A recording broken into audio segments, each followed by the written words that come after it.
I'm really putting in work for this game. Going a little too hard right now on Final Fantasy VII. I wanted to get back to Liza P, but I'm gonna have to dedicate like a good amount of time for that game because I want to do like one dungeon every sitting. So we're just gonna do this. I got an event I need to attend. But today's Friday. Maybe I'll do Liza P tonight then.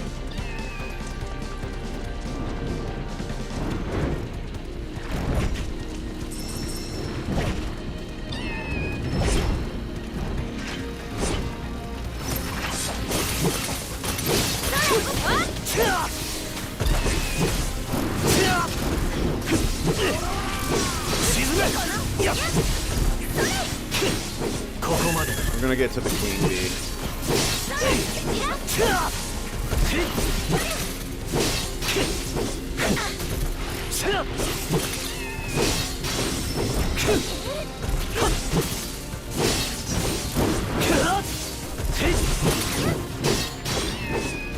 I'll do this for a little bit.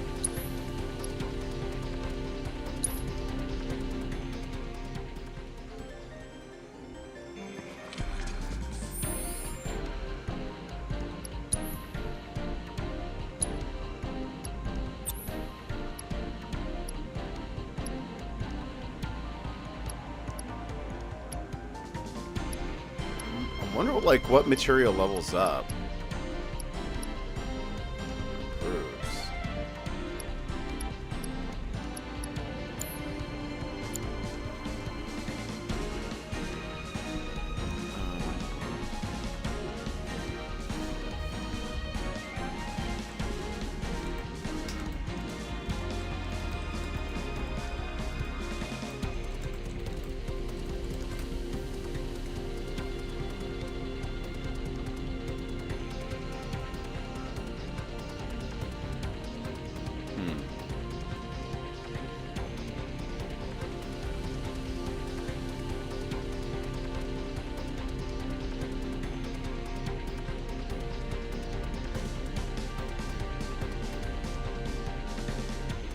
Interesting.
So when you complete the game, which I'm thinking about like doing,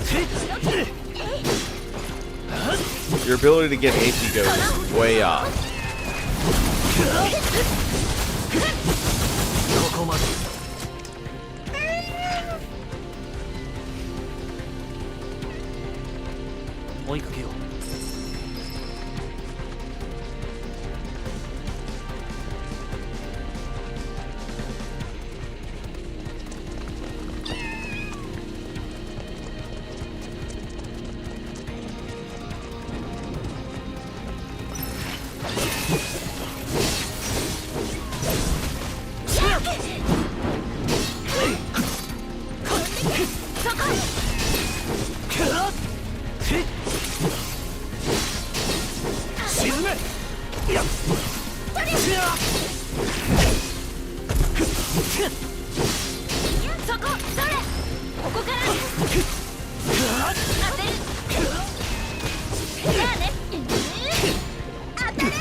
くよこのじゃあね。まだまだそこだ限界の先へ仕掛けだ。よかった行くよ終わり狙う。ここまで。行くよそっちは任せる。頑張るね協力してこうよし頑張ろう蹴散ら決まったまだまだ気をつけてねここからだ。仕掛けだ。仕留めた Leave that be alone.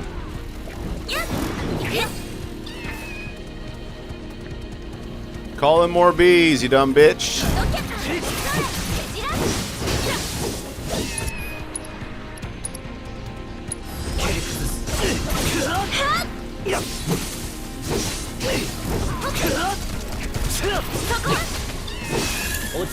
Hi, hi. Hoi.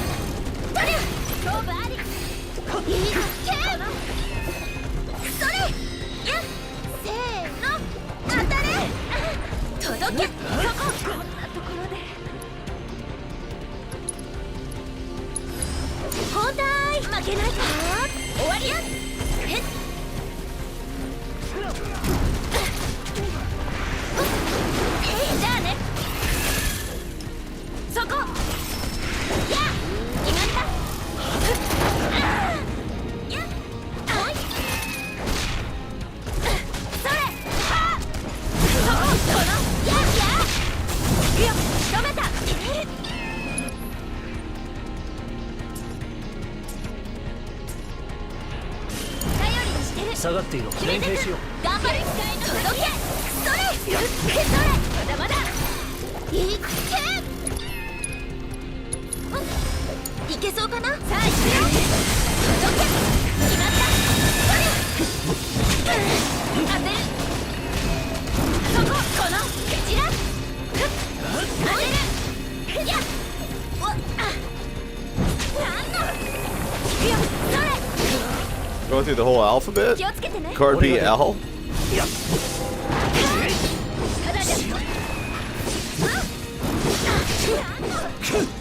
Card B K.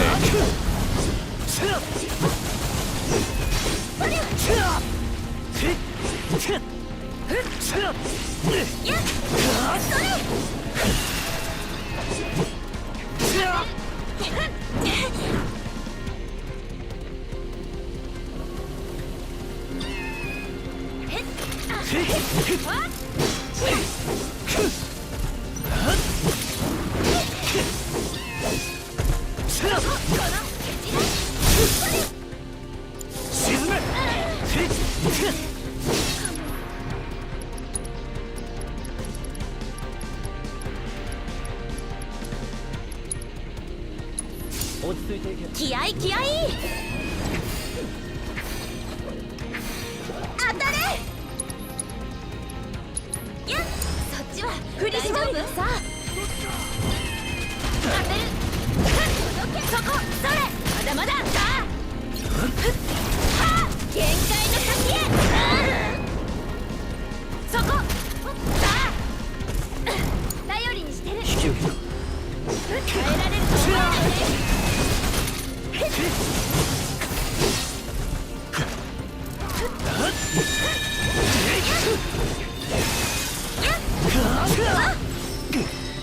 よかった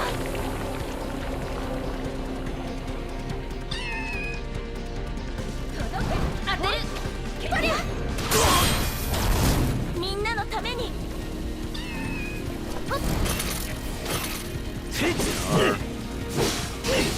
沈め。やっ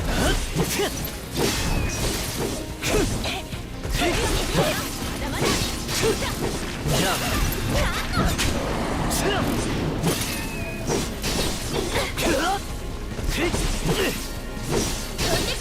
沈め。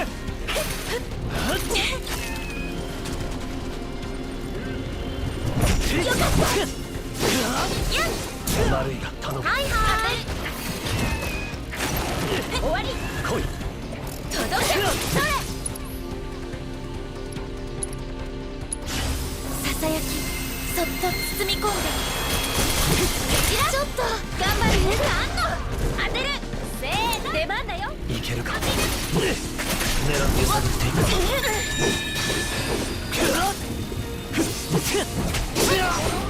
仕上げだ。よかったやここだ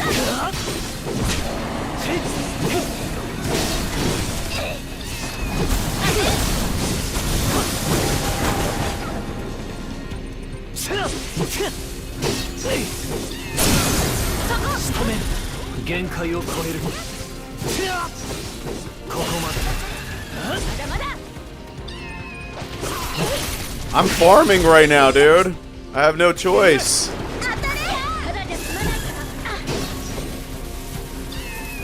らやっこれで沈め。終わりだ。よかったや当てる動けるうちに。やっ仕上げだ。These speeds give you insane AP, and the boss keeps on resummoning them.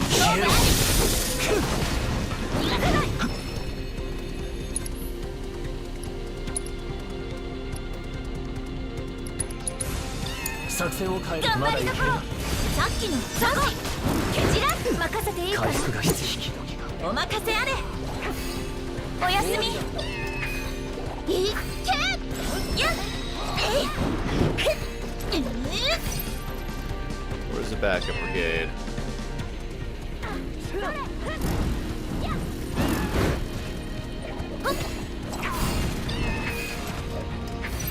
当たれはあそこから狙いに行くよほい終わりあはややそれ行くよこの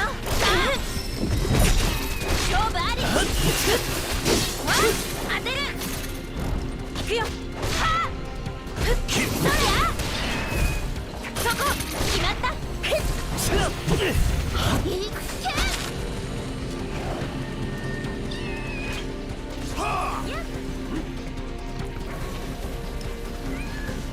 Might be time to retry the battle.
私の出番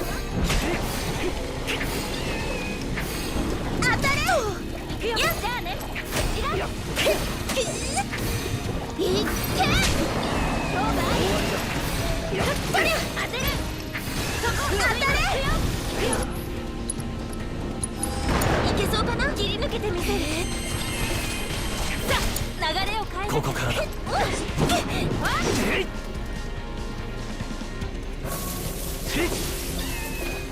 おいそここ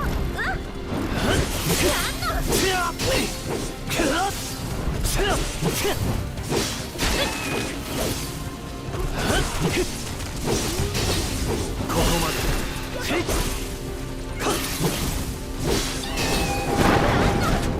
do this for another level. Because this thing works apparently better when,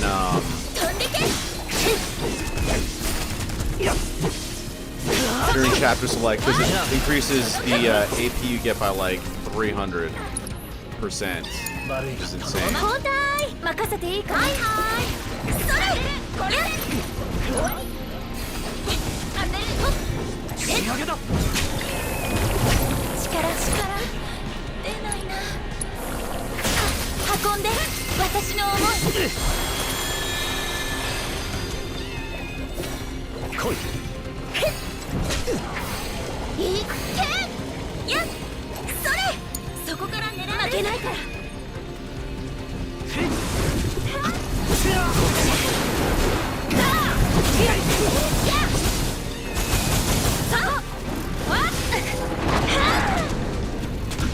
まだまだ仕留めたさ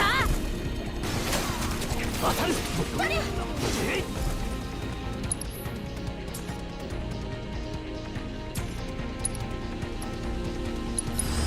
気をつけてね引き受け。私に任せてやっ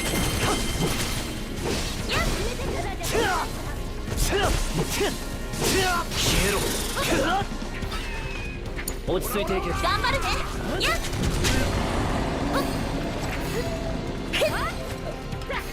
当たれやっほいやっいっけ飛んで協力してこう頑張るねさあ頑張ろうやじゃあねやっそれおしまい蹴散らす行くよこの頼りにしてる俺が出る。飛んでけ連携しよう。はいはい当たれほっとりゃ当てるいっけ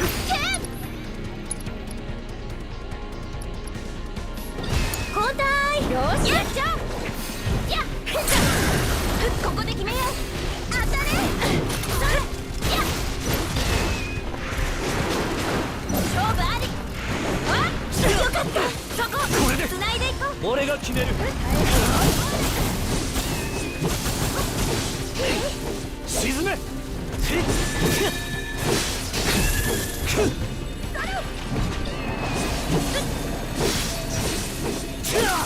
んでけ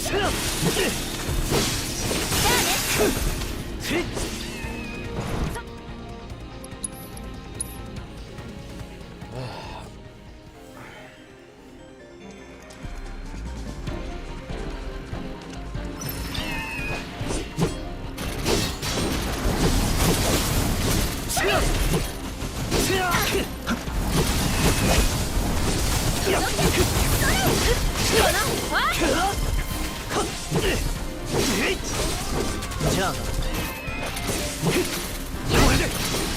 じゃあな。沈め。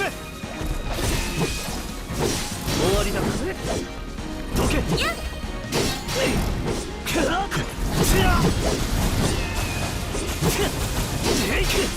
仕上げだ。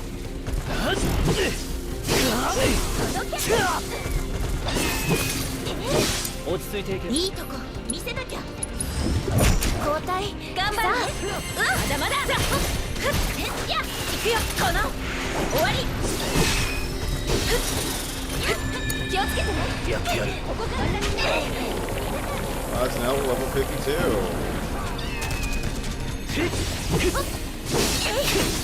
仕上げだ。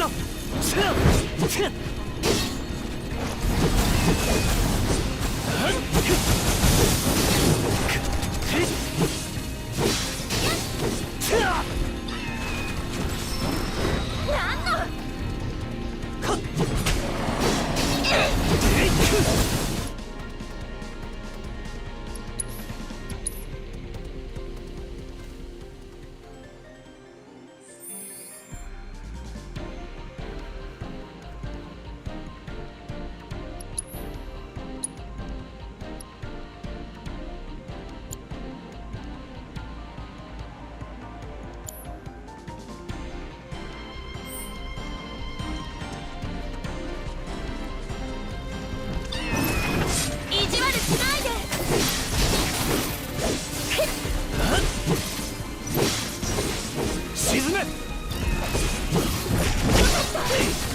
消えろ。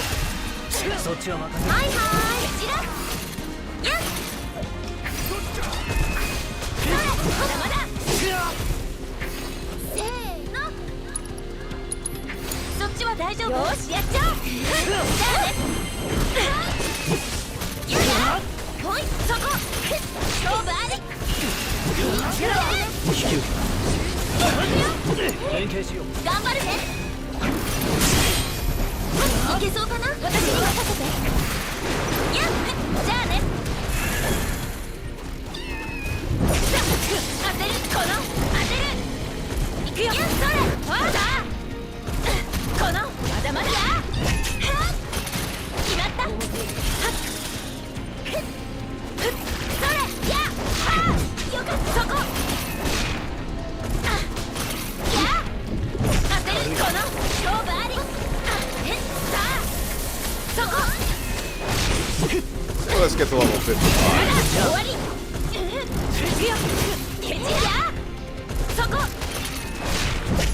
当てる出番だよ俺が出る。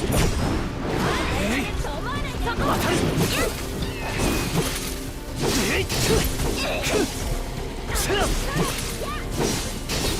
沈め。当たる。それ。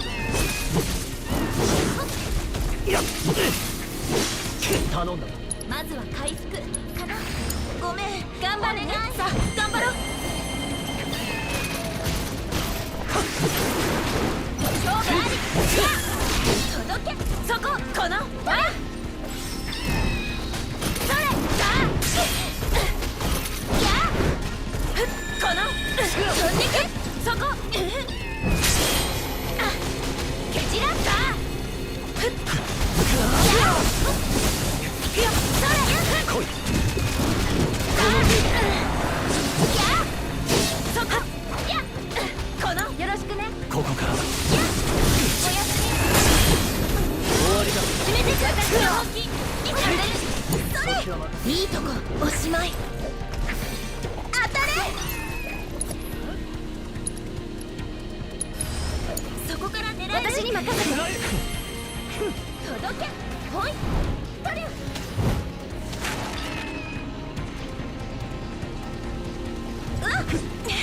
よかった Where the bees at, man? There they are. そこケチら決まった飛んでけや行くよまだまだ当てるさやなんのそれや勝負ありみんなのためにこの程度だ。さあ出番だよ俺が出る。やっついのつよじゃあ仕上げだ。やっ。行くよこの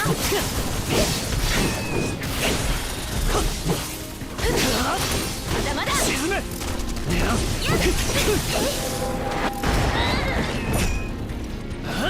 う。落ち着いていけ。はいはいそっちは大丈夫下がっていろ。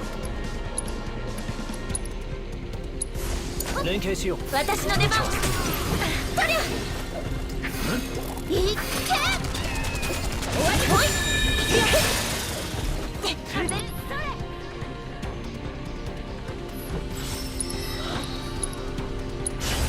そこから狙える頑張るねやっ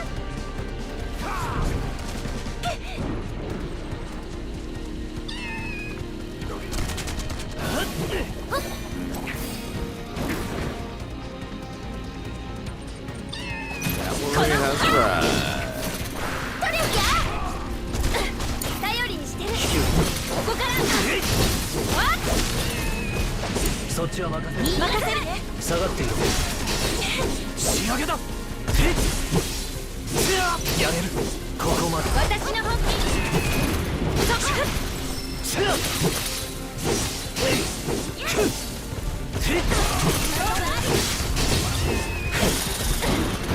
問題ない。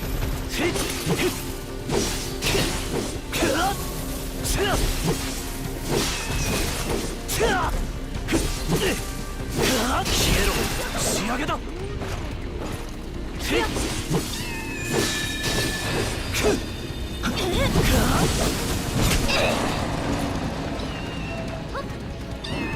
頼んだぞ私の出番。えっ、そっちは大丈夫。私に任せて。止めた。はあ、まだまだ行くよ。やわっ、よろしくね。いけるか終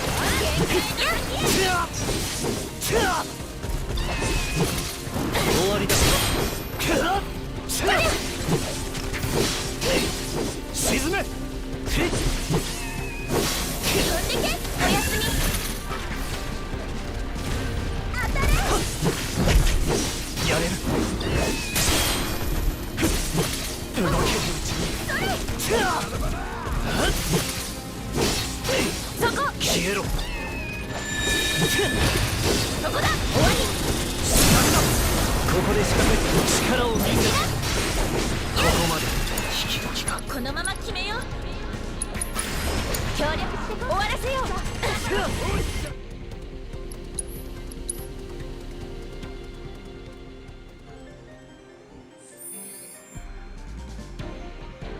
It's pretty good. Go through that whole process like 6 more times. どうして。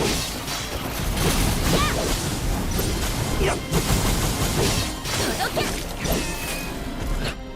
Like a podcast on, dude. This is I don't care about this. Shadow plucked from the golden orb.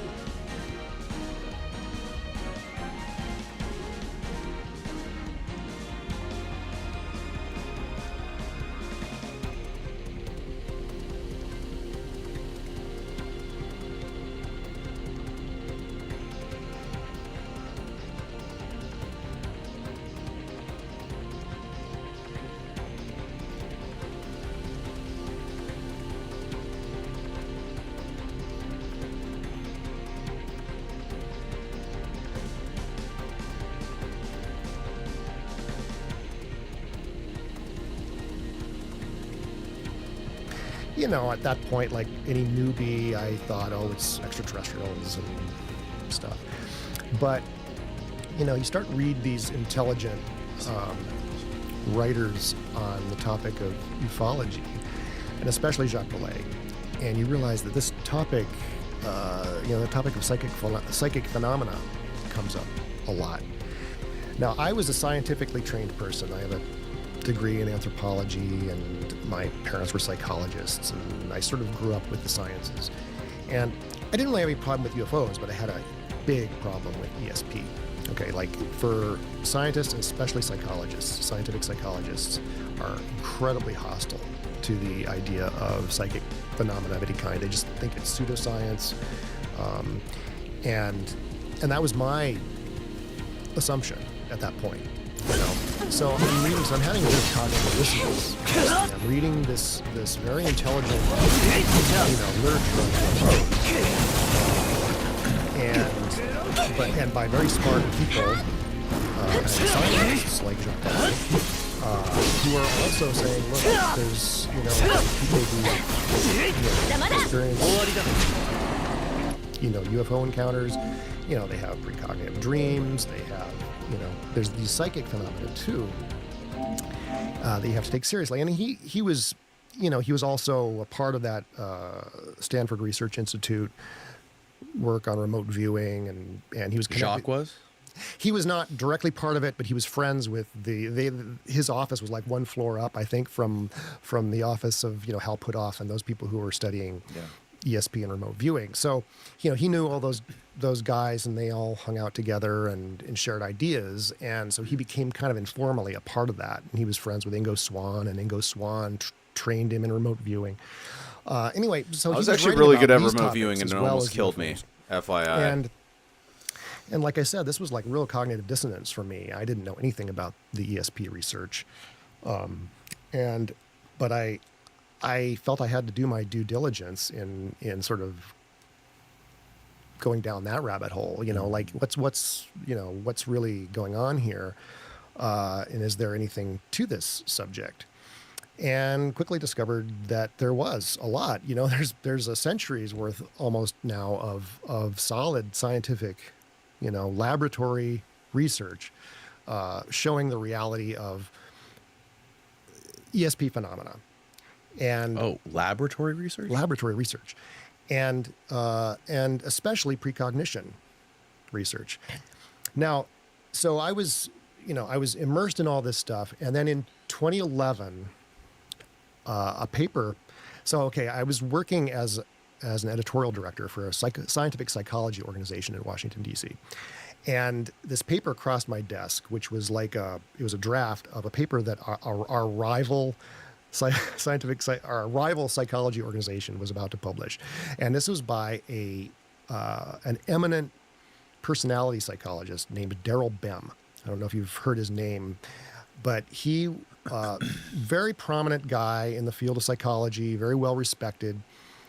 But he had spent like 10 years basically in the early 2000s running a series of big experiments on precognition, or specifically what he called and what the field calls presentiment. And that's the idea of responding or pre-sponding to something that's about to happen, or to some stimulus that's about to occur.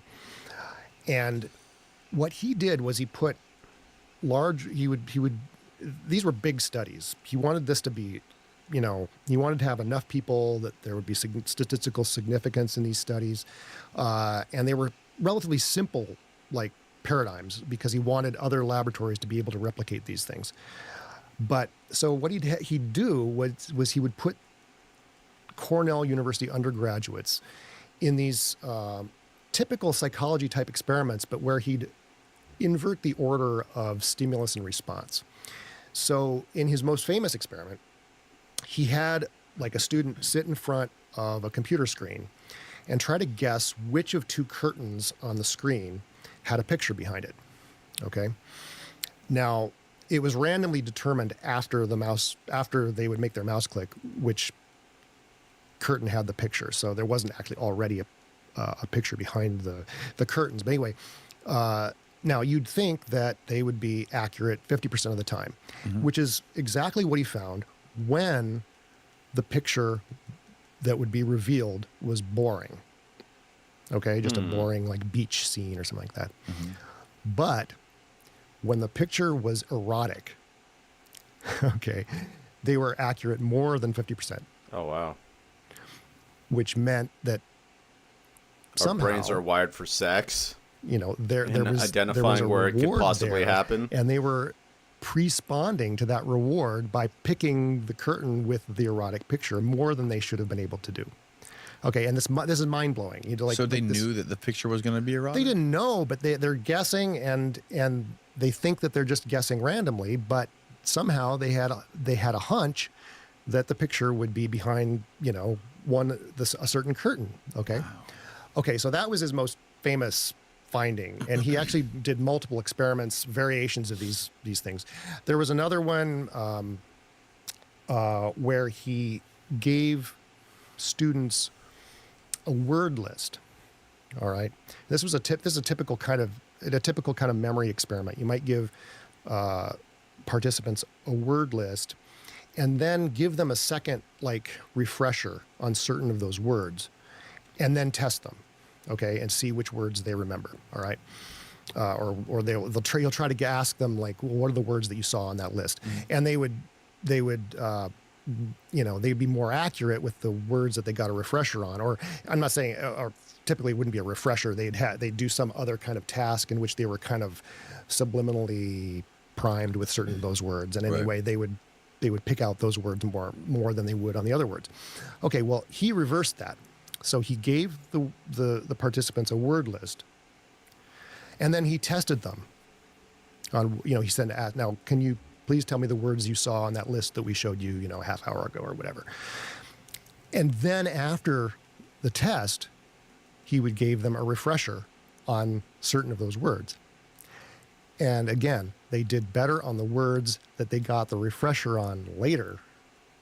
Whoa. Yeah. So he called this retroactive facilitation of recall as the word that he used for this. Anyway, so he took a lot of basic psychology paradigms, but just flipped them in that way. And he got statistically significant results in, I think, 8 of the 9 experiments. So this was like what? Again, what the is going on here? So, he submitted this to a major journal, and it went through peer review. Peer review could not find a problem with it, but the editors attached a note saying, we can't.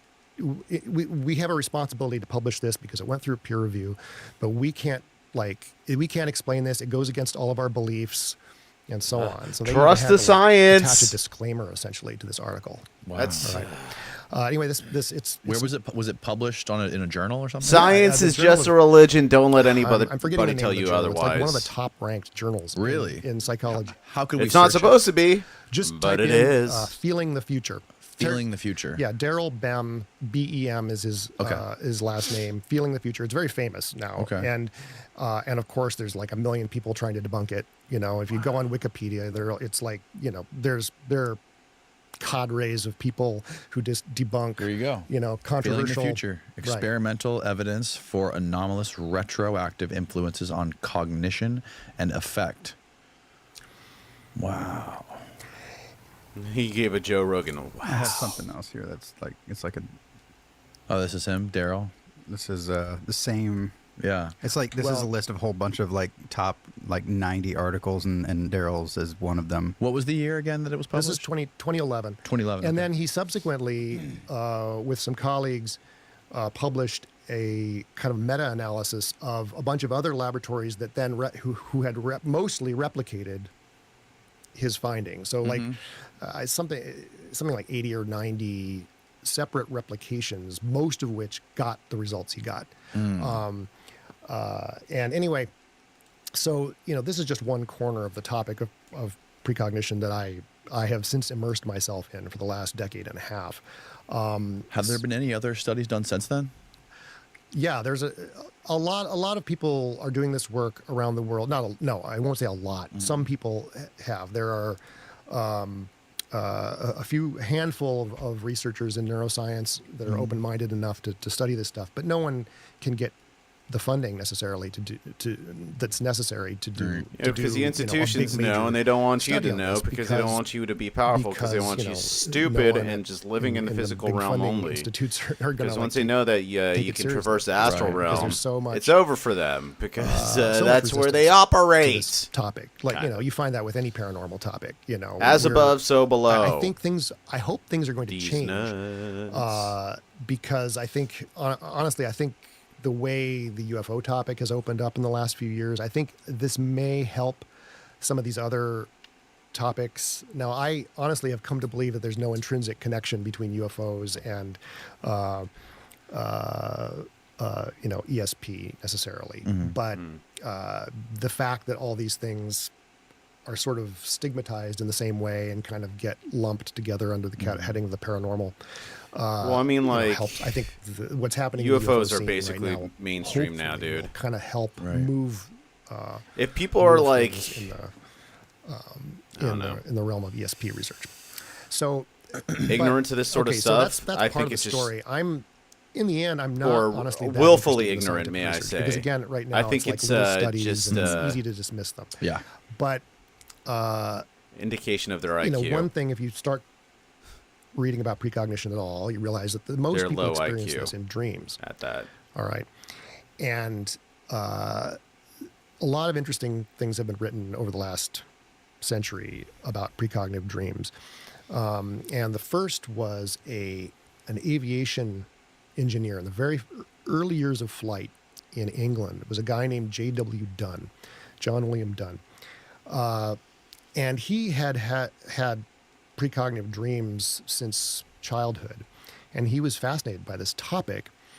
And he sort of brought his kind of engineer's mind to thinking about how it worked. And he early on figured out that if he was going to study this, he had to be diligent about recording his dreams, and then really trying to figure out what was going on with these dreams. Where he would have a dream like one night, and then 2 days later, the thing he dreamed would in some way come true. Mm-hmm.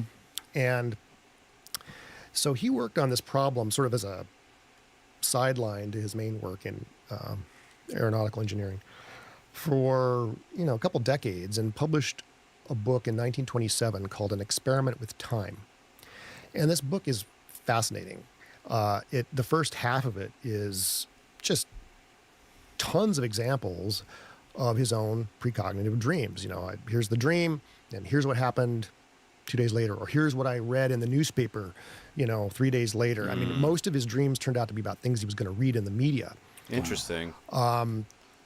And then the second half of the Gemini book, placements most people going don't on even for read him. the second half because it's kind of this.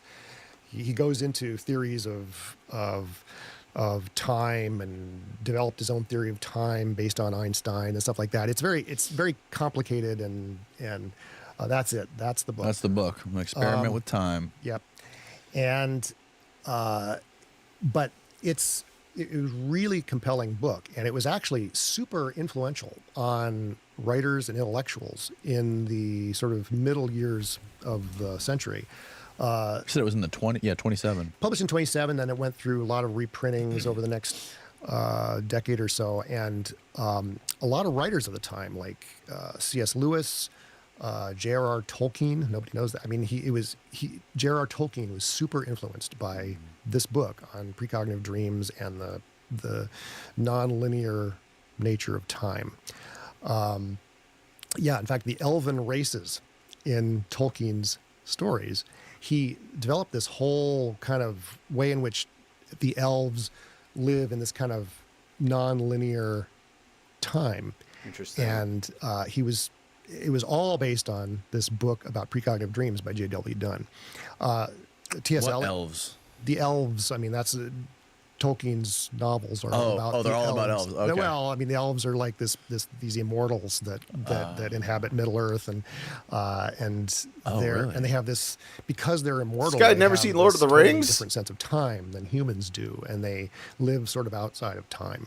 Oh, that sounds fascinating. Yeah, I mean, his works are amazing, but it was based, this aspect of their culture in Tolkien's writings was based on this theory of precognition and precognitive dreams that Dunn came up with. T.S. Eliot is another one who was very influenced by Dunn. Vladimir Nabokov. Dunn is influenced another a whole one. generation of Vladimir Nabokov. writers. Okay, let me say, See what I Dunn- did there? Is that a filmmaker? no, the novelist, Russian American. Oh, okay. novelist. Gotcha. This book, An Experiment with Time, was kind of an early example of citizen science, okay? Because he was saying, look, this happens in my dreams. It happens in the dreams of the people I know, but try it yourself, okay? The only way we're going to know if this is real is if you can find it happening in your own life. So he had a few sort of recommendations for readers to, how to record their dreams and look for examples of precognition in them. So he was inviting people to do this.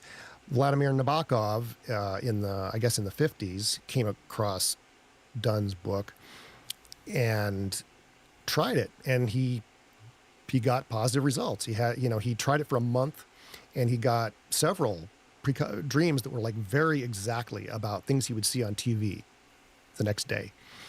Now Nabokov was already interested in precognition because he had like an incredible precognitive dream.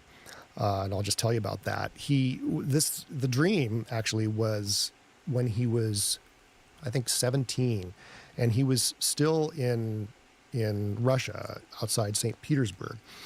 And his uncle Vasily died. And this was a wealthy family, and Vasily left him.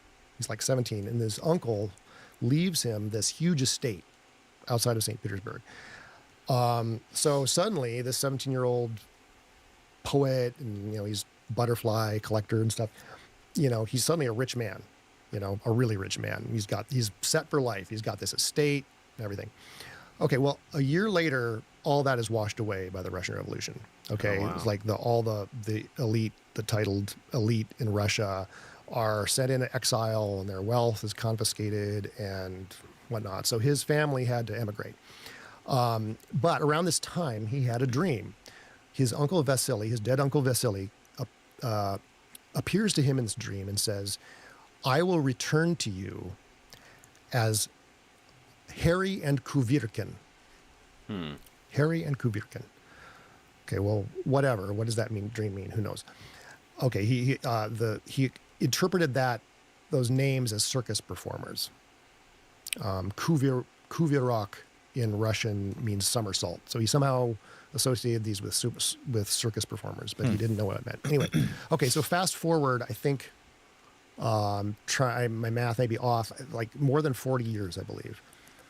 And he's now living as a English professor at Cornell University, not a rich man, making a modest living as an English professor and novelist.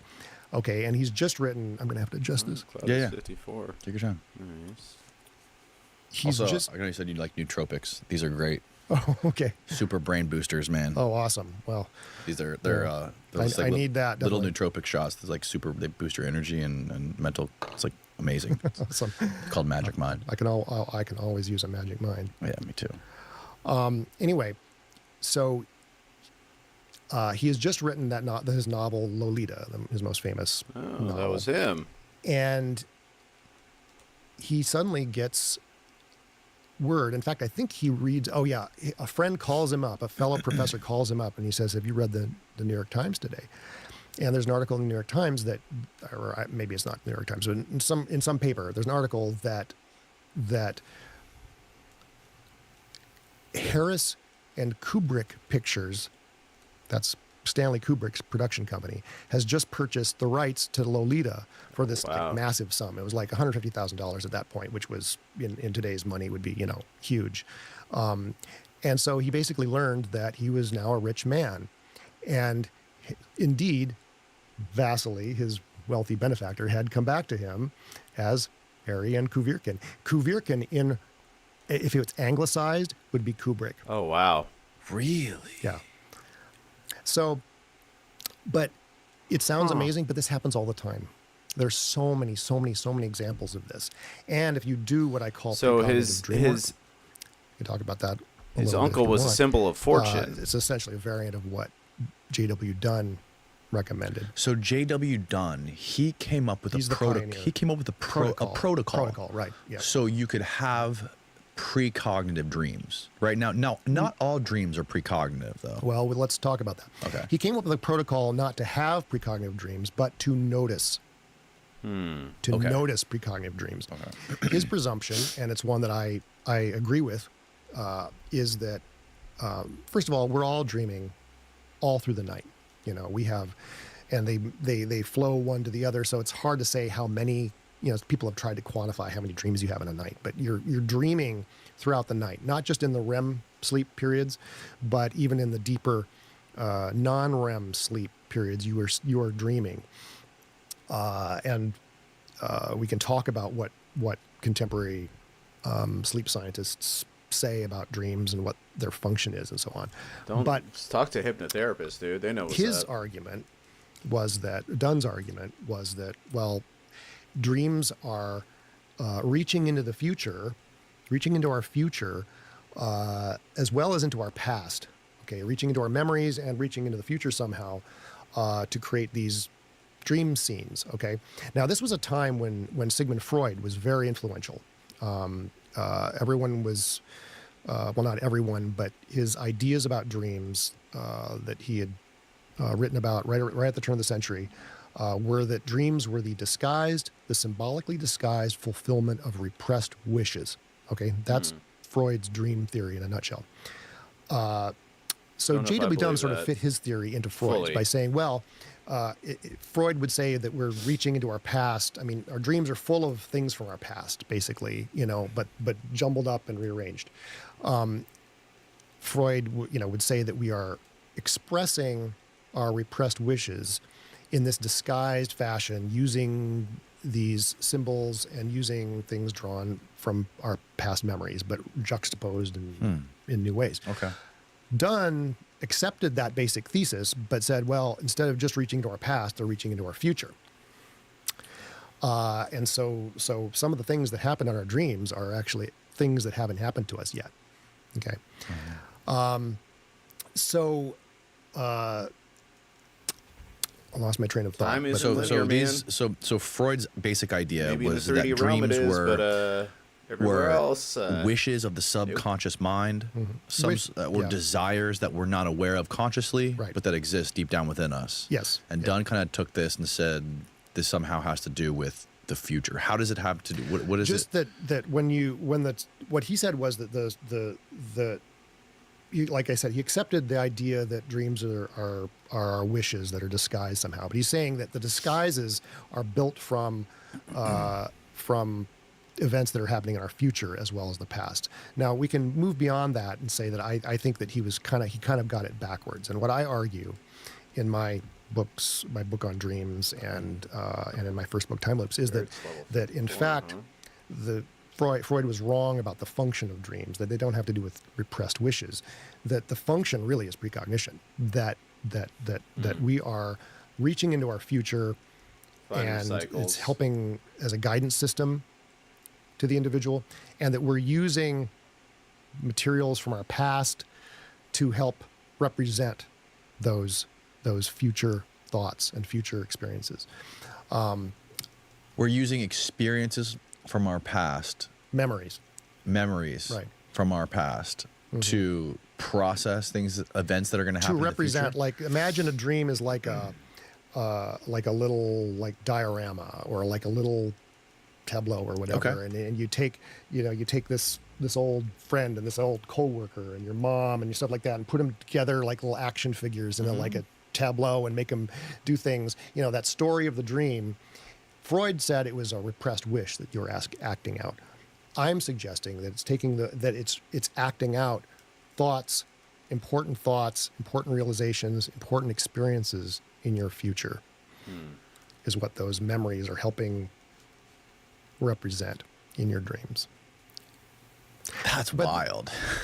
But when you start, first of all, because I've had some crazy dreams that I hope never happen. Well, of course, yeah. This is its whole topic. People who start going down the rabbit hole of precognitive dreams, there's a fear component there because everybody has negative dreams and dreams about awful things happening to yourself or to your kids or whatever, and they go, "Oh my God, I hope that's not a precognitive dream." I'll say right off the top that most, dreams do not come true literally. This episode of the podcast is brought to you by Verso. The older I get, the more I want to invest in my health because I don't just want to look young, I want to feel young.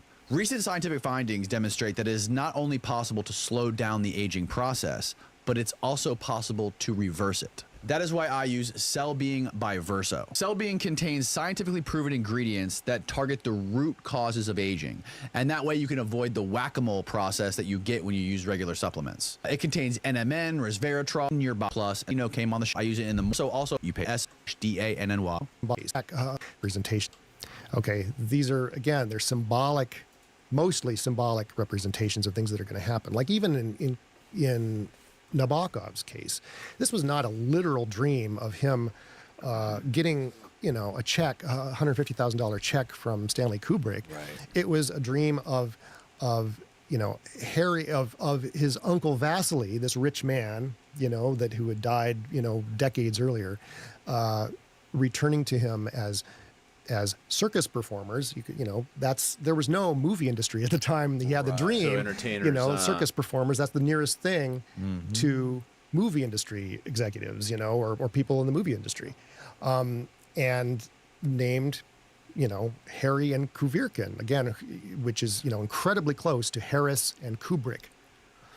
And in fact, Kuvirkin is Kubrick in English. It's like the right. Yeah. So but that's an example of how dreams, they symbolically represent events in your future. But there are exceptions. There are exceptions that are what I call video quality. precognitive dreams of something that'll happen in the next day or two or years sometimes. But most of them are symbolically twisted, distorted. But that makes the topic easy to debunk, or easier for debunkers. Dreams are mutable. And skeptics to say, oh, how can you prove that Mutable like this water. dream is about this event or whatever? Just looking for a container to very hard to fulfill remember. themselves. Right? Yeah. It makes me wonder, is that the fact that dreams are often very hard to remember unless you really focus hard right after you wake up, or unless it's a really vivid dream that's like unforgettable? I wonder, is that by design, that that there's a barrier there to us accessing our dreams after we're conscious? No, I don't think there's a barrier, but that's a great question. And it's kind of one of the big ironies of dreaming, because if you ask any modern or most modern dream researchers, the consensus that has sort of formed around dreaming and why we dream is that dreams are making new memories, okay? The idea is that they take daily experience that is held in short-term memory, and then at night, during REM especially, but during other modes of sleep, that stuff in short-term memory is getting shunted into long-term memory.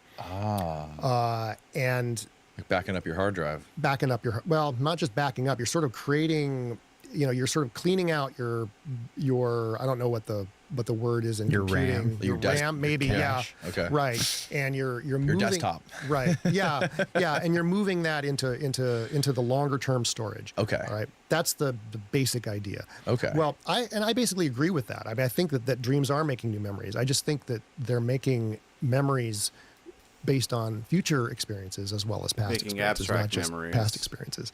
So that night in REM, They're we are forging memories. mashing up, what happened, maybe, things that happened, yesterday with things that are happening tomorrow. And because that idea is so impossible seeming or counterintuitive, that nobody even pays attention to that idea. We have, when you start doing precognitive dream work, you start noticing, oh, fuck, I'm not necessarily every night, but I'm able to identify all these elements of my dream that crop up in the next day or two.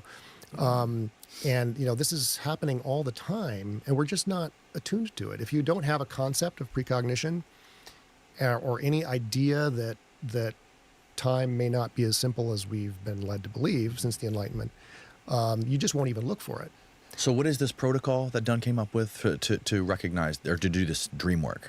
His protocol boils down to 2 steps, and that is record your dreams, record all of them in a dated journal in detail.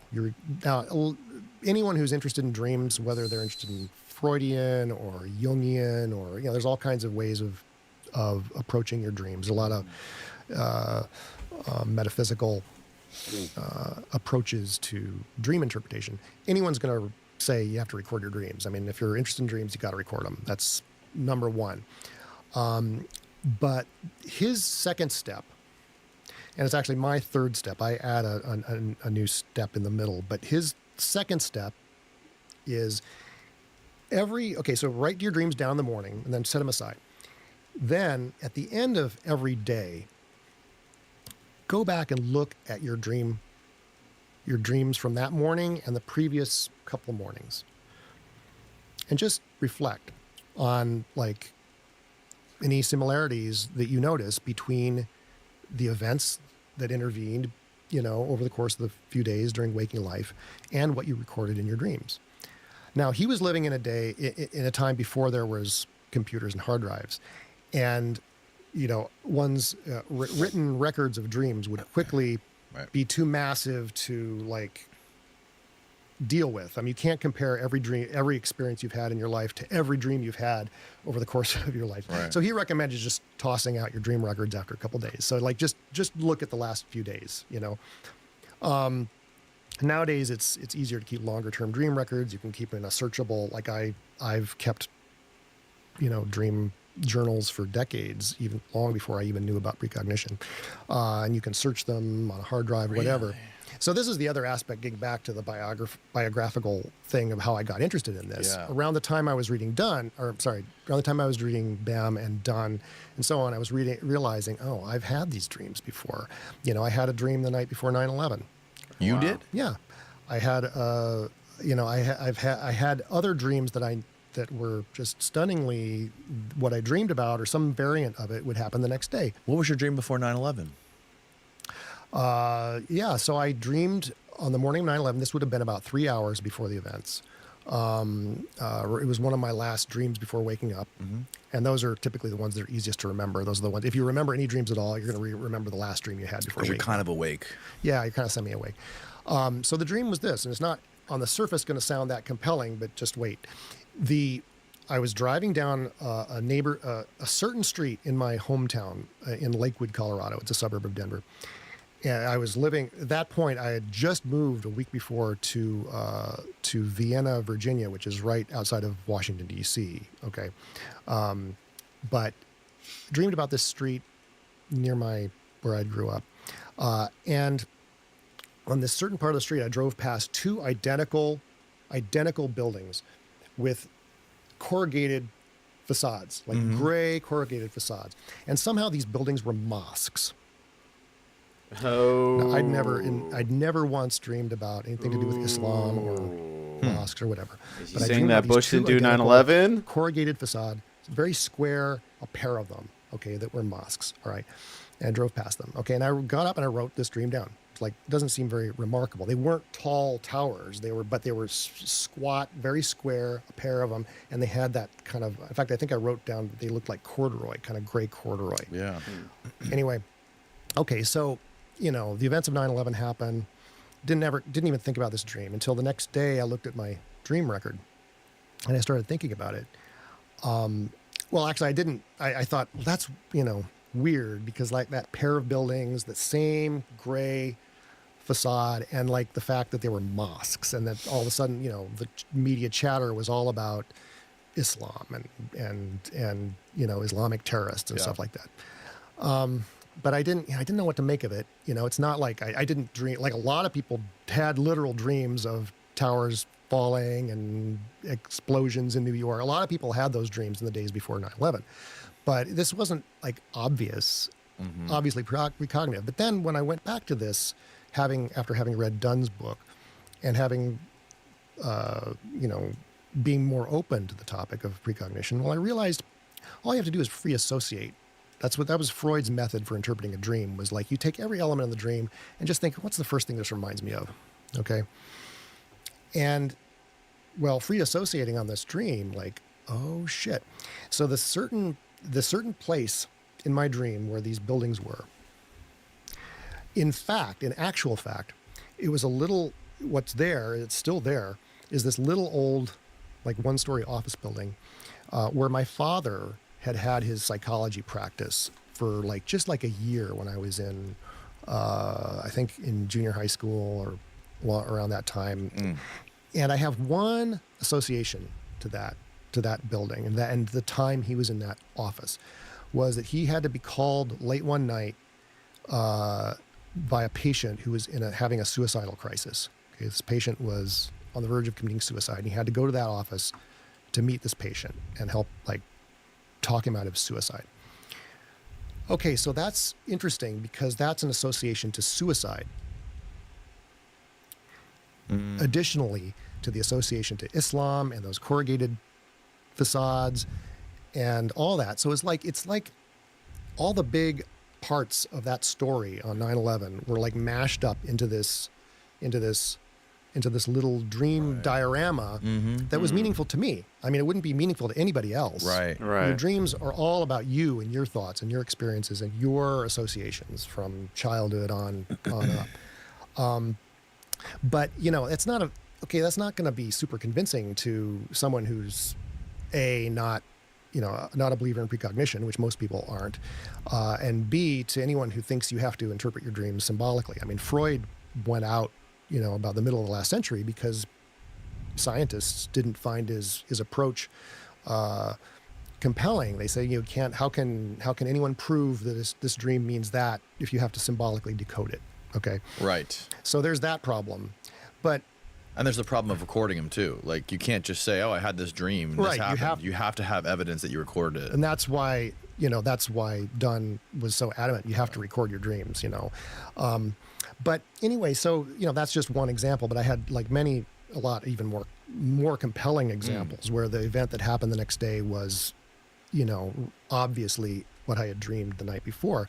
But tons of people had these dreams about 9/11. I mean, there's one of the examples that I've used in all my books is a painter and this is a painter who lived outside of London. He's probably not still alive yet. He was old. He was already retired when he had his dream. On September 11th, 1996, Oh, wow. he had a dream about two towers crumbling in New York. Now, he had already had lots of precognitive dreams about IRA bombings and plane crashes and stuff like that. And so he knew he had already developed sort of a method where he would have the dream and he would paint it. He was an artist, and so he would actually paint his dreams in watercolor. And then he would go to his local Barclays bank where they had a clock, like they had a clock with the date, And so he would have himself photographed at his bank under the clock, showing the date, just to prove, to put a date stamp on these dreams. Okay. All right. So on 9/11, 1996. He did this Yeah. in 1996. He took that picture. Yeah. Yeah. You can see the picture. Wow. Holy cow! But a few months later, he had another dream about the same event with planes crashing into the place. Okay. And he also, I guess, drew that and painted. I don't have that photograph, but Is it online? You think? yeah, it's online. You can find it. Who is this guy? Okay, his name is blanking on his name. It'll come to me. Okay. Anyway, so when 9/11 happens, he's like, astounded and kind of terrified, frankly, that he had such an accurate dream about this event. But like tons of people did. And that fact that he had it on 9/11, Yeah, like that's 5 pretty years crazy. earlier, is also extremely common. People really? who do this, who start to study study their own precognitive dreams, Memorize find dates, huh? that they, either they'll dream about something that happens in the next few days. Sometimes it's longer, but significant events in their lives, they may dream about exactly 1 year earlier or exactly multiple years on the same date. It's something that I call calendrical resonance.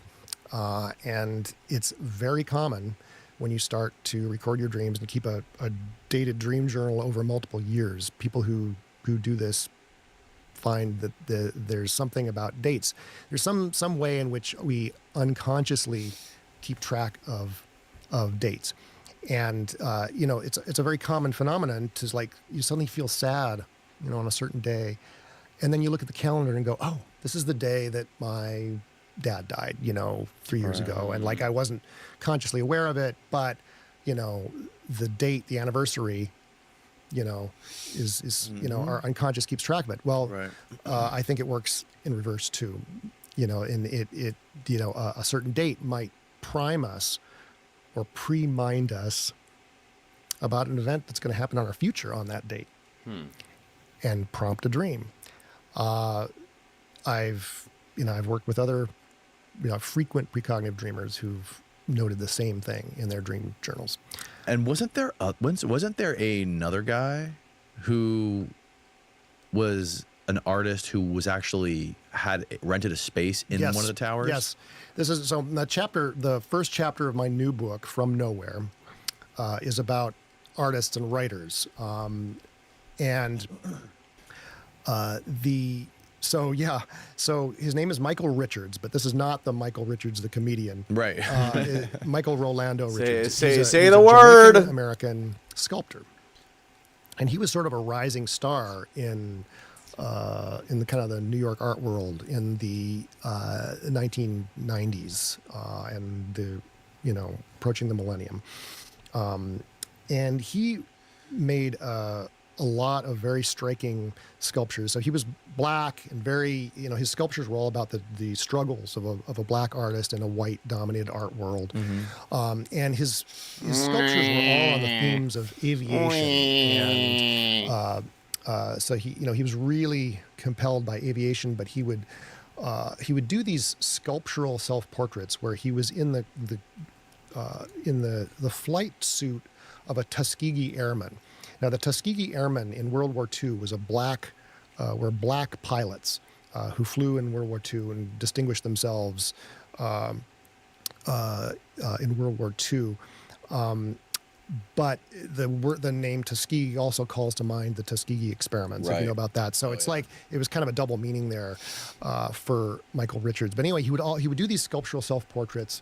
Find Michael Richards' portraits. Yeah, look up Tar Baby versus Saint Sebastian.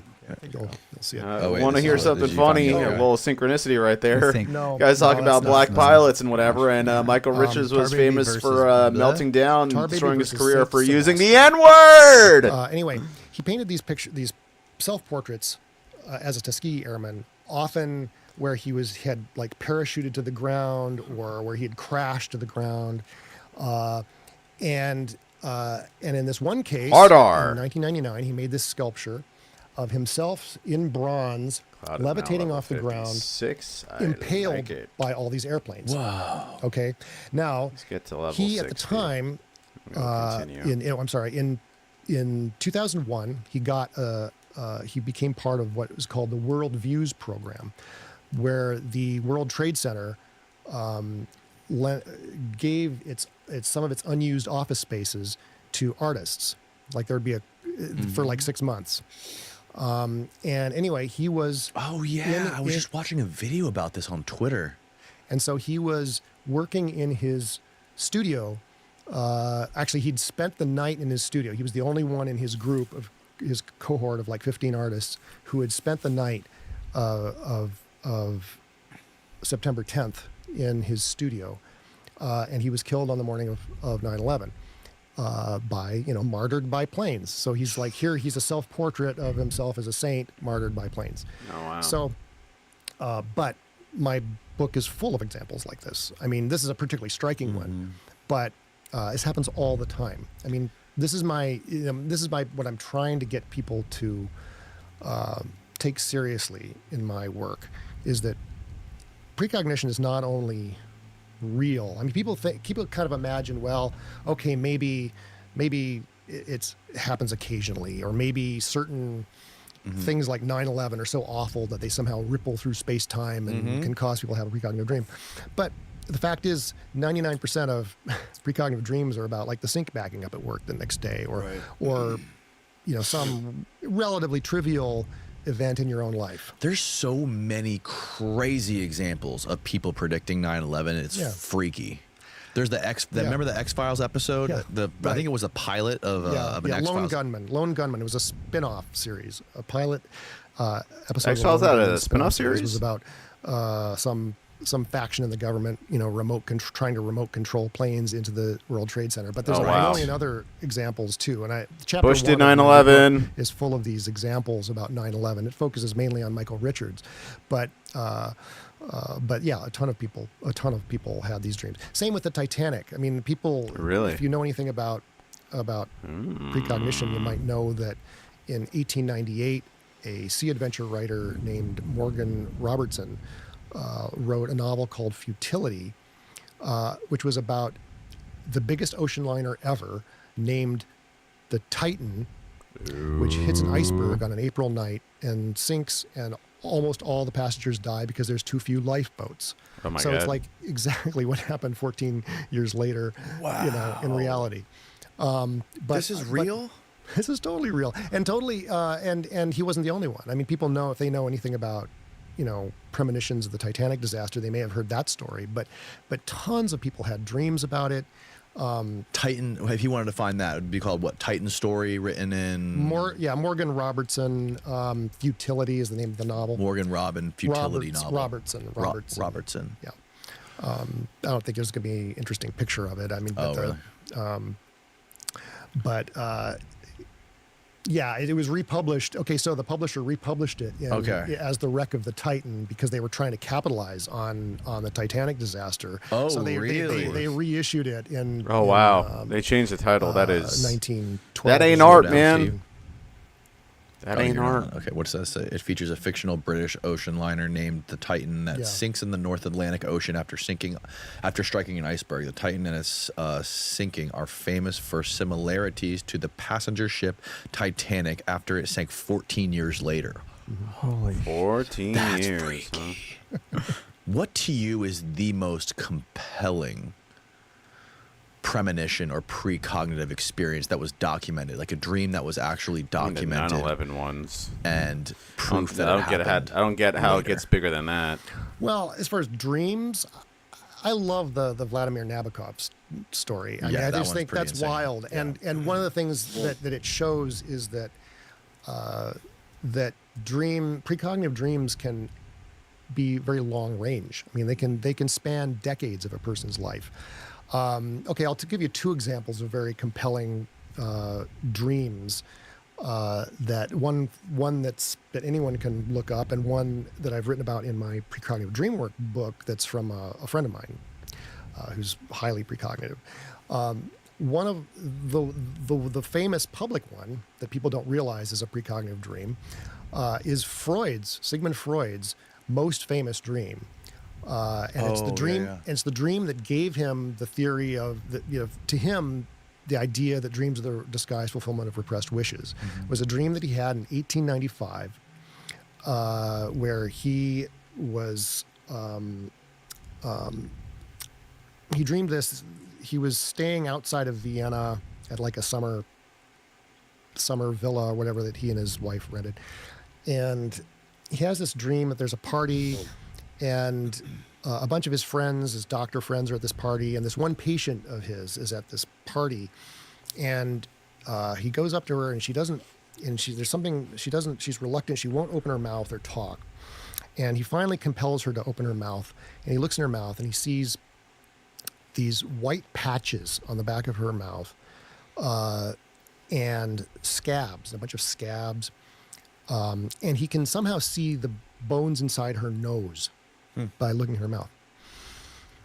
And then some other things happened in the dream, and he sort of interpreted this dream as being about sort of medical malpractice issues that were happening in his sphere, because the doctors in the dream all were like having these one of them had killed or nearly killed a patient, and he himself had nearly killed a patient. And so he was having all these sort of anxieties and doubts about his work, and he interpreted this. See, the woman in actuality did not have any of these physical symptoms. She was a hysteric. She had hysterical symptoms. That's what was common at the time. What we would now call depression, probably. But his Depression isn't He real. interpreted this dream, yes, the dream of Irma's injection. So he interpreted this dream as being about his wish that he be blameless in all these medical malpractice issues, including the fact that Irma, that's not her real name, had not gotten better from his treatment. One of the people in the dream had told him the night before that she was not better from and he was feeling a lot of anxiety about himself as a physician and so on. But, okay, so fast forward, let's see, this was 1923, so like almost 3 decades, I think 28 years. He is diagnosed with an oral cancer. Right. All right. The doctors found white patches called leukoplakia. People who smoke a lot often develop an oral precancerous condition called leukoplakia, and that's what he had because he smoked cigars. He was like a big cigar smoker. They had to do these like really horrible surgeries. I mean, this is like 1923, it's like where they had to cut away these parts inside his mouth, and it left him with these huge scabs. All right. And then they ultimately had to cut out his palate, all right, inside his mouth. And then put in this, and so every day he had to be fitted with, or had to put in this wooden denture, which like made him unable to open his mouth or speak. So all these elements that he was seeing in Irma's mouth in that dream were true of him. The white patches, the scabs. the bones in the nose. If you take out your palate, you can look inside the mouth and see up into your nose. Oh wow! Holy cow! And he recorded this dream right after it happened. Yeah, yeah. Yeah, it takes up like 14 pages of his book, The Interpretation of Dreams. I mean, it was his interpretation of free associating all the elements of his dream. But he didn't believe in precognition. And he didn't, it never even crossed his mind that this was about something that was going to happen in nearly 3 decades in his life. I mean, who is going to think about that when they record a dream? So he's interpreting this dream all in terms of his sort of contemporary situation and his past, not his future. So that's one of them. It's very striking, and also Irma in the dream can't open her mouth or talk. Well, that is in fact what happened to him after he had to wear this denture every day for the last 15 years of his life. Another very compelling dream example comes from a friend of mine named Toby Watery. She has a whole chapter in my book, Precognitive Dream Work in the Long Self, because this is just such a mind-blowing experience. So this happened when she was in college at the University of Colorado in Boulder. She was living in a basement, sort of apartment, like group house kind of basement situation with a bunch of other people, and she had these recurring dreams about this kid that she'd known like in 2nd or 3rd grade, like this kid, like she had moved away from that city years earlier, never seen or thought about that kid, just one random kid from grade school. But she had this dream, this recurring dream over the course of, I don't know, a few weeks, I guess, of this kid, and she was trying to kill him with a certain weapon, okay? And she kept having these awful dreams, and they were like really disturbing and distressing. And she, whether because of the dreams exactly, or just because she was going through depression or whatever, she had to leave school for like a semester or whatever. It was really kind of a bad, phase in her life. Okay, so fast forward like a couple decades later, she had another dream about this kid. I won't go into the details of the dream, but then 10 years later, and this is in 2018, she had another dream related to this kid. Now, in 2018, she was able to do a Google search. This is something that she couldn't obviously have done back in 1988 when she had the original dreams.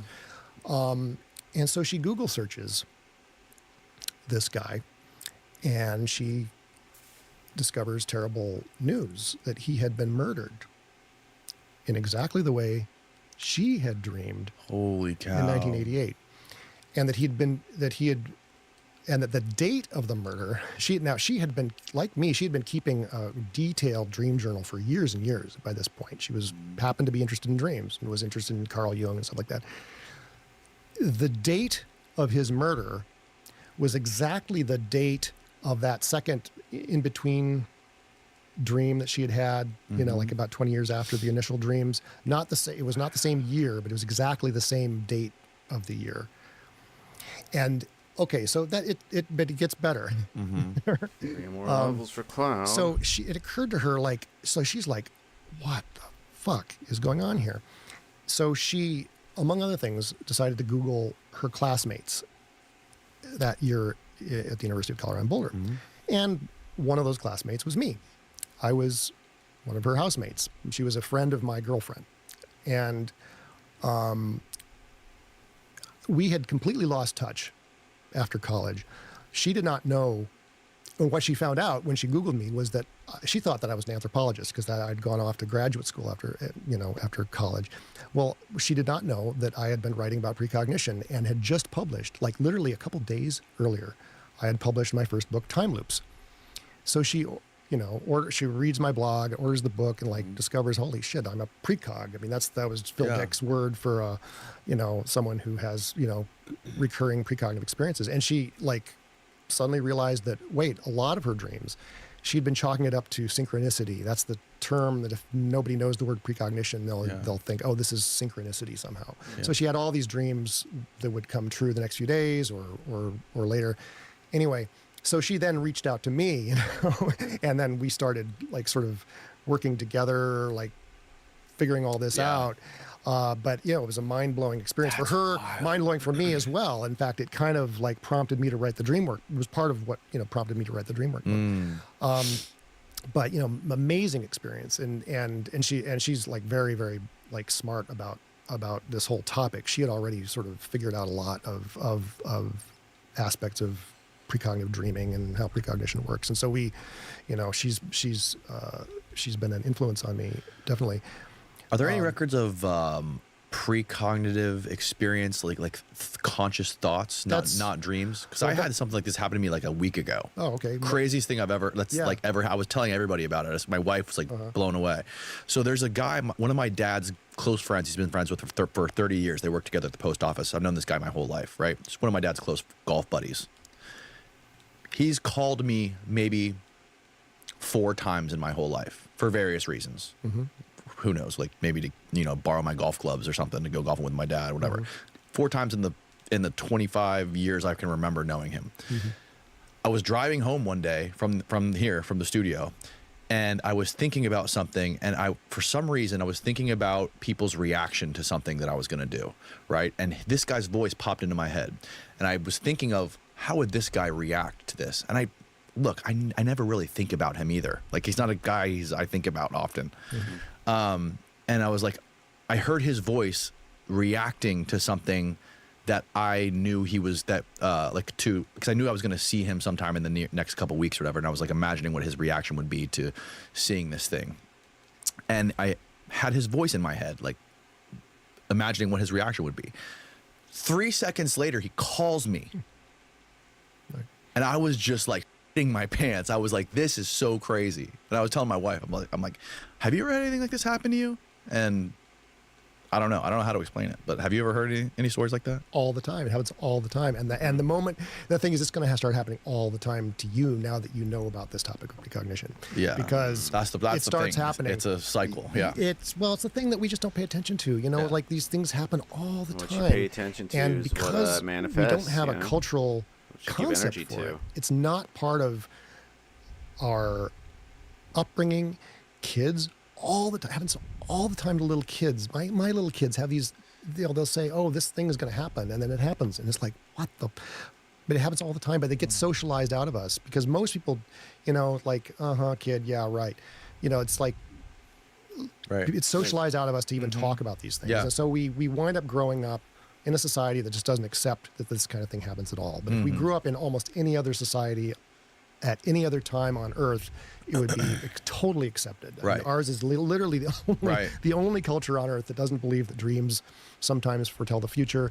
And yes, it always happens in waking states. People are most aware of it with dreams because the most famous stories are from dreams, but happens all the time. Exactly what the kind of thing you're describing just comes into your head, and that's what the new book is about. Because I'm talking about inspiration, like the idea of ideas come from nowhere. The title of the book is From Nowhere. Thoughts that just pop into our head. For artists, they pay attention to those things. That's where they get their ideas. The muse. The muse, or different cultures have had different words for it. Yeah, the Greeks had a lot of words for it. The muse is the demon is one word, but. And every culture has ideas about where ideas come from. It may be from the Lord, it may be from the gods, it may be from the muses or spirits, the spirit world, or whatever. I mean, every culture has theories about this. I know you've had Diana Pasulka on your show, and she writes about tech people who think that they get ideas from the non-human intelligences behind the phenomenon.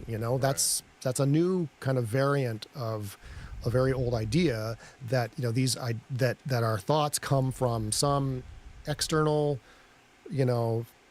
source in the spirit world or whatever. Yeah, there are people talk about a protocol you can follow where you can open up a portal to channel some sort of download, right? Some sort of creative download or inspirational download that can help them in what they're trying to ultimately achieve. Stephen Pressfield writes about this too.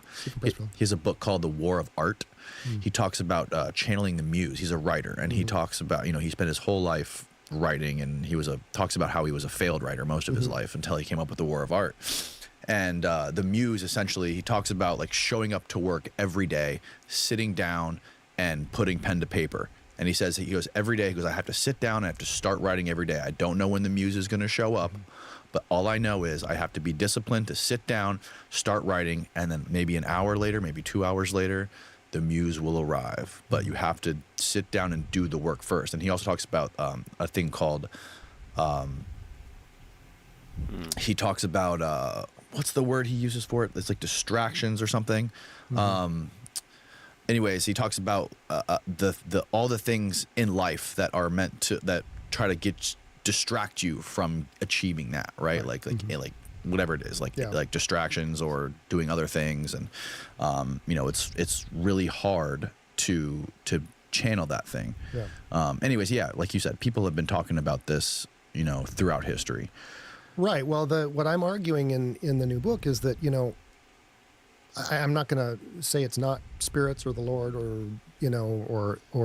non-human intelligences, but that most of the time it's your own self. It's your future self. That's you are tapping into things that are going to happen in your future, and that's where your best ideas are coming from. They're coming from your future.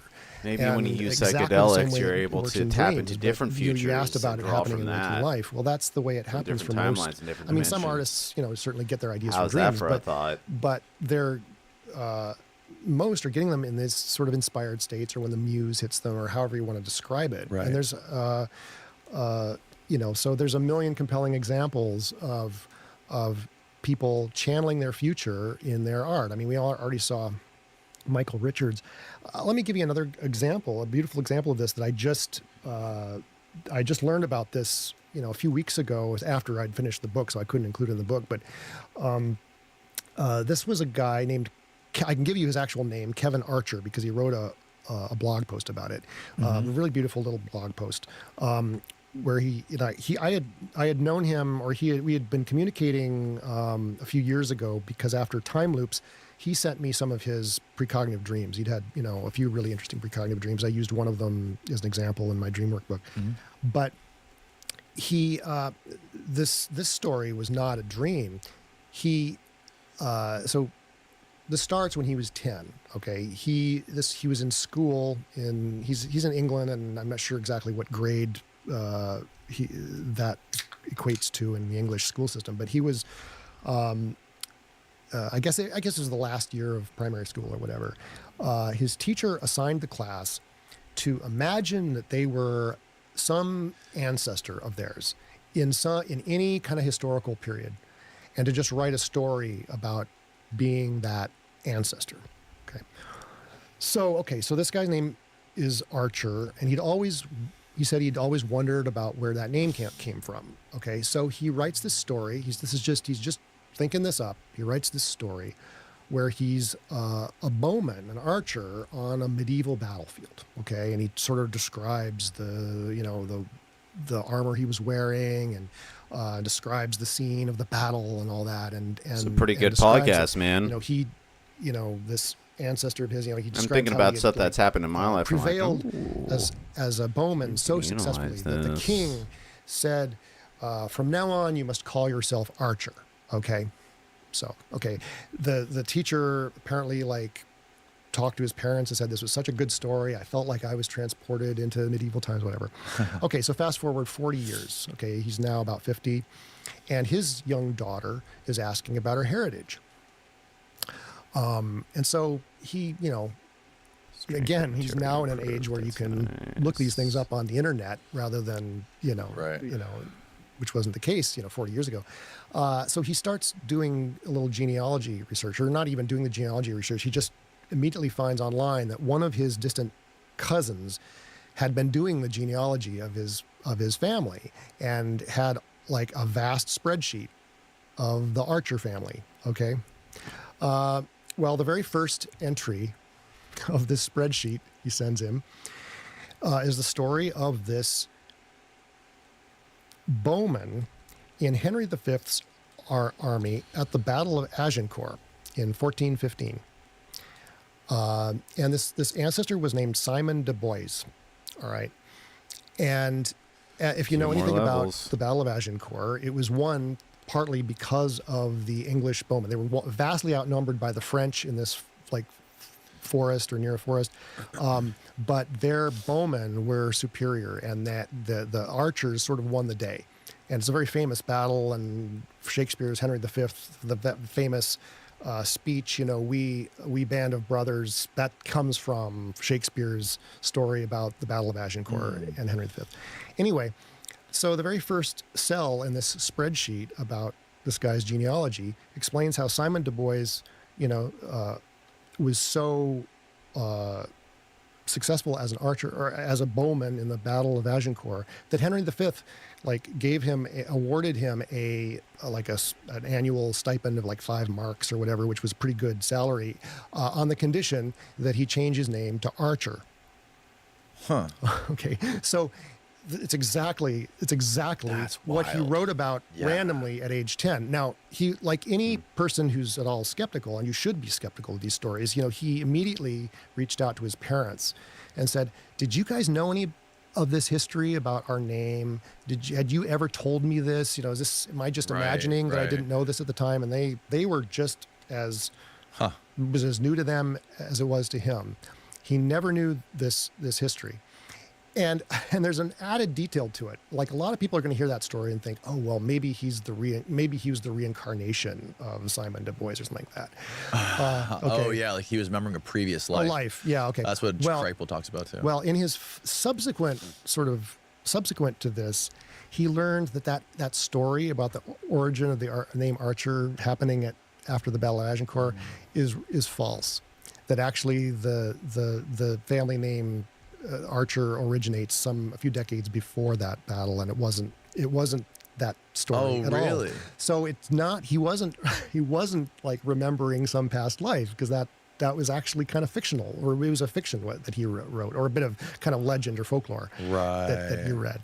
Interesting. Man. So he was precognizing in his inspired moment, or it wasn't inspired. I mean, he was just forced to write a story in school, and so kind of what emerges under his pen as he's writing is this amazing learning experience he would have 4 decades in his future about his ancestry.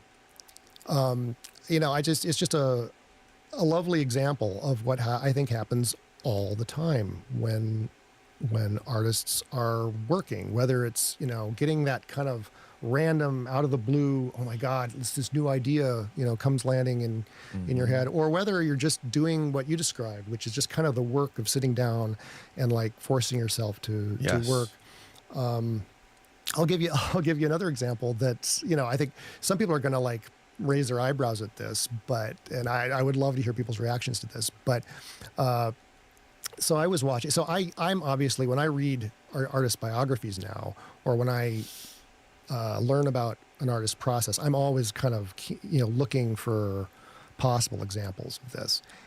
And so I was, a couple years ago when it came out, I was one of those people just utterly blown away by Get Back, the Peter Jackson's series about the Beatles and their creation of their penultimate album. What was it? Let It Be. And I don't know if you saw the series, but it begins with Paul McCartney kind of noodling on his bass, the first strains of like what the song that became Get Back, and he's kind of noodling, and like over the first few days, and this is about a rehearsal. They're kind of rehearsing for what they think is going to be a live show. And it's just, it's on the surface, it's kind of boring, but the fact that these are the Beatles, and if you grew up with the Beatles and in awe of the Beatles, it's like amazing to watch this. And it's the best, it's the best document of artistic creation that's ever been put on film. It's a phenomenal show. And it's just this footage of them in the studio, like jamming essentially. Yeah. And you're watching these songs come together, essentially as you're watching. So anyway, so on January 7th, 1969, which is when the show starts, Paul McCartney is like noodling this idea, and it's like the only line he has is get back, to where you once belonged. So, and then over the next 2 days, it sort of evolves a little and gets this idea. Okay, they're JoJo, something about JoJo, and then JoJo, and somehow he lives in Arizona, and like Tucson, Arizona. JoJo, get back, JoJo. You know, they're just kind of like they're all kind of just playing around with this idea and like whatever. And then on January 10th in the morning. There's a book, by the way, that goes with this film, and so you can read the transcript and everything. It's amazing. So on the morning of January 10th, 1969, you know, they're noodling this idea. John Lennon tosses out there, but he knew it wouldn't last. Okay, so that's another new line in the song. Okay, whatever. Okay, so that day at lunch, George Harrison leaves the band. He walks out. He stands up. He's so exasperated with like all the disagreements between his band members. There's a lot of frictions. Paul's being very bossy, and he feels George is just feeling unappreciated. So he walks out, and he says, "See you around the pubs." So that's the big cliffhanger ending of the first episode of Peter Jackson's series. And so what transpires is over the following week, the other three Beatles had to go, all the four Beatles had to convene at Ringo's house to convince George to get back. And JoJo sounds a lot like George. And Harrison sounds a lot like Arizona. So I think... Harrison sounds like what? Arizona. I mean, the only words he had at this point I guess were I could see JoJo that. and Arizona. It's a bit of a stretch. Wow. So, you know, is this precognition on the part of Paul? Is he kind of channeling this kind of important upheaval that's about to happen? I think it's fair. In his life, that it's not George like Harrison's it's a going to walk out of stretch, the band, and they're going to. but it's not too big of a stretch. Do some real. Considering how big the Beatles are, something big to convince George to get back to where he once belonged. They were clearly tapped into something. And there's more irony here. That line, get back to where he once belonged, actually came from a song that George had written called Sour Milk Sea. And it was a song about getting out of situations that you don't want to be in because they're not satisfying. And he'd just written this song, and he'd given it to another artist to record. So basically, Paul McCartney had essentially stole this this idea from George, who was already disgruntled about get back to where he once belonged, and then creates this song. And of course, it never would have occurred to any of the Beatles that that's what this song was about. They kind of the song then evolved, and they even thought, well, maybe it was somehow about immigration and stuff. There's a lot of theories and whatever. And then there's another character they added and all that. And none of this would have ever been conscious. But I just find it really uncanny that Paul McCartney has this idea for, telling someone to get back. It's just it's all just telling someone named JoJo, get back. JoJo, get back. JoJo, get back to where he once belonged. That's fascinating. And then in, literally 3 days that he is in that situation of having to convince George to get back to where he once belonged. Right.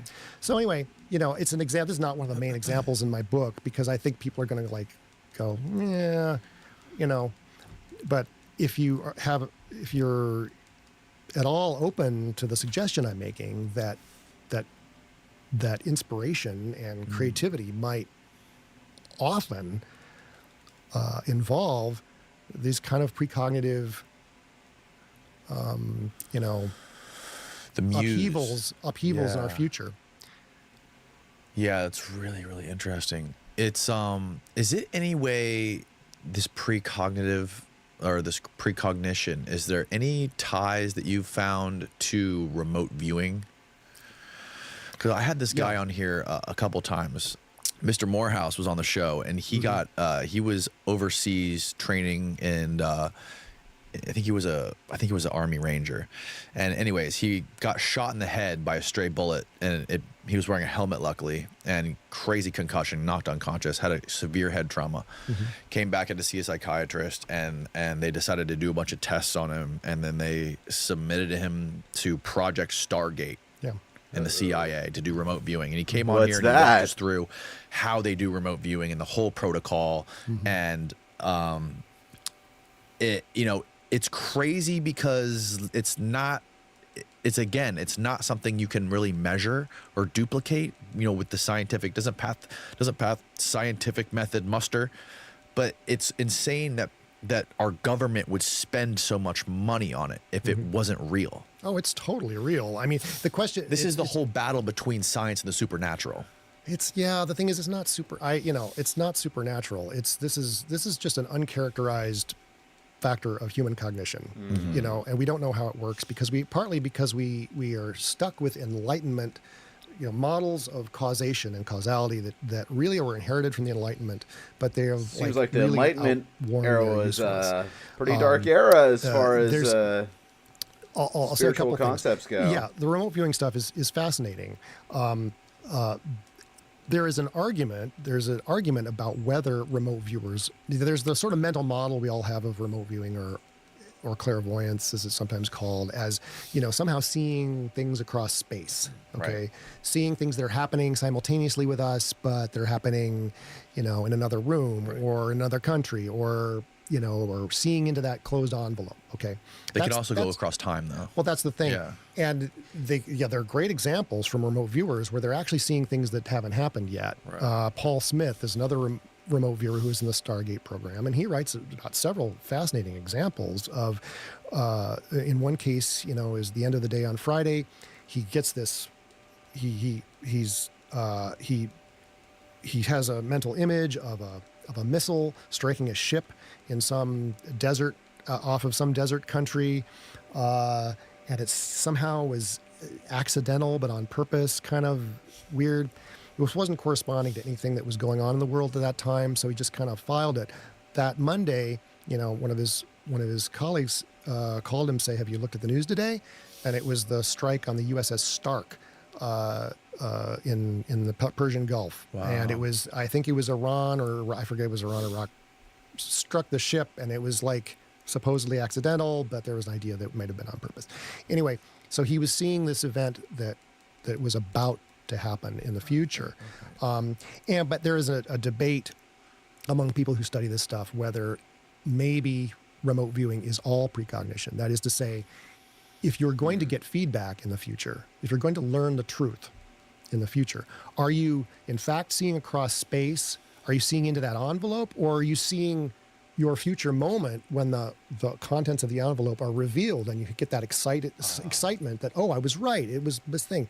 Are you seeing that moment in time in your biography?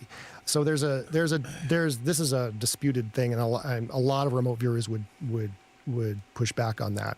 But yeah, but some argue that that's what it is. Like Edwin May has argued compellingly that it's really all precognition. I think Russell Targ too has always kind of suspected that a lot of it might be precognition, and so this is a debate in the field of remote viewing. I would imagine that they still, if this stuff, there's so much evidence and there's been studies on it, like you pointed out earlier, that it has to be being still used to some extent. If it was used, like that in the 80s and the 90s. Absolutely. Yeah. The question is, though, that if it is precognition, that changes its value in intelligence gathering, because if you can always You're the remote viewing me feedback right can now, always Yancey. be false. Technically, I guess right? you I mean, are. you could, you can get, feedback from the news, but the news story might be wrong. I So can't if you're remote view precognizing, Yancey. It almost killed me like, once. A news story. I was actually or really good at it. precognizing information that you get that may be manufactured or fictional. Right. Because a lot of what people precognize is fictional things. TV shows like Vladimir Nabokov. I mean, he was precognizing scenes in TV shows that he was going to watch. People often precognize movies. I've got tons of examples in my book of precognizing some striking scene in a movie I watched the next day. Is there any way to focus it? Yeah, that's a good question. Yeah, some people would say definitely. Another person who studies precognition, she's a neuroscientist, Julia Mossbridge. I don't know if you've heard her name. She's very much about developing ways to focus this using sort of the remote viewing style protocols to focus your precognition. Right. So certainly there are ways to focus it. I've not been so interested in focusing it. I'm not really in the end that interested in developing precognition as some kind of new superpower or whatever. I think I'm more interested in what it reveals about just spontaneous precognition, what it reveals about what I call the long self. That is to say, I ate zero mushrooms before. I was actually in the midst of a dopamine detox. In contact with those future moments, the same way we're in contact with our past via memory. I just think precognition is just memory. It's all it's memory. Like a so and moving memory, 1 year memory dopamine goes in both detox directions. during It doesn't just COVID. go in one direction. I wanted to say one of the reasons that people have such a mental block about this stuff, it goes back to the Enlightenment. One of the rules of science when it was first, modern science, when it was first emerging in the 17th century, was that you had to banish anything that had to do with God. Okay, you had to keep God out of it. You know, they were looking for naturalistic explanations for science is a religion, dude. So one of the things that they threw out in the bathwater, basically, right, with God, was teleology. What's called teleology. Now, teleology is anything the idea that of excludes God from the equation retrocausation. That's the term that physicists now use. Bound to end in some semblance of, that is to say, misery and dissatisfaction. You know, something in the future affecting something in the past. Okay, we usually think of causes going forward in time, you know, but effect happening first, cause happening later. Exactly. Yeah, an effect happening before a cause. Right. Okay, so. At that time, teleology. Dude, have you seen Gavin McInnes just roast Terrence Howard for stuff that he talks about? Talking about God's plan, all right? And so teleology got thrown out of science because it was not fair bringing God into the equation. And if you were talking about causes running backwards in time, you were implicitly, at that time, talking about God's divine plan, all right? Okay. So... Now, so the idea, the presumption that causes only run in one direction, you know, it worked fine in science for a couple centuries, but then almost exactly a century ago, physicists discovered that on the smallest scales in nature, and we're talking about quantum scales, it doesn't quite work. That there's this element that's always been called randomness or indeterminacy or uncertainty. Okay. And so quantum physics for the last century has been about this component of causation that cannot be predicted from from past events, from prior events. And now you have all these interpretations of quantum, of this mystery. Okay, there's a lot of different interpretations. You got the Copenhagen interpretation, you have the many worlds interpretation, you have like a lot of different sort of competing interpretations of what it means that certain things cannot be predicted from a chain of prior causes. And one of the theories is retrocausation. Well, wait a minute. Maybe causes are propagating from the future to the past as well as from the past to the future. And maybe that's what accounts for this thing we're calling randomness. Now, one of the most influential figures in early quantum mechanics was Niels Bohr. And he was a very brilliant man and very, I would argue, the only people that are powerful personality. The people and he sort of dominated the see future conversation, events are like in the early years being of given quantum gifts from God, physics. But I'm religious. And he sort of convinced people that it's just random, and you have to accept that the world is random on the smallest scales in nature, and we have to just accept it. And there's no reason for it. And you've probably heard the idea of wave functions collapsing. Since you're religious, I don't know about this, but like in Islam, they say that there's no prophet after Muhammad. Things are completely in Christianity. Can there be prophets after Jesus Christ? Things take on a solid reality. There's kind of things behave as waves. Double slit experiment. Double slit, all that, yeah. And sort of there's this mystery of what happens when you make a measurement of something, and that from that there's a popular idea that somehow it's observation itself that collapses the wave function, and maybe it has to do with our consciousness or something like that. Right. That's one. It's not a mainstream idea in physics, but that's been taken up by, certainly by people in the New Age. And well, I've been able to see the future many a time, Yancey. Does that make me a prophet? Right. But anyway, I mean, it comes like Moore randomly. said, it's not just like don't on worry about it. command, Just, but do it the happens math. often. The equations, can be used. Who to are predict very the well who are what the two happens to, prophets? particles in the aggregate? Would you say? Like if you have a bunch of particles, you can tell exactly what's going Nostradamus? to happen, even if you don't know what's going to happen to a single particle because of this indeterminacy factor. But more and more physicists now are talking about retrocausation. That hey, wait a minute, what if? Are you what calling if me regular? That whole randomness thing. What if it isn't You random? calling me What if- regular, what if Yance? My measurement. I am now far of from this regular. particle, this electron is actually causing what happened in its past. And in that case, it's not random. And there's this retrograde component in causation. My pronouns are Retrocausation. Z them. And All they right, have I am actually far done from regular. experiments that I am special. suggest that that's what's going on. I'll give you an example. This is from my book Time Loops. I talk about this, but in 2009, there's new methods in quantum physics that are enabling researchers to kind of probe this question. Okay. And one of the methods is called weak measurement. And it's kind of complicated how it works, but the idea is, in most measurements, you affect the thing you're measuring, and so Yes. it causes problems. But there's this method called weak measurement, which is if you like weakly measure a bunch of particles, you can kind of like measure them without affecting them. Okay. So what they did in this experiment, it's very similar to what happened in Daryl Bem's experiment, except this time we're using photons, not Cornell undergraduates. Okay, just substitute photons for the Cornell undergraduates. Basically, what they did was they took a laser beam For the resurrection, one will and speak they the put it through a language beam of square. Babel, and So one you will have the same understand beam, but then it's translate the split other. into two. All right. Now, then what they did was they I've heard some weakly theories measured of people saying the that the Tower photons of in Babel both is beams. AI, All right. which And then they subjected one of the beams Maybe to this a Tower of strong Babel's measurement, here, if you wanna put Yance. it that way. And what they discovered was that back in time when they were weakly who's the guy that's measured, supposed to come before the photons resurrection? that got the later strong measurement had been amplified significantly. So that later measurement amplified the photons in their past.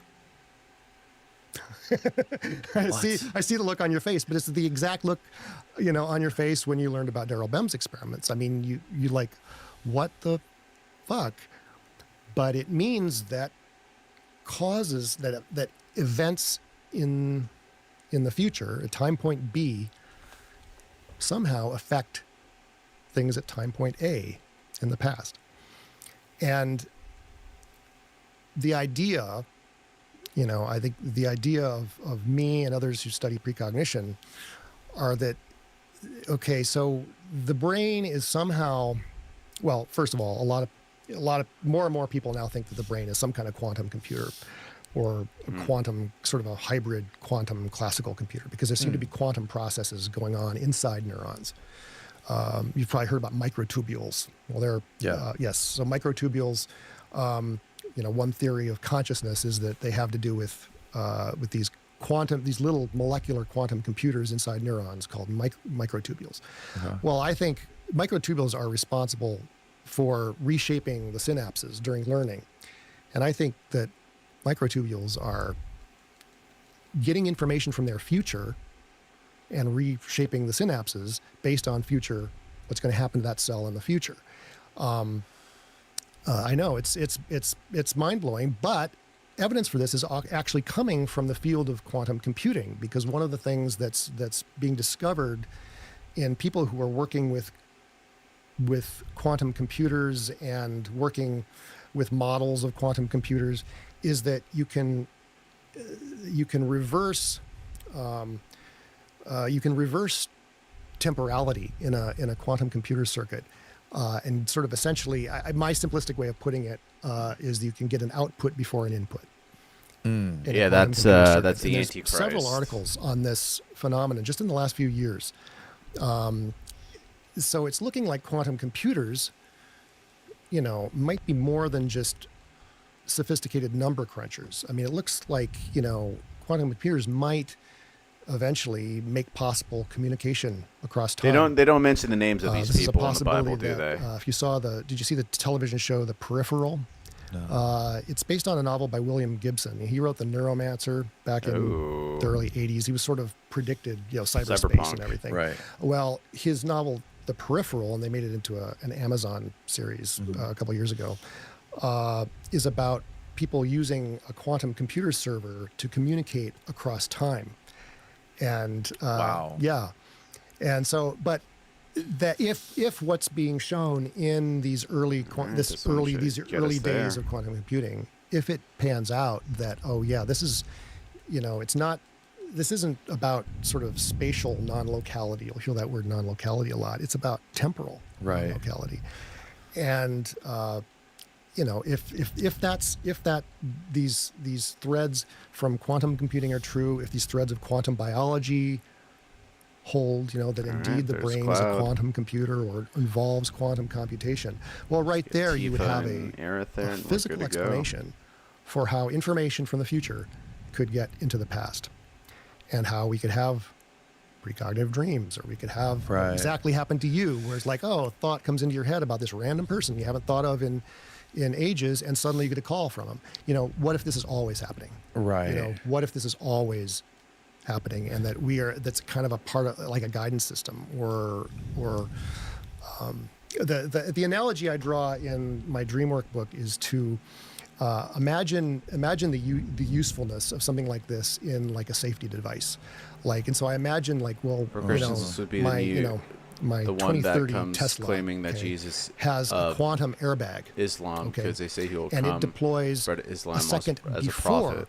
a collision, not because it predicts the Christians, collision, this would but be the because one that it's comes- got a quantum computer, and it knows when there's So you're saying inevitably that going to be a collision. Muhammad was So the it Antichrist? deploys my airbag just a second earlier to enhance my Right. survival. Well, what if we're going through life with this quantum airbag that essentially cushions us I against think I understand what you're saying. shocks, That gets pretty philosophical, guides though, us. doesn't it? extremely. Yeah.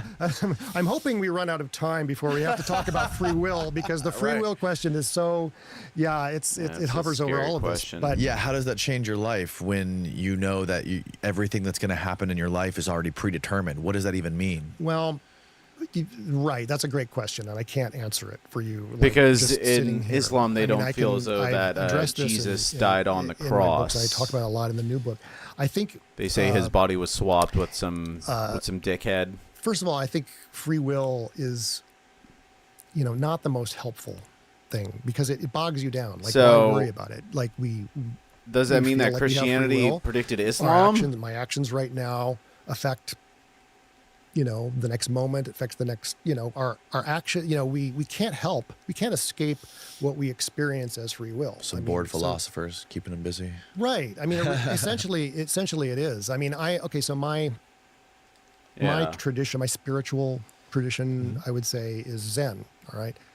And one of the things that comes through again and again in Zen enlightenment experiences is that you don't need free will. Free will is a kind of a mirage, and it's actually really blissful when you kind of break through this idea of free will and this worry about free will. On our Bible, and there are this many things sense that of having allude free to will. Islam. In fact, like Interesting. whenever you are the most successful at whatever it is you do, whatever flow state you get into with whatever your athletic or creative or whatever, or when you're driving a car, you're not exerting conscious free will. Your unconscious is in complete control. Right. Back in the late 70s and early 80s, this guy named Benjamin Libet, a neuroscientist, you may have heard of him. He performed some really fascinating experiments that were really troubling for people, because they showed that our nerves would initiate an action like a half second before we were consciously aware of it. Okay. Whoa. Right. Which you can interpret that in multiple ways. And the way that a lot of people interpreted it was that, well, free will is just a complete mirage, and we don't exert the sense that we have of being consciously in control of our lives is completely a mirage. Another way of looking at it is that we are controlling our lives, but from the future. That we are reflecting back on think about how you, I don't know if you do a martial art or something. I used to do martial arts, and you'd make a particular. For example, Arabs are supposed to be move, descendants of Ishmael and Hagar. You'd replay it in your head. Abraham's first son successful and his maid. Move. And the replay Bible it in your tells head. us What if that Ishmael's mental descendants replay- will what if be you- what if numerous, you and they are- will be against that mental everyone else. replay is actually causing. Everyone will be against them. Maybe you are actually pulling your meat puppet's strings from a position displaced into the God future. damn. And that's what free will and agency, what if that's what it is? It's kind of retrocausation in the body. It kind of sucks for Islam. Yes, it raises there's amazing implications of retrocausation and its biological, physical manifestations as precognition, or what Daryl Bem called presentiment, feeling the future without being consciously aware. I think that's where it really mostly manifests. We're not consciously aware of seeing the future. I mean, that occasionally happens like in visions. People have precognitive visions. Right. But most of the time it's controlling us unconsciously. And the implications, if this exists at all, then it's astonishing. It's astonishing, and it's I find it incredibly exciting, because it's like since the Enlightenment, if you could divide time into past and future, and then there's this line of the present in the middle of it. All we've been looking at causally for the last 3 centuries in the Enlightenment is this left half, but there's this whole right half, the future, that is, I think, and a growing number of physicists even think, is influencing our actions and influencing what happens in the physical world, that we just have had a mental block to, because we threw out teleology with God, 3 centuries ago. Okay, so time loops.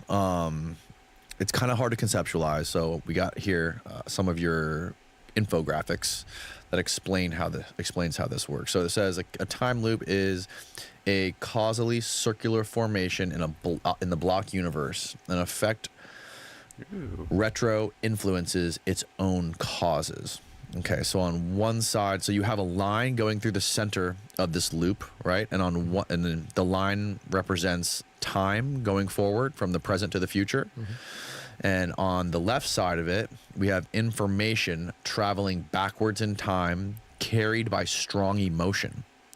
And on the right side of the line, we have another curved arrow that is freely willed actions that lead to future outcomes. Okay. So if we were thinking about the Daryl Bem experiment, that would be a good example. But the short stick is that goes to the clicking on Jews. They're supposed to have a curtain lot of and suddenly suffering, being which they rewarded, have. or seeing an erotic picture, that's a reward. Yeah, That's everybody like has acting suffering, like, Yancy. one of a treat if you were training a dog or a dolphin, give them a sardine. It's like it's like a reward. It's those little rewards. Somehow, we don't know the mechanism, but somehow those rewards travel backward in time. Not only rewards, but also traumas of various kinds. So that's why, people often have, if they're aware of precognition, it's often in the context of having a dream about a loved one's death, for instance. Okay, this is interesting when you look at it this way, because this is not how I was thinking about it originally. So in the present, we could have, you could think of this sort of as ambition. True, right? being expelled from your homeland and then hated by everyone around you is a lot of it. You know that you want to do something with your life. All of your actions wasn't are going to their homeland thriving, and then things got tough, and they're like, screw towards it. Achieving and this then goal the Muslims kind of took over, that you were destined to do, like you being a writer, right? Or me doing podcasts. So essentially the idea is that if somebody has and tell me if I'm completely butchering this, but if somebody has some sort of an idea early on in life about what they want to do with their life. And then they go to college, they get a job, they start writing books, they become a super famous published author. Essentially that this happened in reverse somehow. Like this already happened and it's coming back to them, which is why they're inspired to do this in the first place. Right. Okay. The question is, how pervasive is this? You know, how much of an effect is this? How much of an effect does the future have on the past? And that's an open question. I mean, it's like, obviously it's not like an incredibly strong effect or we'd be more aware of it. It is a subtle effect, you know, and you know, even in quantum physics, I mean, you can say, you know, talking about, you know, the direction, if you know, you know, a lot about the position of an electron, you don't know much about its velocity, but you know some. I mean, there's a way in which we know most of what we need to know from classical physics that moves from back to the future, backwards. They were expelled in 72 AD by Rome. The Muslims came in, took that but we don't know land everything, and there's that's that uncertain Christians component during some very that is violent coming from the future. conquering. So there is This like is, an this is what I don't you know, get I about think religion. They anyone who claim studies that this would say, like yeah, that there's an is asymmetry holy there. land, but how much And why blood there's has that been asymmetry, spilled in that who land? knows? I mean, that's Right? getting into Sounds like unholy land to me. Sounds like realms a that we can't even sacrificial address yet. sort of but hotbed. some component of the way the world is at this moment is a result of things, causes propagating backward in time versus causes going forward in time from the past. And the idea, the reason why quantum computers are so important in this is that you know, it doesn't really matter, you know, this idea of, well, the fact that randomness is really retrocausation. It doesn't matter for just inert matter. You know, it doesn't matter for predicting. We don't need to know about retrocausation if we're going to predict, you know, the, you know, planets and weather and things like that. Where it becomes important is when that little retrocausal factor at the micro scale of the quantum is scaled up somehow and made coherent at a larger scale. Right. And that's what a quantum computer is, because what a quantum computer is a matrix of electrons or some particle that they're all entangled. You know, they're all entangled. That is to say, they act as a unit.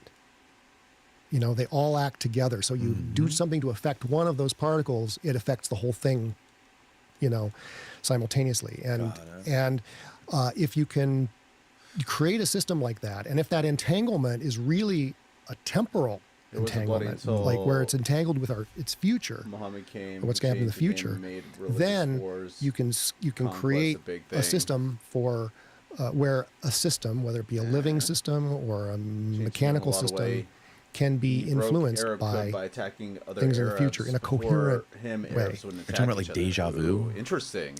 Well, people have argued that deja vu is a kind of symptom Islam was of kinda- precognition, it was, that a lot of conquest you suddenly taking have an place with that experience thing. that you feels familiar and you don't know how. Well, maybe you had a dream lot of red and you can't remember flags. the dream, but there's that feeling of familiarity. A lot of things I can't It's get complicated behind. with deja vu because you can artificially induce deja vu. I think you can like probe a certain part of the brain and give someone the sensation that they've experienced this before. So the possibility that this is just the brain misfiring, I think you have to kind of keep that possibility. So that's why I hesitate to say that deja vu is necessarily about precognition. Okay. But a lot of people through the years have argued exactly what you're saying.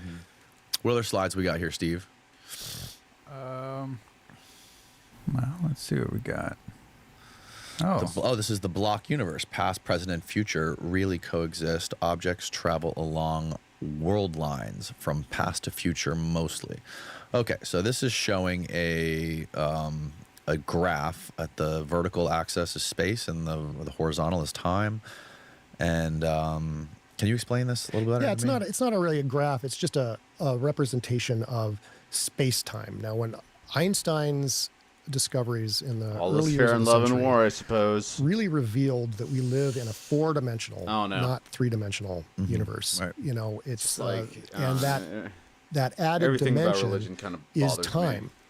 Now people man. have speculated about higher dimensions than fourth, but let's just stick to four because you can't. It's very hard to visualize this, and this is why anytime you're going to visualize a four-dimensional space-time, you've got to get rid of at least one of those spatial dimensions and turn it into time and make it something solid, like we're seeing in this diagram. You know, this is a big. Just imagine a big glass brick, essentially, and anything like a particle or a person, we are world lines. We extend through time. Got it. And and mostly we extend in one. That world line is generally not tangled, but it's possible to have a loop in that world line, and that's what wormholes are, for instance. That's not how I think precognition works, but this is just an example of how you can have an object that kind of makes a loop before in it could space-time. replicate. Wormholes allow objects to travel backward in time and then resume their journey back to the future. Okay. Particles also carry some quantum The fact of the information matter backwards is this: along ever their since world then, lines from it's been future a very interactions to bloody previous ones. place, and it doesn't seem to stop Okay, being this a offers very an bloody alternate place. explanation for entanglement. That land is haunted. Okay. Entanglement is the idea that I'm sure you've heard about from other people on your show. It's sort of often thrown around as an explanation for not only psychic phenomena, but things having to do with UFOs and so on. It's this kind of mysterious fact that if you take two particles that have been in contact and then you take them and separate them, even they could be separated by the length of the universe. Yep. You do something to measure one of those particles, the other one is going to Everybody wants show a control of it, corresponding and they have to measurement. fight to death for And the it. way this is usually imagined for what? is More that it's death. somehow communing across space. Again, we think we have a hard time thinking in terms of time. So the assumption of most physicists, the kind of mental image they have, is of it. They're somehow Targeting system exchanging game information, blows, dude. even though they know that that's not possible. That things, there's not telepathy on the level of electrons.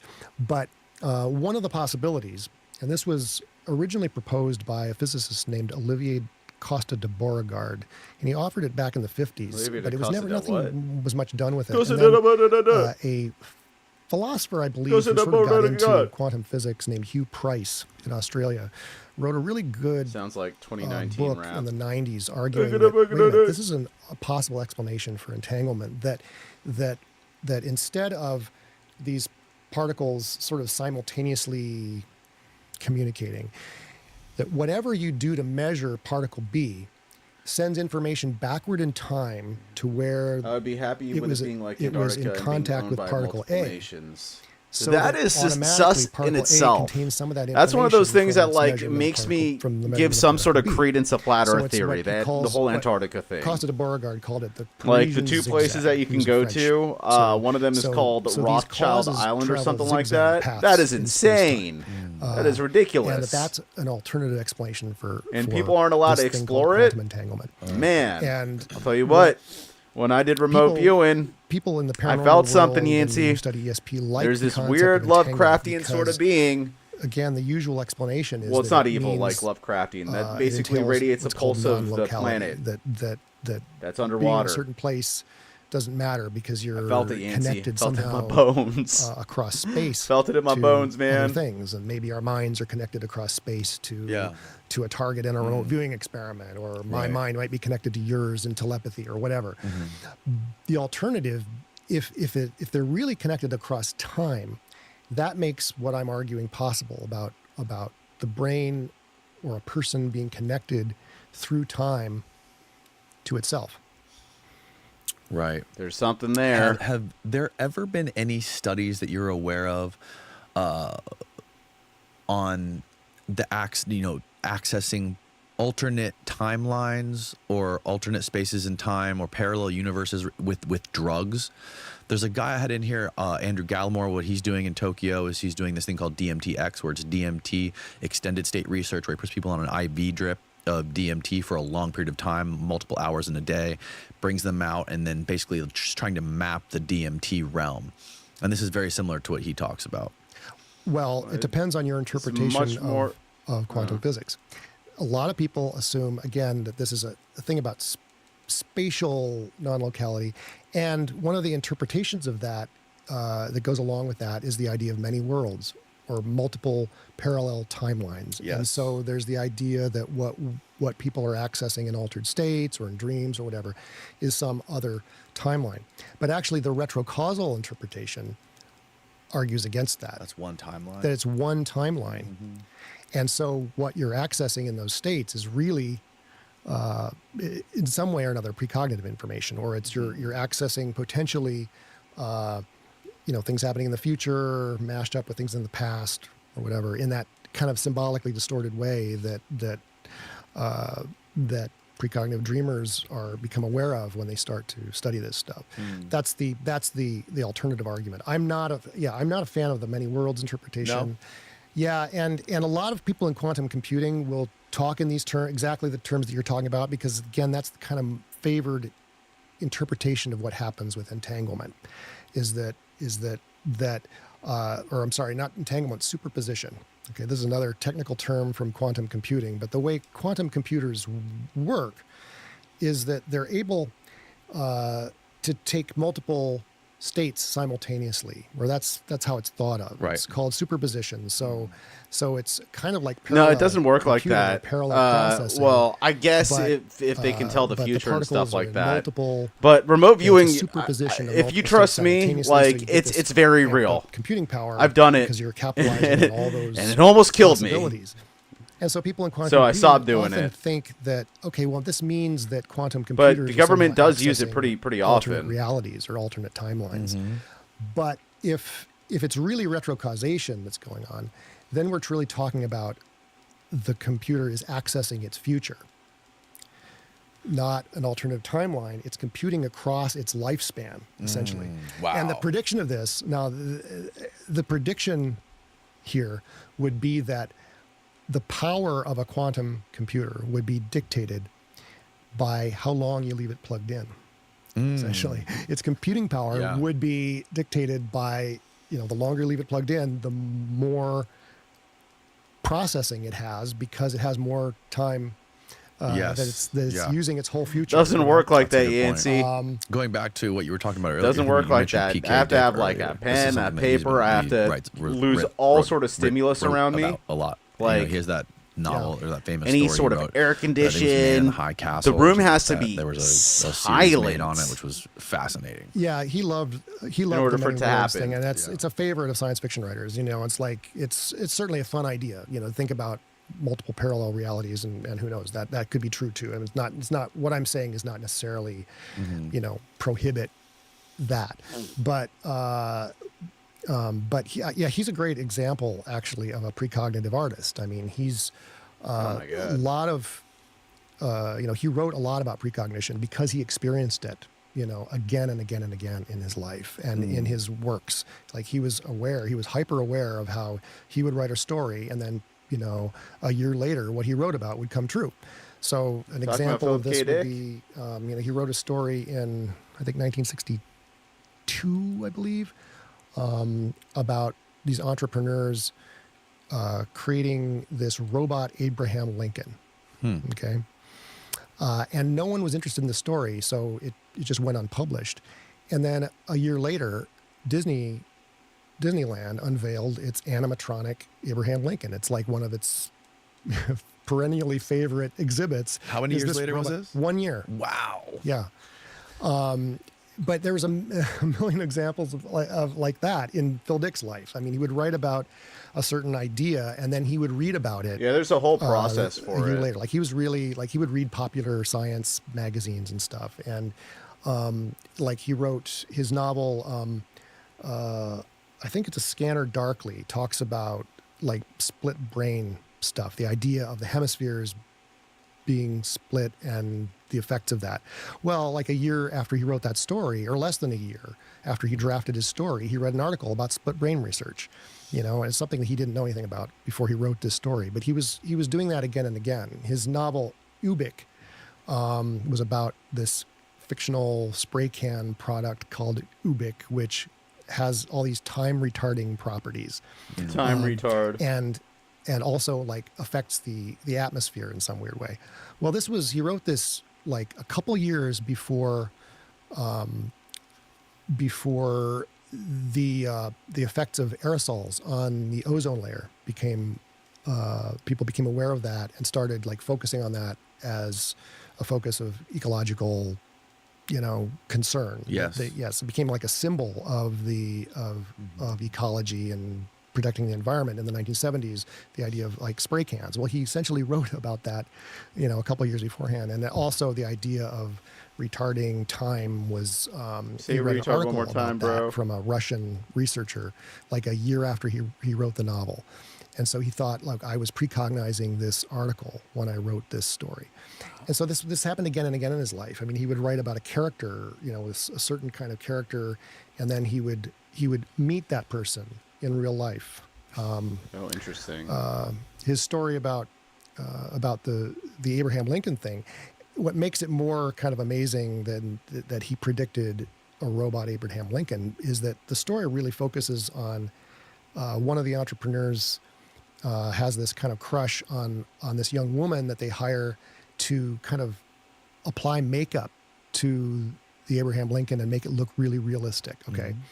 All right. Well, years and years later, he wrote that story. Well, he wrote that story when he was living in, I think, in the Bay Area in California, but he then moved to Orange County, which is where Disneyland is, or near where Disneyland is.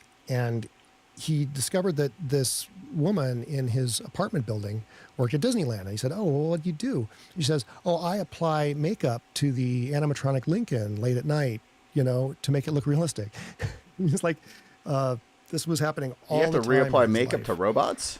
And he was one of the smartest, really, people about this topic of precognition. He understood that he was somehow in contact with his. And he wrote about precognition. Oh yeah. He's the guy that we get the term precog from. He wrote about precogs in his story, The Minority Report, which they turned into a movie. That was his story? That was his story. Oh my yeah. God. Yeah. So the idea of Dude, Philip K. precogs Dick who was can, like genius. Predict crimes, and then you have a police unit that Schizo-genius. goes and prevents these crimes from happening because they were precognized. That's Phil Dick. Yeah, he was an amazing, very troubled, kind of fucked up person. What kind of drugs was he on? Well, he was on. People have this idea of him as this like super druggy. He did not, I don't think, use hallucinogens very much. He didn't? No, he used. I think he'd tried them a few times. I think he took a lot of amphetamines. He'd been prescribed some amphetamine when he was a kid for some reason, and he had a lifelong, I think, maybe dependency. I think I'm not an expert on, But no psychotropics. Not that you're think aware he's. of. I'm not an expert on that aspect of Phil Dick, but he. Yeah.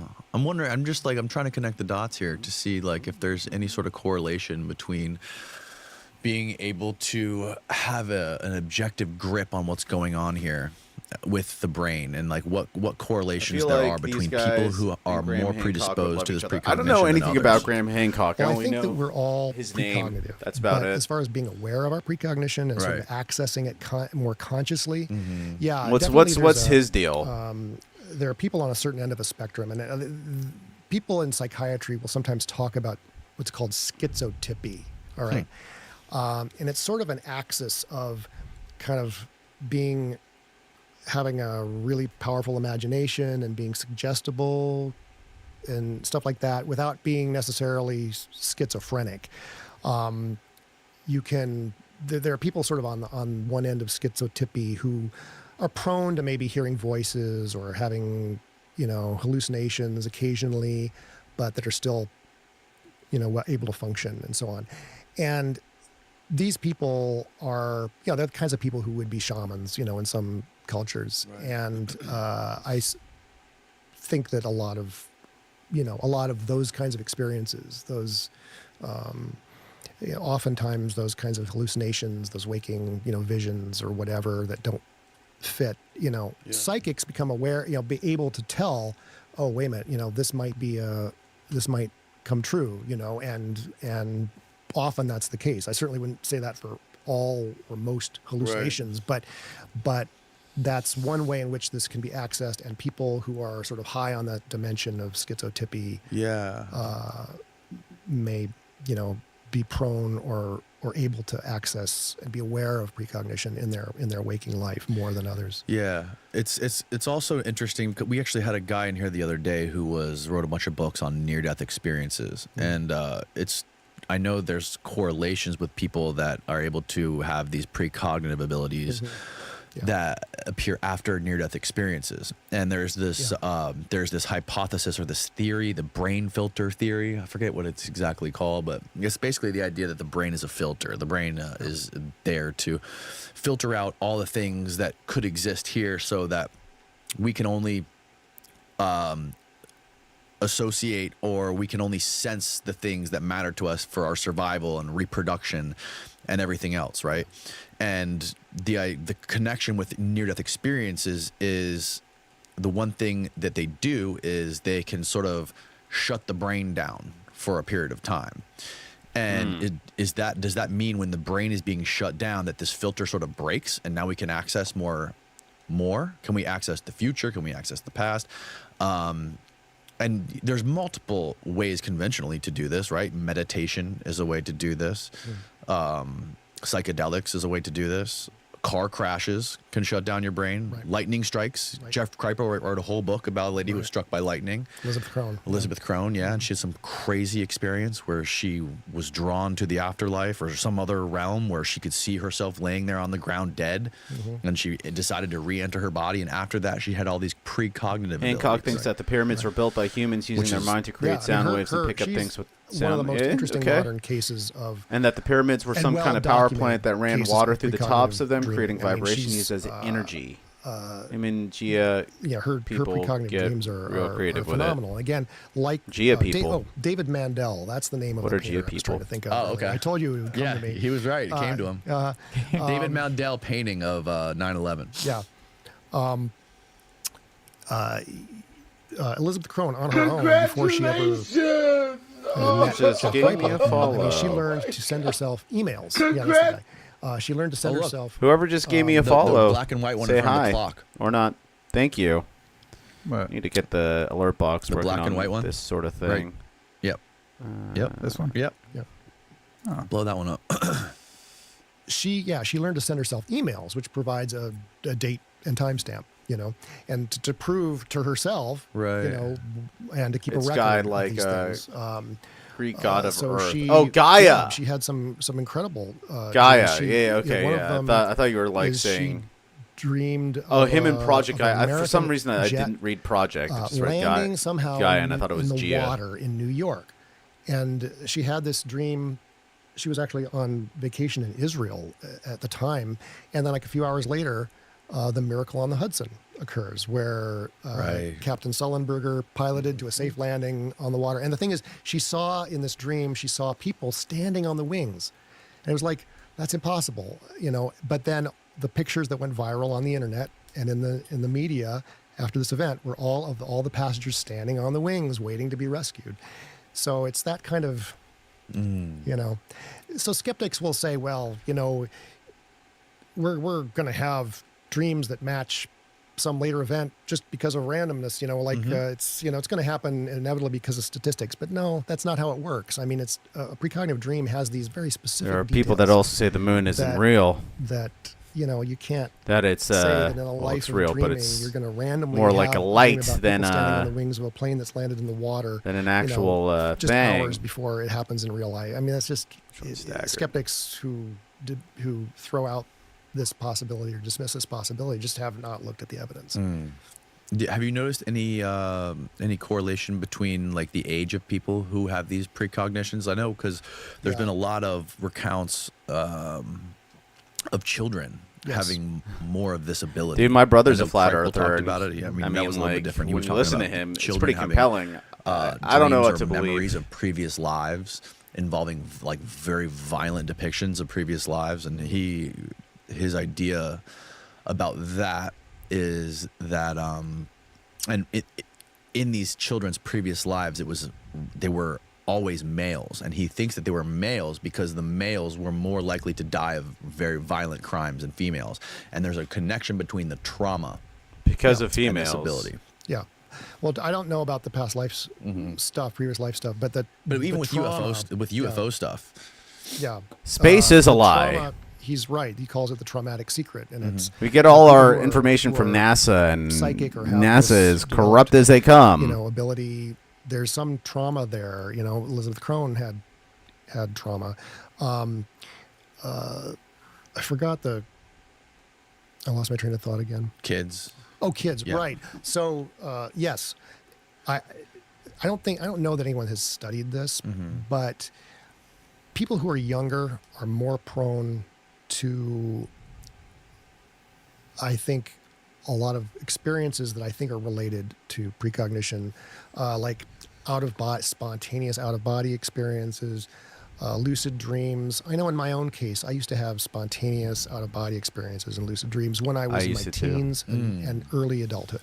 And then later, when I became interested in this stuff, consciously interested in this stuff, Stopped happening. as, in my middle age, and I even for a while, I was devouring books on trying to induce out-of-body experiences. It's really hard, and I was successful, twice. And, whereas when I was younger, if I'd been doing this stuff when I was younger, it probably would have been really easy. Unfortunately, I wasn't interested in, or I wasn't recording my dreams when I was young. So I don't know if I was having precognitive experiences, but I do know that my own kids, I have 2 small children, they're doing this all the time. Really? Yeah. I mean, my oldest daughter, I think she was probably around 3, and we were standing near a pasture with some horses, and the horses, there was 4 horses, and they were just ambling around, and we were particularly interested. We liked this one brown horse, and because we'd seen him before, and she, they're just ambling around in the fields. We're just sitting there, kind of enjoying. This was in Colorado, near my mom's house, and she said, "He's going to run from there over to there," and whatever. I just kind of didn't pay attention to it. Anyway, a few minutes later, all the horses kind of slowly ambled back into their barn, which was over on the right side of this big pasture. And so we kind of got up and started to walk away. And all of a sudden, that one brown horse charges out of that barn and ran from the right side of the pasture to the left, just exactly what she had said was going to happen. But the thing is, this kind of stuff happens all the time if you pay attention to little kids and don't have your mind closed to this His possibility. pineal gland sucks. You know? It's So calcified. I think He needs to get some more iodine in his system. Yes, I I need think to we get some all more have iodine this, in my system. we're all- I feel we're like my born with it. It's pineal part gland of has our been calcified cognitive as of late. makeup, and it's always operating under, below the level of conscious awareness. And if we lived in another society that kind of just accepted this, it wouldn't be strange at all that a kid will utter some strange thing and then have it happen a few minutes later, or What's going on with lucid dreaming? Dreaming. Is there a protocol you're aware of to induce this, and then how does that fit into everything? Oh yeah, a ton of people have written books on lucid dreaming and how to have lucid dreams, and I'm not an expert at it, and I wouldn't want to talk. I mean, if you just Google it, you'll find a lot of books on it. But as far as what they are and so on, I've noticed in my own case that they're very often precognitive, or I'm able to, whether they're more precognitive than other dreams, I don't know if that's even a meaningful distinction, but when I have a lucid dream, I always am sure to write it down, because it's very often will relate to something that happens shortly thereafter. And I personally think that so-called out-of-body experiences may be sort of on a continuum with lucid dreams, that it may be that there's just some sense in which some of these dreams just feel very much like you're in your physical environment. Because I've had a couple of the times I was successful at inducing an out-of-body experience, they were incredibly precognitive. Well, like in one case, precognitive of an event that happened exactly a year later. I mean, the stuff is really stunning when you start. You said 2 times you were able to induce an out-of-body experience? Yes. It was. I'm forgetting the details of the second one. It wasn't as remarkable, but the first one was. I'd been reading one of the guides. There's a guy named Robert Bruce, and I think he's in Australia, who writes guides to astral projections, sometimes called astral projection. Anyway, he has a set of protocols for doing this, and it involves, meditating in a certain way and kind of really focusing on your body. Ironically enough, like a lot of the most, I think, important techniques for inducing all this stuff involve really focusing on your body. It's not like trying to leave your body. It's trying to focus on your body in this sort of enhanced way and becoming more aware of your sensations and so on. But anyway, I was meditating in this one way, and I had tried literally for months to do this and without any success. But anyway, this one time I was like, holy crap. And I was out of body. This is a complicated story, but it's kind of funny. I was out of body, and where I was down the hall from my bedroom, down by the floor by an opened kind of closet. All right. And I was like staring at my wife's shoes, because that's where she kept her shoes. And it was just the weirdest thing, but I felt there was a weight on my back of my cat. One of my cats was somehow sitting on my back. All right. And then it shifted. So I didn't have a sensation of like flying, but then I had a sensation of being up by the ceiling in my office, which was just a few feet down the hall from there. I had a sensation of being up by the ceiling in my office, looking down out the window of my office and seeing these 2 green lights, like there's like almost like eyes, like looking at me. And it was just kind of like, what the hell? Anyway, I immediately, one of the instructions that Robert Bruce has is to keep your flight short. And like, because if you stay too long, you're gonna like not wake up and you're gonna forget it. And so you want to like keep your flights short at first. Okay. And so I like immediately I sort of had this. I immediately like basically flew back to my body and woke up and wrote all this stuff down. All right. So exactly. Gotta see this.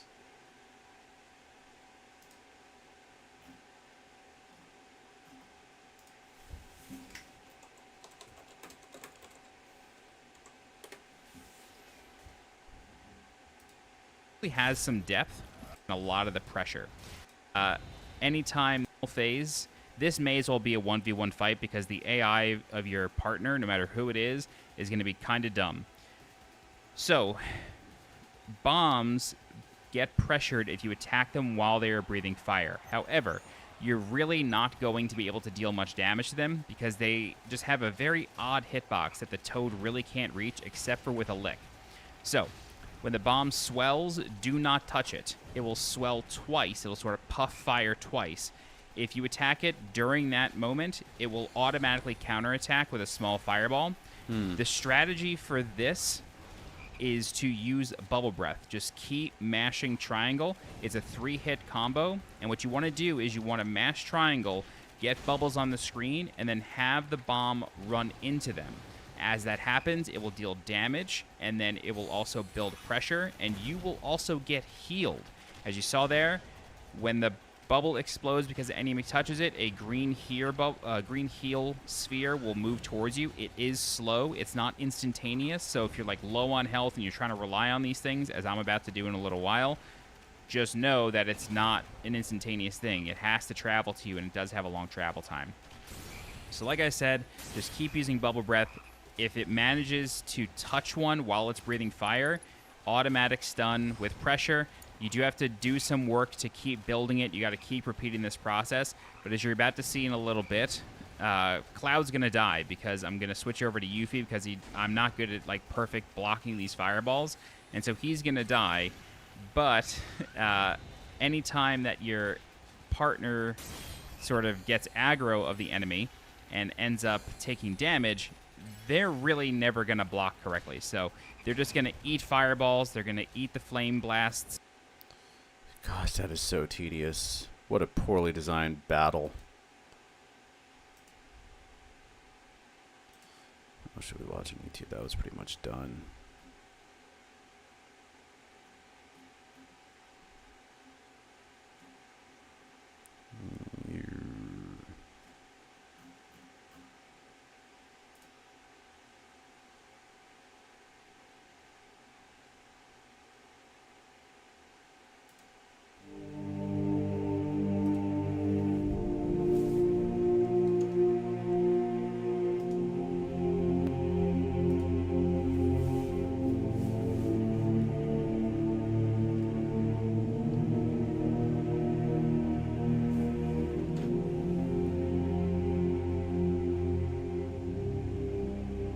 The first century of Christianity is shrouded in mystery.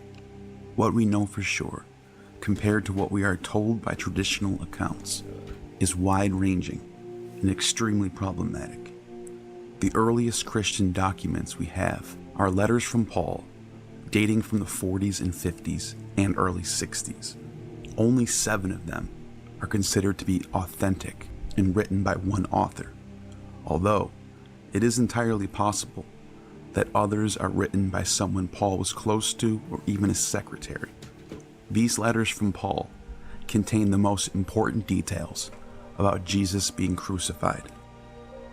We have letters from John an issue and I Peter, have with the stuff these people which may lead not to, be lead authentic, into but are psychics nevertheless and talking to dead late people, first century, which as a religious early person is second dangerous. century Bible text specifically written warns by about talking to Christians. the dead. And there It is doesn't also say magic an isn't real. It epistle from says Jude, that gifts James, come from demons. and an unknown author, writing to an assembly I of can see that. Greek-speaking Hebrews. How else are they gonna seduce? Outside of these letters, demons in the Quran, I think, are the only referred to as surviving first jinn. century letter, which was not included in the biblical canon, I've had is a the few Epistle encounters of with them. Clement, dated my to early 96 childhood. AD, which we will discuss.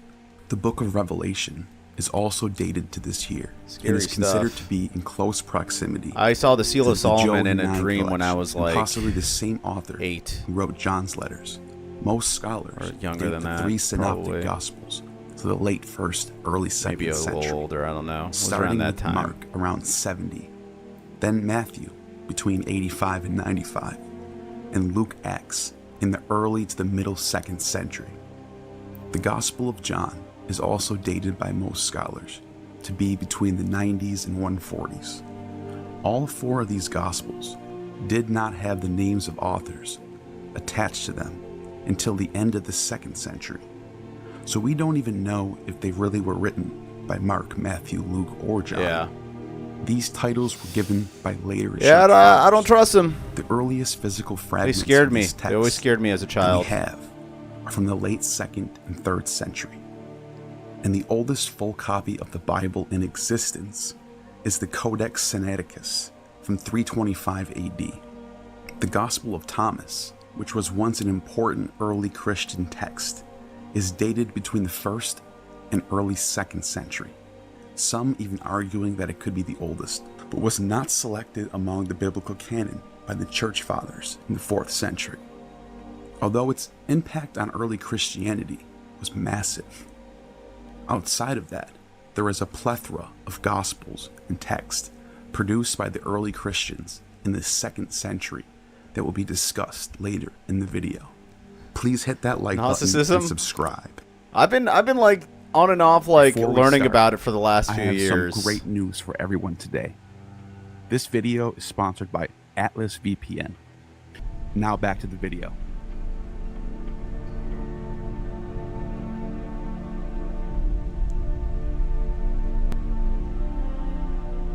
In the 4th century, Eusebius provides a detailed list of the early church bishops in Antioch, Rome, Alexandria, Athens, Corinth, Smyrna. When you and grow up others. seeing weird shit, you These can't see lists fucking. show a direct continuation. You learn about whatever you from can the just to make sense of the apostles world. Like Andrew, consecrating the father of the heretic Marcion, Philologus, the first bishop of Sinop, as well as Andrew consecrating the first early bishop Christian of history. Corinth, named Apollos, who is mentioned in Paul's letters, and Mark, being the first bishop of Alexandria, consecrated by Peter, with Peter being the first bishop of both Antioch and Rome, consecrating both Linus and Evodius. And of course, they list James as the leader and first bishop of the Church of Jerusalem.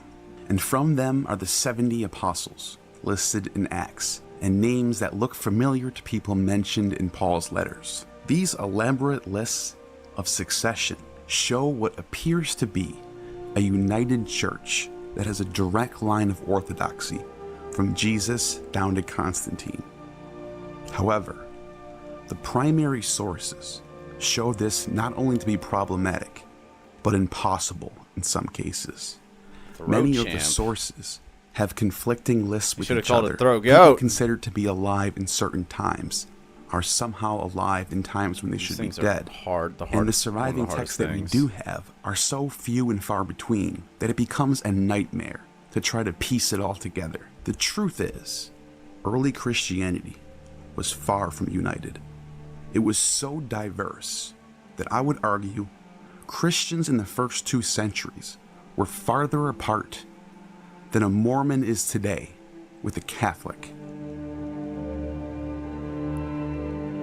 On one side of the spectrum, you have Ebionites, Jewish law-observing Christians who revere James the Just, but reject Paul as a liar. They follow strict dietary laws from the Torah, keep the Sabbath and the commandments, and think Jesus is the Messiah, but not God. You also have Alkasites from Parthia, who are also Torah observant, but also think that Jesus was a giant 96-mile tall and 14-mile wide angel who was the Son of God, and his sister, the Holy Spirit, was also the same size. And no, I'm not making this up.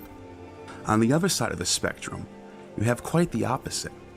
Cainites, who think the Old Testament God is actually the devil, and Judas was the hero.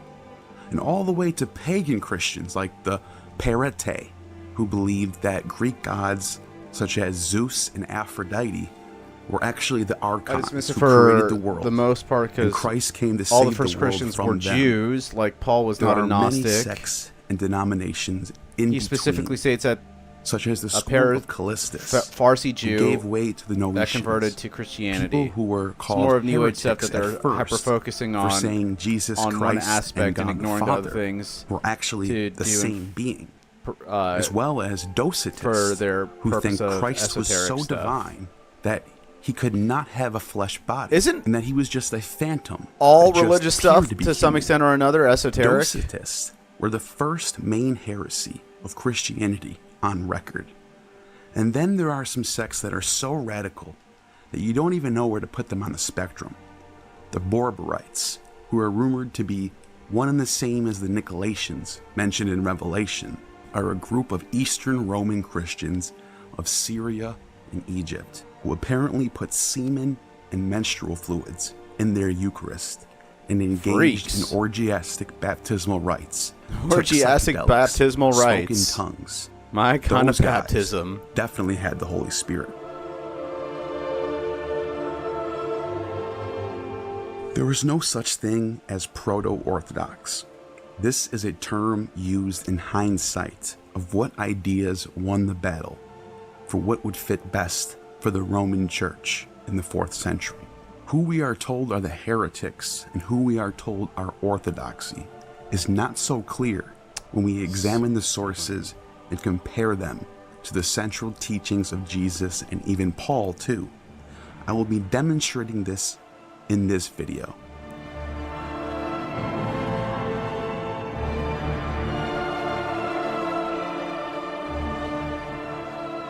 As most people know, Jesus lived in the first half of the 1st century, had a following of young Jewish teens consisting of both male and female, and he was crucified under Pontius Pilate in Jerusalem around 30 AD. Most of his life is shrouded in mystery. He wrote nothing down, and we have zero contemporary primary sources or any archaeological evidence about him or his movement that exists from the period in which he was alive. Everything we know about him is taken from Paul's letters Desponsi? and what the gospel authors say about him. Desposini. All we know about his family is that his I'm trying to mother's get name was into Mary, this. and He's that misleading James for the purpose of may making or may it seem not like have there's been some his Christian brother. Paul truth tells hidden. us nothing about his father. What's and the earliest what's gospel, Mark, Desponcini? I don't doesn't know. even I'm mention butchering the name, who his definitely. father's name is. It is not until Matthew's gospel, written between 85 and 95, in which we get any mention of Joseph being the father of Jesus. Celsus, a Greek who was hostile to Christianity, claims that Jesus' biological father was a Roman soldier named Pantera. Celsus cites Jewish sources who he metalhead, says huh? he got this information from. Father was a And the metalhead. Talmudic fragments from rabbinic sources also agree with this. According to Origen, Celsus lived during the reign of Hadrian between 117 and 138. Even if Celsus wrote later, this would mean that Pantera and Joseph, as possible fathers of Jesus, are nearly contemporary ideas to each other in the sources. If Joseph was really Jesus' father's name, you would think Paul's letters in Mark's early gospel would easily relate this. And what reason would Jews have for deceptively telling Celsus in the early 2nd century that his father was actually Pantera, a Gentile Roman, born out of wedlock? It seems that there would be much more incentive for Paul to hide this than there would be for Celsus to lie about this. Whether Joseph or Pantera is his father is impossible to know. I will leave that up to you to decide. This is a topic for another video. The main question I want to explore in this video Catholic Church met them and is what disputed did their the control of the earliest church, Christians believe, eventually leading to the and Catholics who were telling his they? family to seize control. Yeah, Ross, the frog fights never stop, Celsus man. gives us a list of the sects never and stop. denominations of I'm the so church over frogs, that were dude. relevant This game has in his ruined day. frogs for me. In Frogs the used early to own 2nd so century, hard. He says, And now those of the great church they do the opposite of receive own. as true the accounts of the creation in 6 days, and God resting on the 7th. They Got agree one of them in regard down. to this first man and deduce their genealogies from him. They accept the narratives about going of the children of Israel into Egypt and their flight. Jeb from it. is a I know mess. some hold the creator, the God of the Jews, to be different from and opposed to the God which Jesus came from. In truth, their divisions are endless. They have Hey, Ross, carnal Yancey didn't and think that you were spiritual from men. Cali. They call themselves Christians, who wish to live in all things as the Jews. There are among them Sibylists, Simonians, Which is funny because Ross is the more Carpocratians, liberal one of disciples of Mary and Martha, people that come onto this and stream. Marcionites. But notwithstanding all their divisions, I and hit level abusive 60 with controversies, my level farming, you may Mikey. hear them all saying, "The world is crucified unto me, Now I'm just and I doing unto some more the world." mundane side quests trying to raise What I up find levels. so interesting So about I'm this strong enough to passage take on is how he shows Odin no knowledge of and any Gnostic heresy a at bunch this of other time. summons Although at he the same does time. show knowledge of divisions, Ridiculous. which is understandable. He considers the Simonians, Marcellians, Carpocratians, and Marcionites to be among the sects of the great church. All of them are considered Gnostics and heretics by later Christian writers. You would think Celsus would have said something about this if he knew this was the case, and he mentions them as being Sibylists. I think this is very telling of how the remember early what, church Ross? was divided, but yet all were within the church, wide-ranging doctrines that opposed each other, yet all believed in the crucifixion.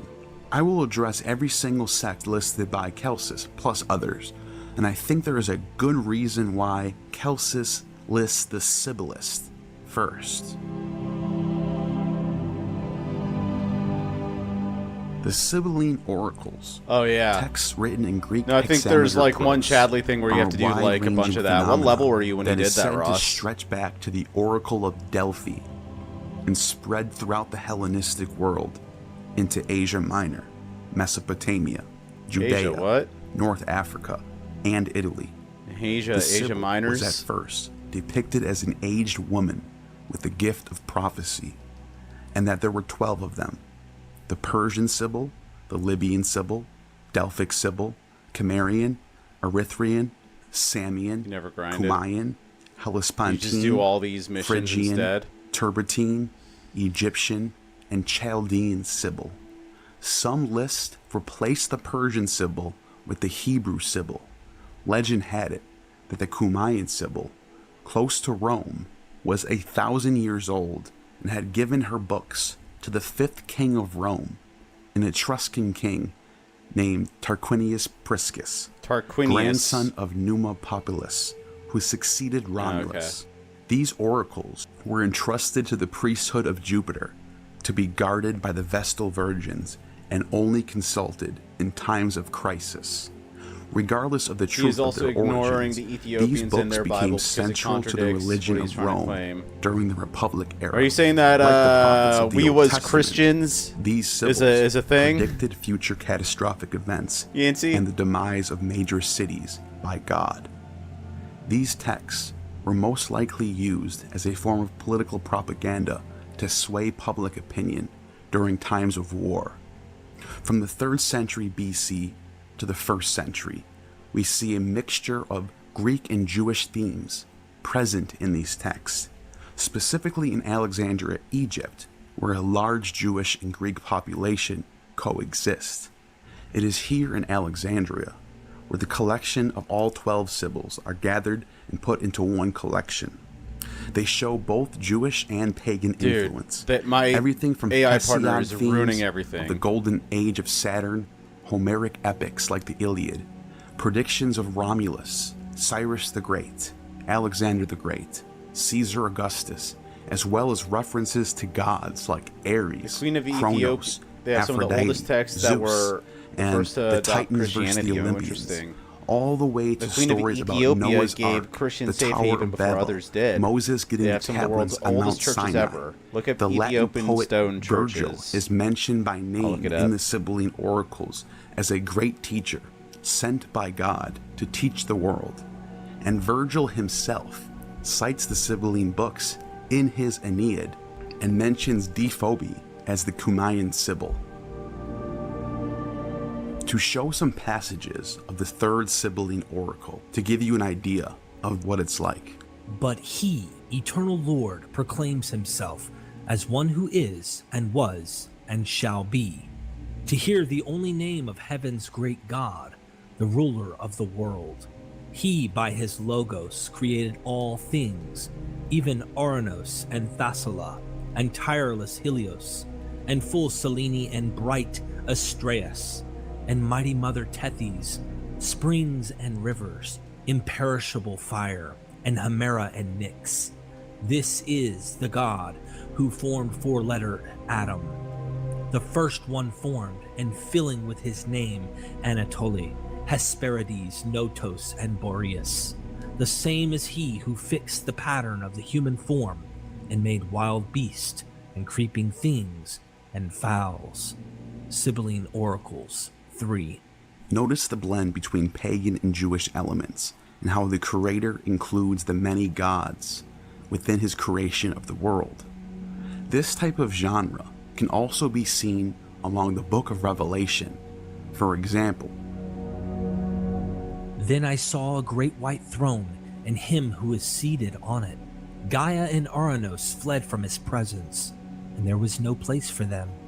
And I saw the dead, great and small, standing before the throne, and books were opened. Another book was opened, which is the book of life. The dead were judged according to what they have done, as recorded in the books. Thasala gave up the dead that were in it, and Thanatos and Hades gave up the dead that were in them, and each person was judged according to what they had done. Then Thanatos and Hades were thrown into the lake of fire.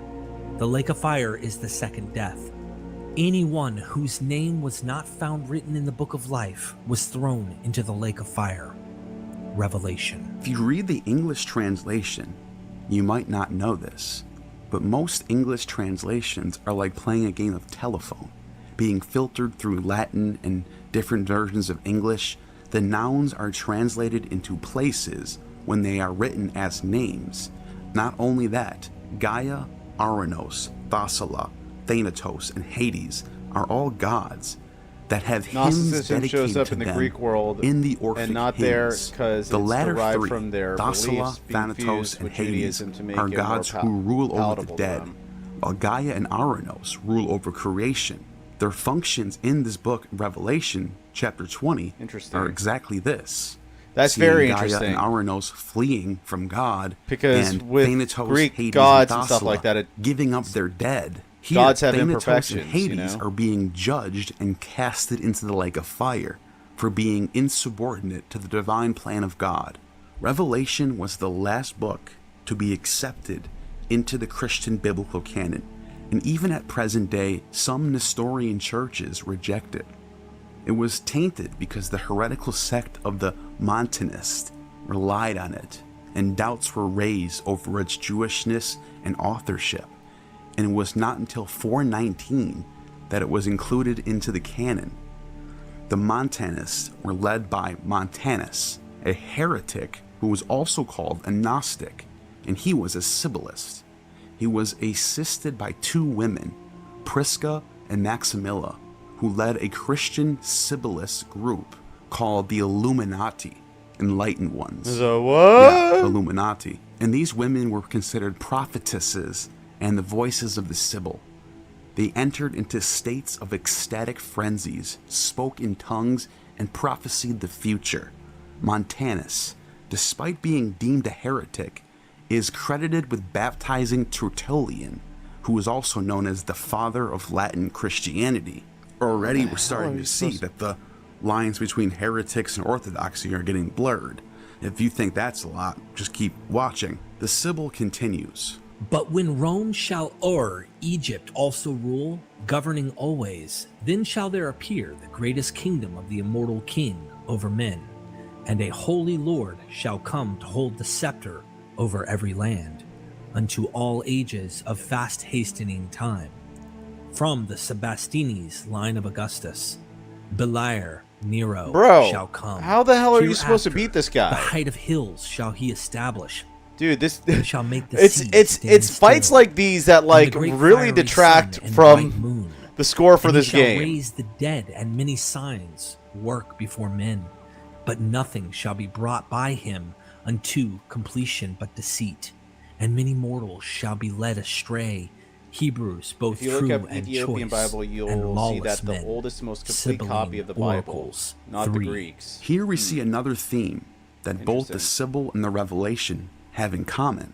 Prophecy yeah, of the I birth got of frogged Christ so hard, Mikey. under the reign of Augustus, and the coming of the Antichrist, who is Nero. Here's how it is told in Revelation. Then I saw a second beast coming out of the earth. It had 2 horns like a lamb, but it spoke like a dragon.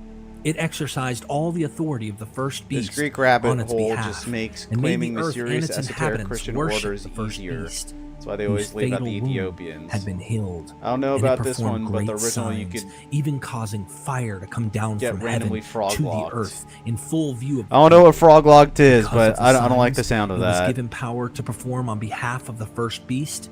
It deceived the inhabitants of the earth.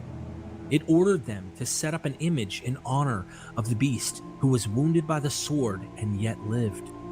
This calls for wisdom.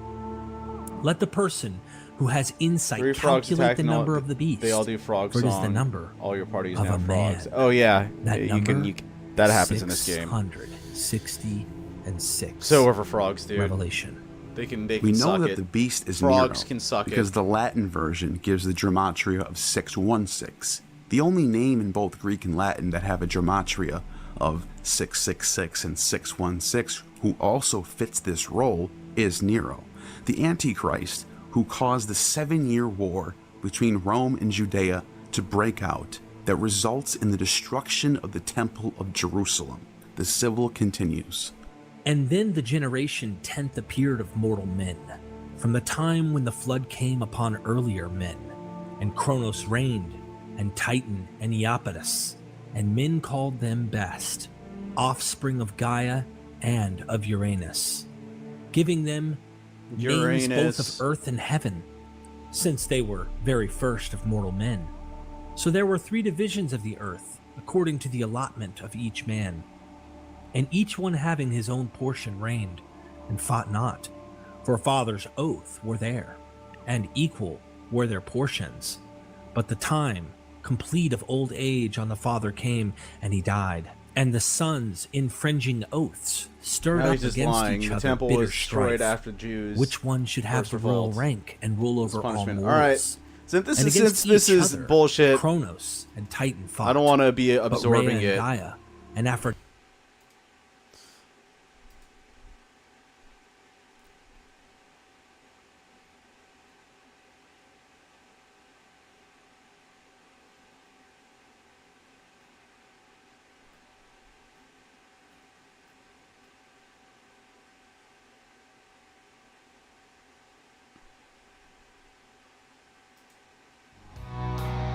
I'm gonna watch some junk food. It's finally over.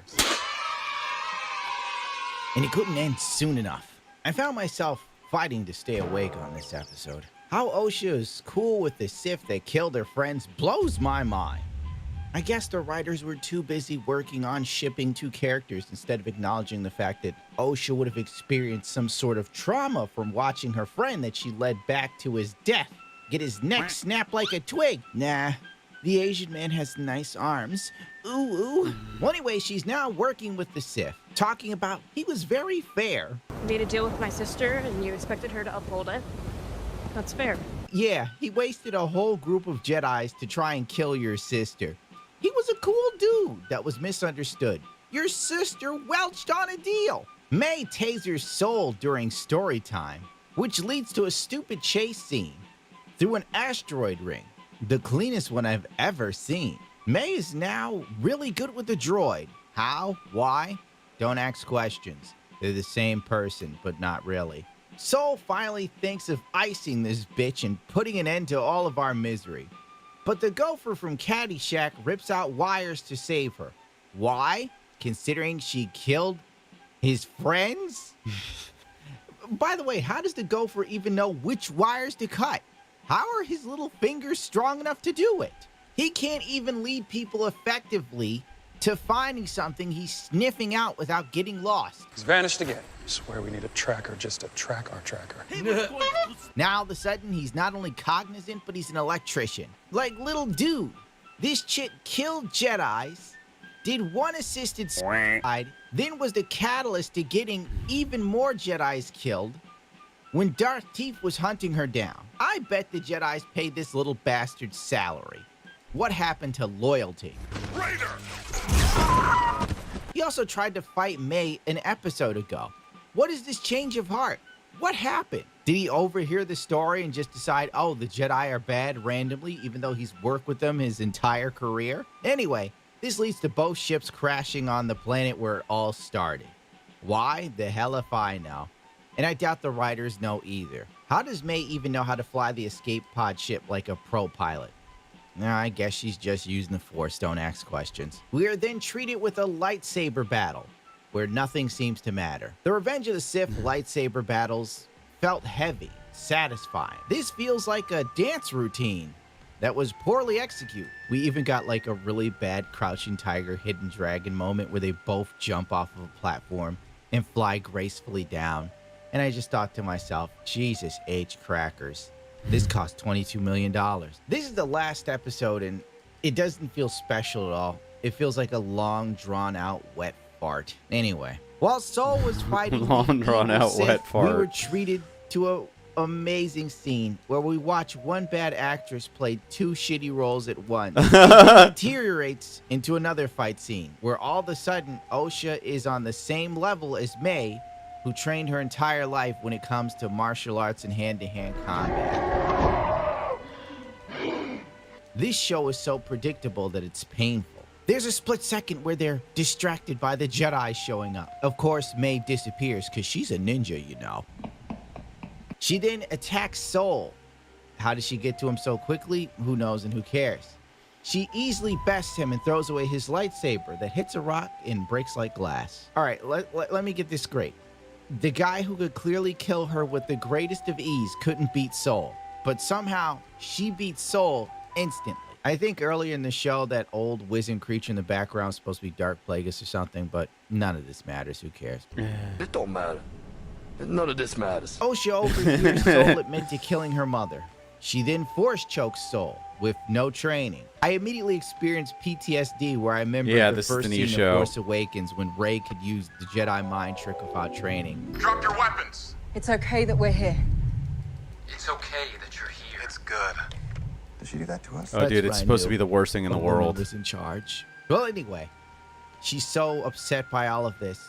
She squeezes a lightsaber and her blood turns the blue crystal red. Brilliant writing. Everyone knows red with blue creates purple, but I guess Leslie Headland missed that day in pre-K. Soul's entire motivation for all of this stupid shit was because he loved Osha from the moment he saw her, which is really weird if we unpack it, which we're not going to do. And I'm not going over how this shit's all over established lore of the Jedi Order. All the Jedis in this show are either emotionally weak or they look like they couldn't fight a cold. I just can't do this anymore. I'm so glad it's over. I hate this show. It's just objectively bad, and there's no way around that. Leslie Headland's wife, who plays the Jedi Master, whose name I don't remember, you don't care. She hears echoes in the Force, which is cool because now she knows exactly what happened without anyone ever telling her. Amazing. Osha then obviously accepts training to become a dark Jedi. Her sister gets her mind wiped so that the Jedi can never find her. Yeah, sure. That worked real well for Darth Revan in Knights of the Old Republic, where Leslie Headland got this idea from. Now May has the mind of an 8-year-old. Your last memory is from when you were 8 years old. Once again, this is top-tier writing. If they get a season 2, they will undoubtedly help May get her memory back. She'll train to become a Jedi and try to save her sister. That's where this is all going, if they're given the money to burn for it. The plot is pretty much ripped from Knights of the Old Republic, because Leslie Headland has no ideas of her own, really. The Jedi have to report back to some assholes, all right, where they hide another tragic event because the Jedi need to maintain power. They're as unscrupulous as politicians. And I knew that they would drag out Master Yoda at the end of this episode, because what else are they going to do? They need to try and get you interested in season 2. And on that note, I hope this show never gets a season 2. I am so sick of Star Wars being a hot, steaming turd. Everyone involved in this should be ashamed for this poorly written mess. With so many characters whose motivations make no sense, whose allegiances change with the blowing of the winds. The Sith guy kills all of Osha's friends within a 6-hour time span. She's totally cool with him and ready to hook up with him. Yeah, Soul kills her mother I agree with you, 15 Mikey. years ago, and she has to have revenge in that very moment. Whatever, you know. The first one with J.J. Abrams is this just is a muddled boring. mess, a poorly thought out drama wearing Star Wars as a skin suit, praying to Christ that it will be just enough to carry And it to a it second season. went from boring to where just Leslie Headland maliciously can pretend boring. that this was a huge win for her resume. Then in future interviews, when she's hired to direct some other piece of shit, someone will go, Leslie Headland, the co-creator of Russian Dolls and the creator of the most inclusive Star Wars that broke new grounds. I'm done. I'm going to bed. Don't waste your time watching The Acolyte. It's just another nail in the coffin of Star Wars. If only they would be so kind as to let it die, but they keep digging up its corpse and parading it around for another shitty adaptation or reimagining, spearheaded by some woman who thinks she knows best. But if she really knew anything, wouldn't she have created something of her own? Oh well. Guess I'm a misogynist.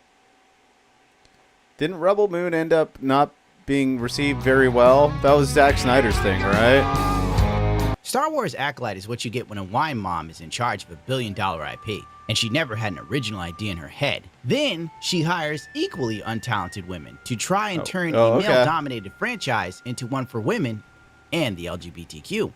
But a vast majority of these two groups don't care, and Twitter praising it doesn't translate into success. With each passing week, Star Wars falls deeper into a comatose state, with a fan base shouting, "Do not resuscitate!" I want to quit watching this series, but I'm now 6 episodes in, and I couldn't be more apathetic.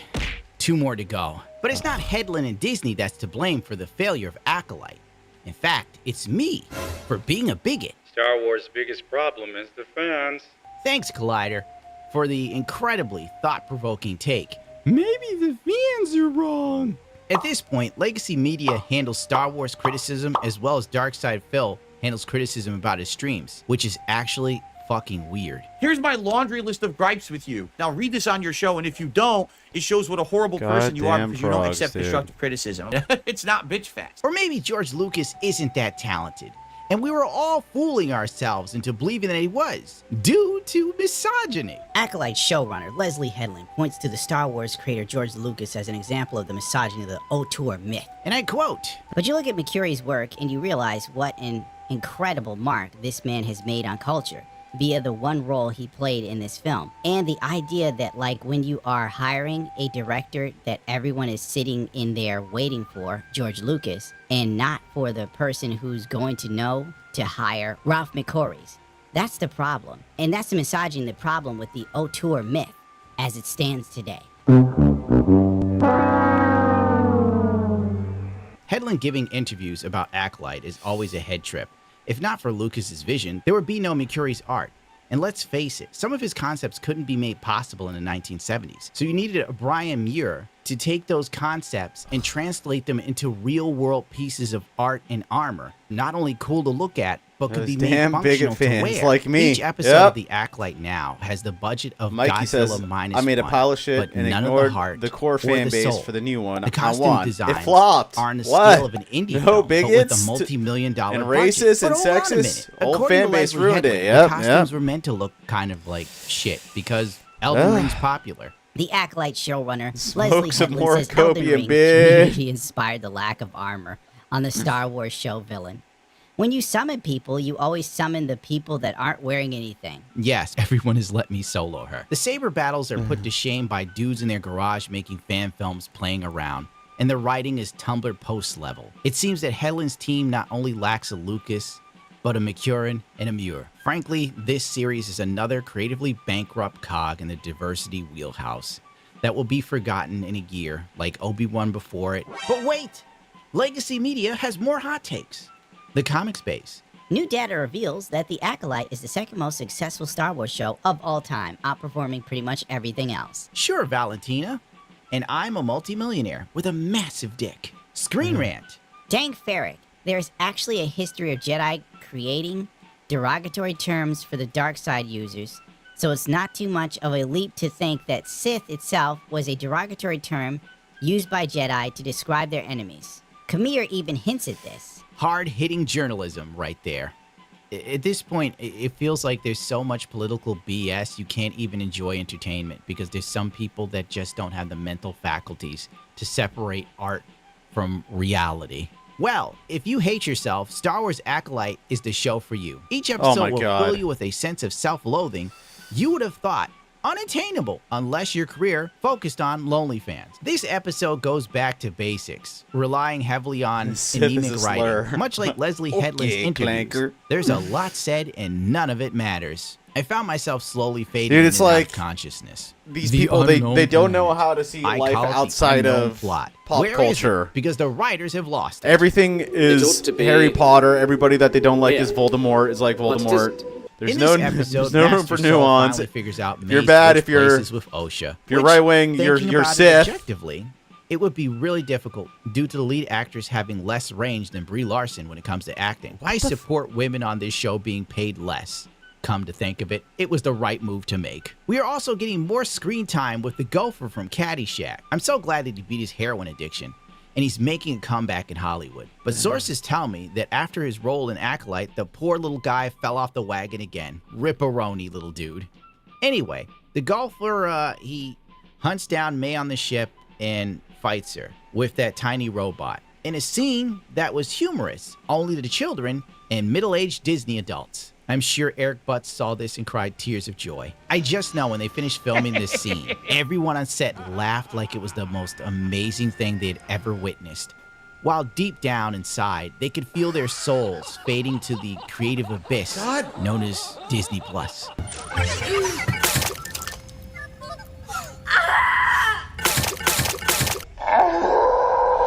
Did I mention the pointless bath scene featuring tight man ass and firm buttocks? Ironically, this scene was actually made exponentially better If you put on Is it Acolyte Disney's woke audible or just description, diverse? just do it. Are those As the he begins same? to I untie haven't a seen velvet anything knot where the from around his Jedis are waist, colonizers. she straightens up for a better look. Or Yoda statues should be He torn begins to down. undress, revealing a prominent scar on his well-toned back.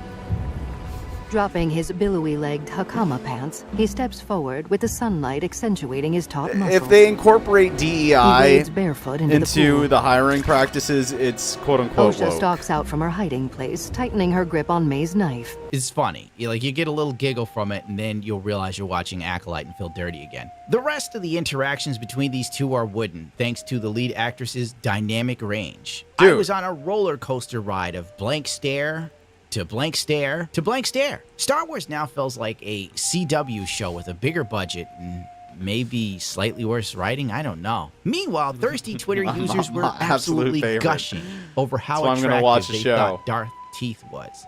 Because I don't remember this dude's name. I don't think anyone ever says it. The actress that plays Osha is as bad as the dude who played Han Solo in that reboot movie. Even when she tries to have an emotion, it's so stiff that it's embarrassing to watch. And this is coming from a guy that mistakenly showed the file name for his favorite Japanese film during a Twitch stream. The villain explains why he wears his mangled bucket on his head, but ultimately, who cares? It doesn't matter, it's not very interesting. The Jedi decide to find Soul and miss him literally by a second, which was a good thing. The Jedi's coming to rescue him would have crashed directly into him once they came out of hyperspace.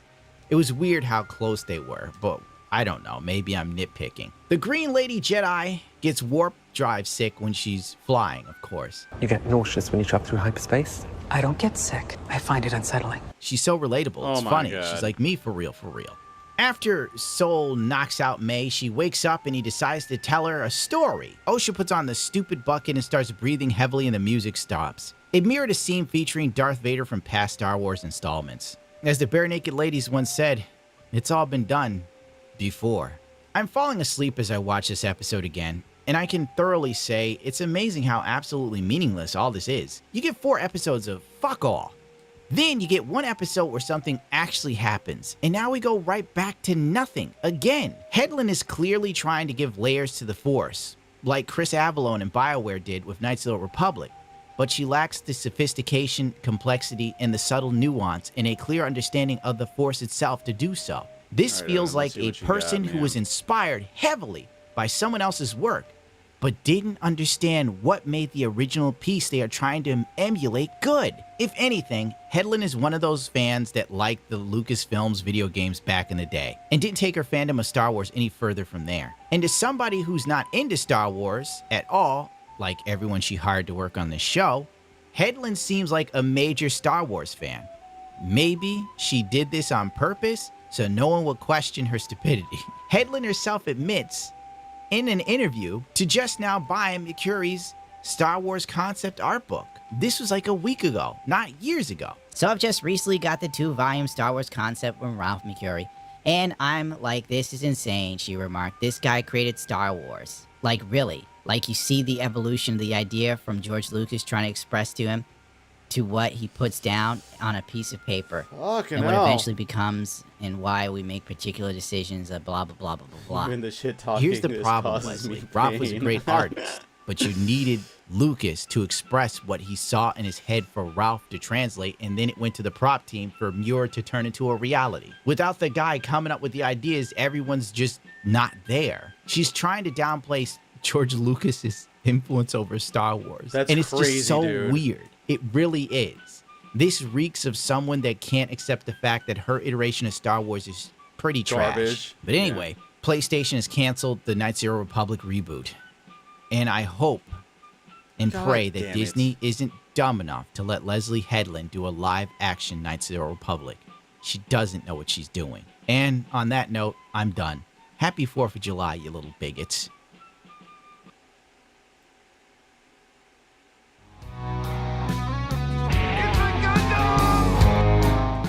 On June 20th, The Hollywood Reporter published an article where Leslie Headland tried to walk back the gayest Star Wars ever remark. Clearly, this was a comment from a gay interviewer who thought it was a huge win. Turns out, this was the monkeypox of entertainment. I'm not sure I could say that, Stu. We'll do it anyway. The Acolyte creator doesn't believe her new Star Wars series is queer with a capital Q. Well, I guess it's just a lowercase q. Leslie Headland, showrunner of the Jedi drama starring Amanda Steinberg, Oh, who cares, Sternberg? is proud to inspire LGBTQ fans, but says the story is being read in unintentional ways. I guess lesbians chanting and impregnating each other with the Force. I mean, they're not lesbians, but they have a very affinity for each other. Good Lord, I can't play with this. This is ridiculous. The problem with making your sexuality the center of your identity is that it bleeds into every aspect of your life. Poor Leslie is writing queer stories, even when she thinks she's not. This interview with The Hollywood Reporter was the oddest attempt at damage control I've ever seen this week outside of the doc. And it's going about as well for him as it's going for Leslie. Not at all. This interview goes over how Leslie Headland pretty much got the job she wanted while on the red carpet saying she wanted the job. A show she had in her mind since her childhood. Critical Drinker was right.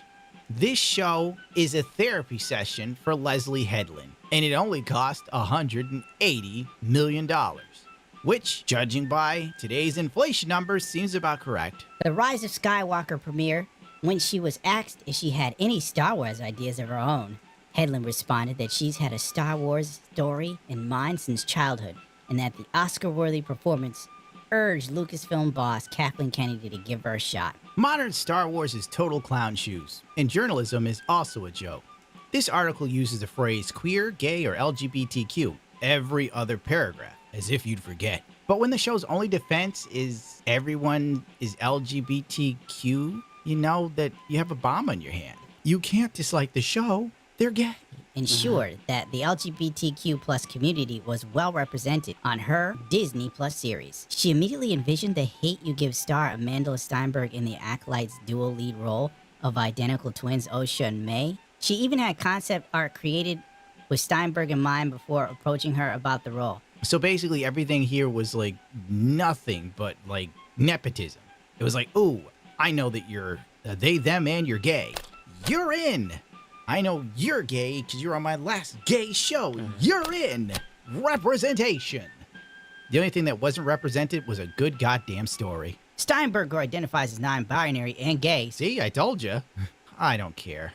I'm moving on. Honey, did you hear? Well, that's why. That's the main reason why they do it. It's not out of like goodwill, and progress. It's However, as someone that genuinely pushed back on the notion that queer pure artists retardation. are capable of creating only queer or queer-coded art, which we are witnessing now, the code couldn't be clearer, and I didn't take classes for programming. Headland remained perplexed by the recent viral moment from her show's LA junket. Basically, the LA thing happened, the gay dude was like, and I quote, the Acolyte is over here working overtime the verifying push fix to API, 256 clients, I got 89 left. How long does it take to take care of one client? That the exchange has generated a bevy of responses, the question of what makes this piece of mass entertainment gay is one the queer artist continues to ponder earnest. Lady, the gay dude interviewing you said that it was the gayest Star Wars he'd ever seen.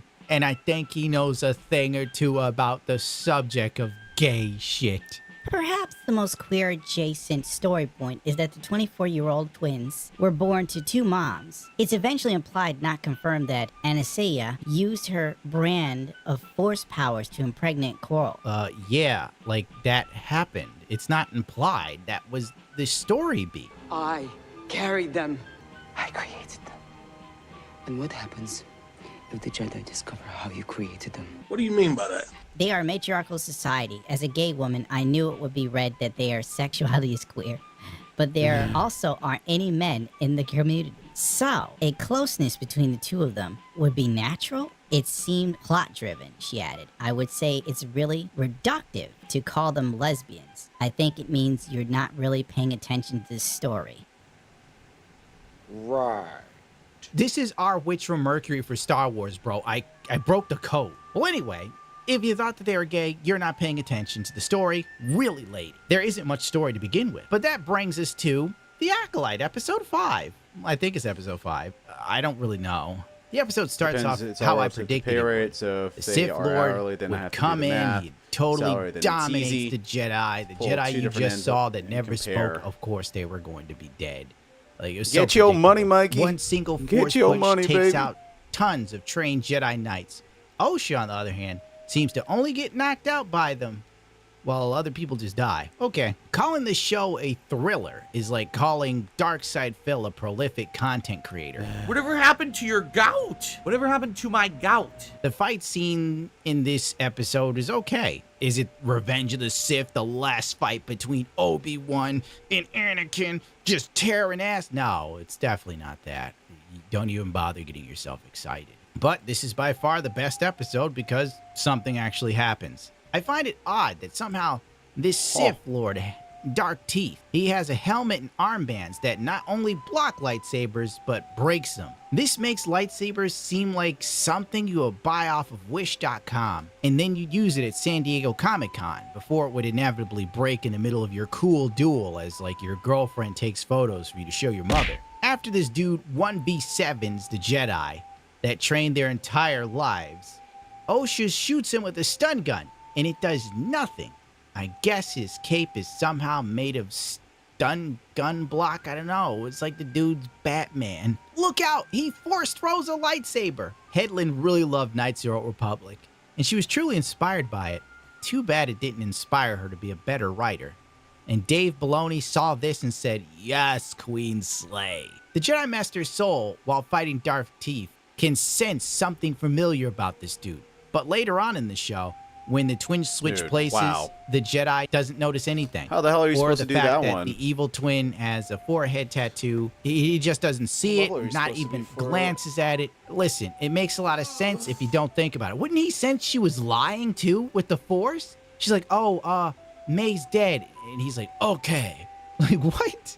Anyone The else costume wants to do the design math for on Darth overtime? Teeth is Someone literally a samurai makes, clothing like, with a cape that somehow 32K deflects a energy year. weapons. There you go.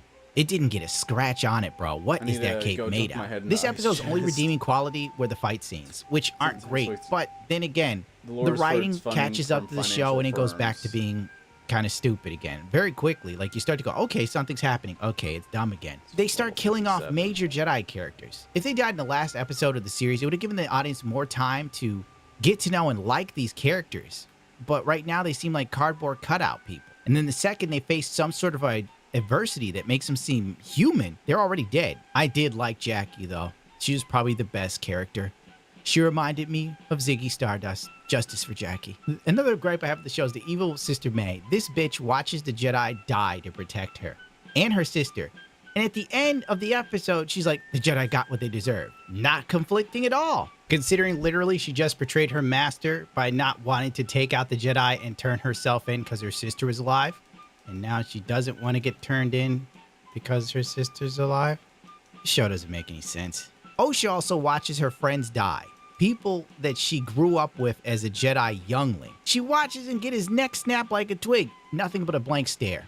I want to take a moment to point out the movie 300, when the captain's son, Ashtanon, gets his head cut off randomly. You can see the shock, horror, grief, and then the insanity in this man's face. His eyes. It makes you feel something. It makes you feel for him.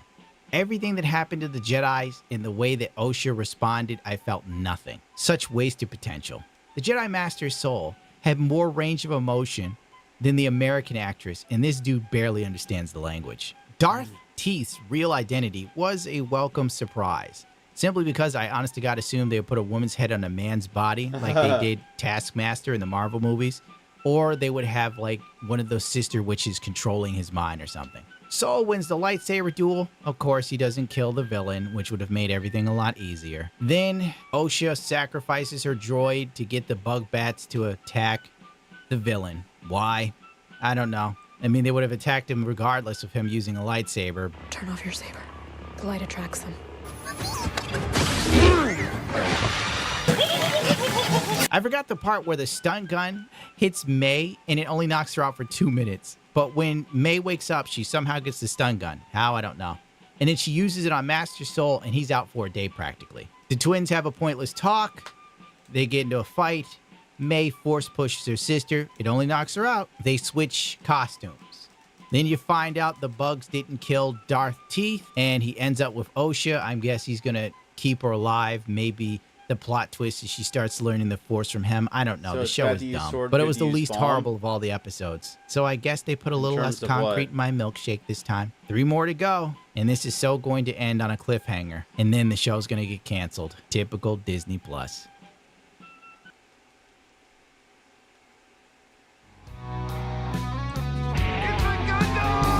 Don't worry, I'm going to change it out of the Acolyte is Star what you get Wars when stuff. a wine mom is in charge of a billion-dollar IP, and she never had an original idea in her head. Then she hires equally untalented women to try and turn a male-dominated franchise into one for women and the LGBTQ.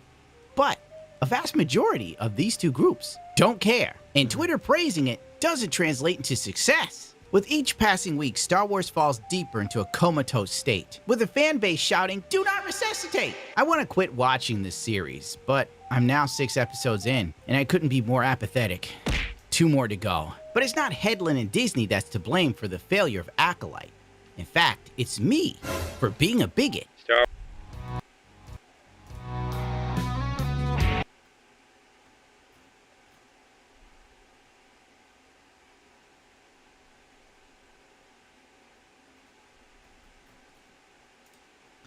Welcome back to The Delineation. My name is Cam White. If you don't know me already, I'm a professional astrologer. Been doing this 8 years, done over like 2,000 consultations. And in today's video, we're going to be talking about Neptune and Aries, but we're going to be talking about a very specific gotta be part of drooling it. for Acolyte Season 2. Now, literally quick, cover every episode. asterisk warning on this. Yeah, we'll go into the I warnings, guess that's but the life of a I'm culture having some critic, right? technological issues, and so this is going to be kind of, you're going to see me kind of like figure out how to put this presentation in the video out.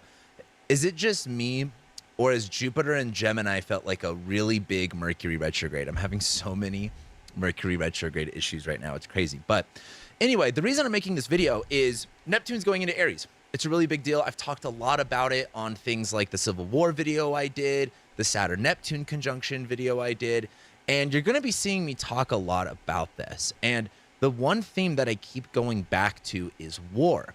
Aries rules the sign of war. Neptune going into it, literally the day after the last Civil War in America started was the day Neptune ingressed into Aries the last time.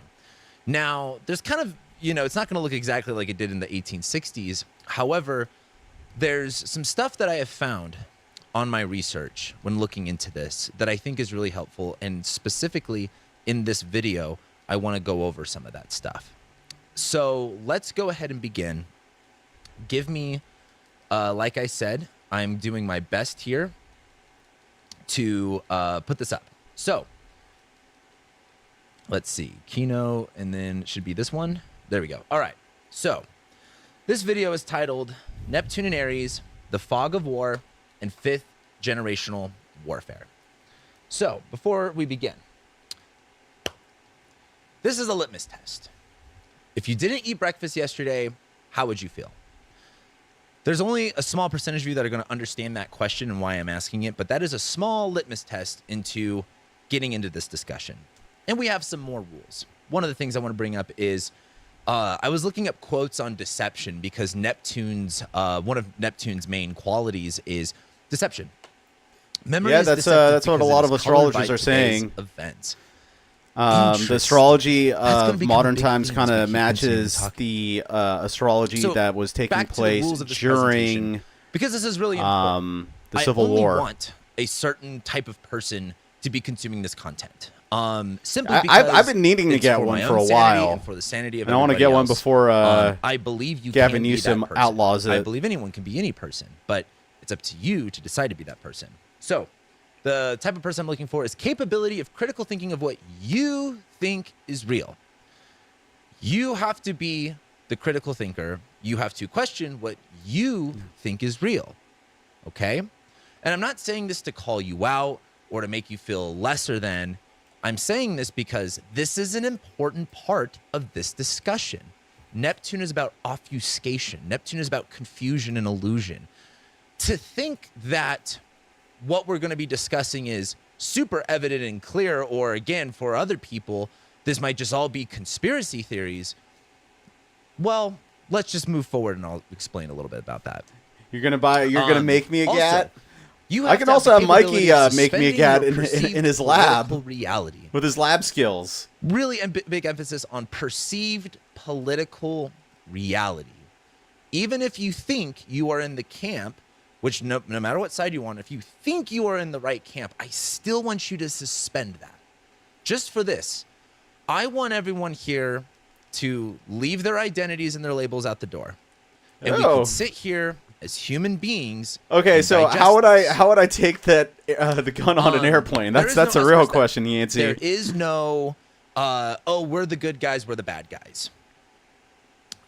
The analogy I wanted to use for this is I live pretty close to Rocky Stadium here in Denver, and I tried to do some research on this for this analogy. I couldn't find any in-depth info, so this is kind of an assumption, but Rockies fans pay the same price for a ticket as opposing teams' fans do. So let's say you're a Pirates fan and you're in Denver.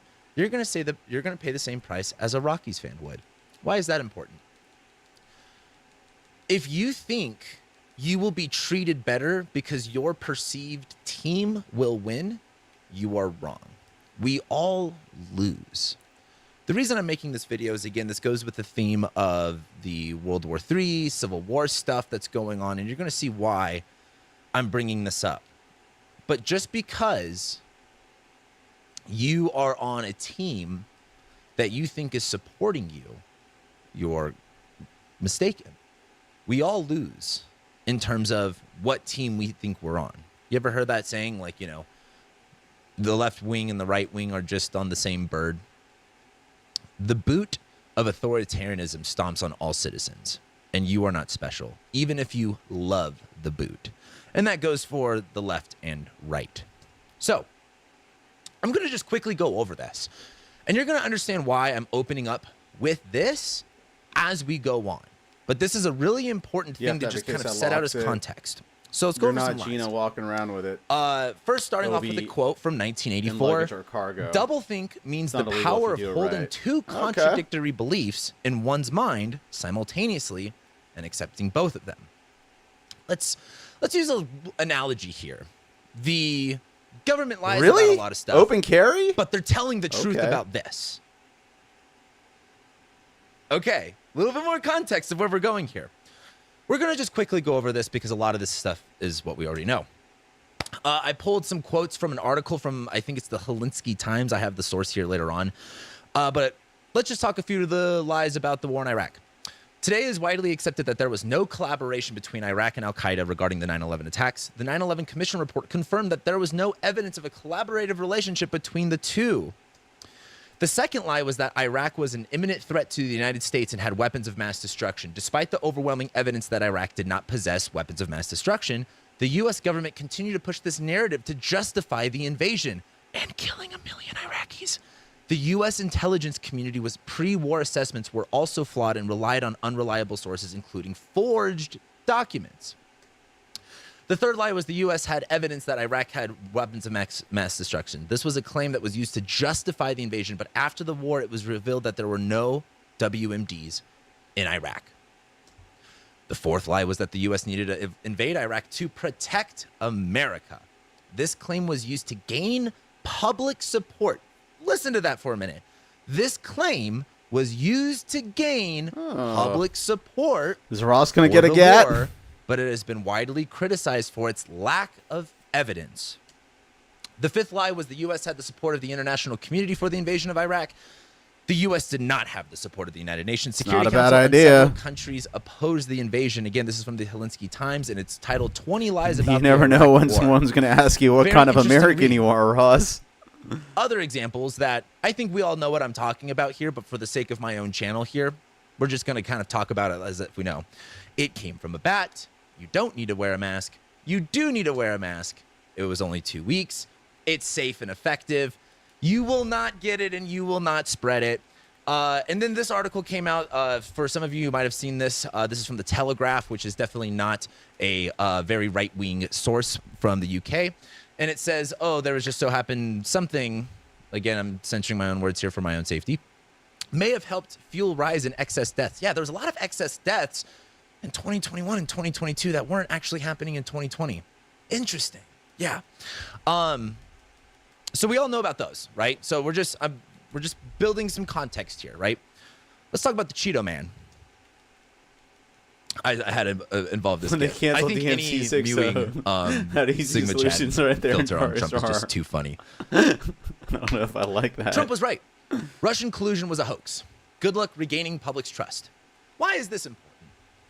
For 8 years, probably more than 8 years, we were told the president of the United States was installed by a foreign government and was paid off by this foreign government that happens to be our perceived biggest adversary. Think about that for a minute. This was a sitting president that we were told by the CIA, by your elected officials, that this was a rigged election, that our foreign hostile government of Russia put him in. There was all these trials, there was all these investigations. Nothing.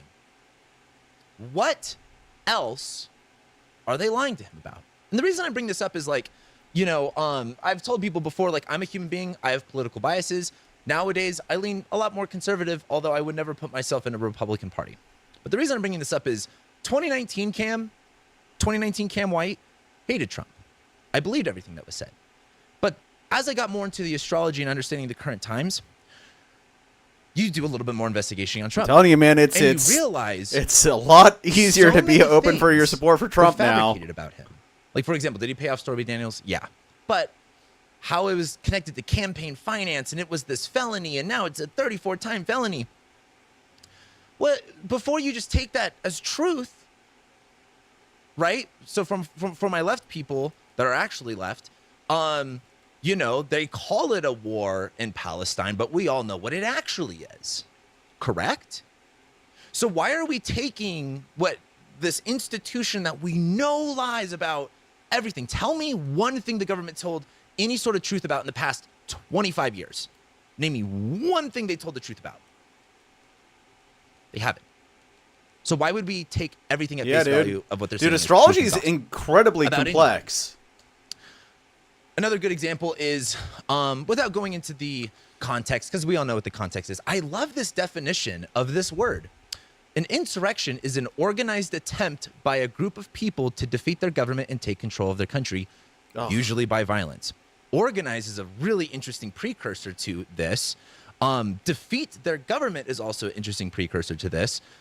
Insurrection doesn't seem to involve federal, agents letting people into the government building. And also the other one is take control of their country, as well as usually by violence.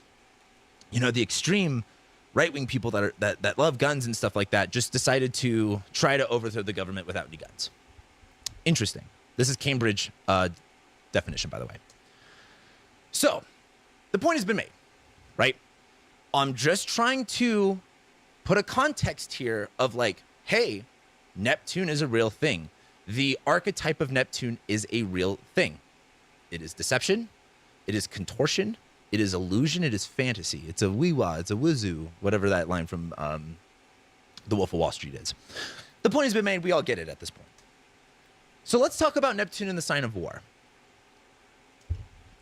So Neptune, we all know, is about illusion, delusion, fantasy, myth. It obfuscates things. It confuses. It shimmers.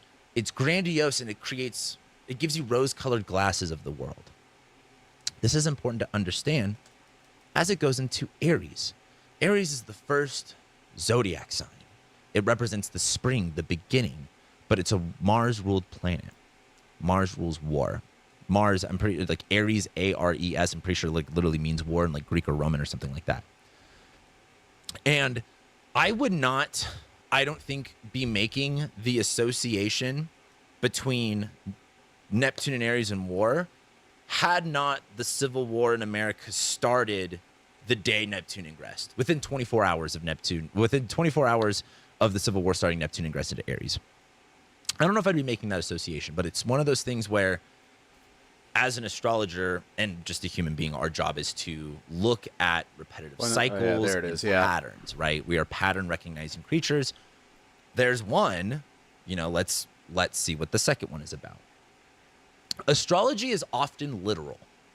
That is something I have learned over the past few years. And that really seemed to become so much more evident in 2020. If you've watched any of my videos about, or any of my delineation videos about whatever, I've talked a lot about the lockdowns. The lockdowns were when Mars conjoined Saturn in Aquarius. It was so literal. Saturn was governments, limitations, and restrictions. It moved into Aquarius, right? The sign of the people. And then Mars, which is like separation, also entered Aquarius and conjoined Saturn, which was like the government says, separate yourself from Aquarius, society, the people. Are you kidding me? It was quite literal. Dude, and ever since that day, that as was an astrologer, annoying. and I think I could speak for a lot of astrologers, it's hard for us to look at some of these transits and not just interpret them in the most literal meaning of the word. So it's worth our time to explore what this might look like in the most literal sense. That's where 5th generational warfare comes in. One moment, I need to turn down my AC, and the way that this is set up, I cannot just pause this video. Give me 2 seconds.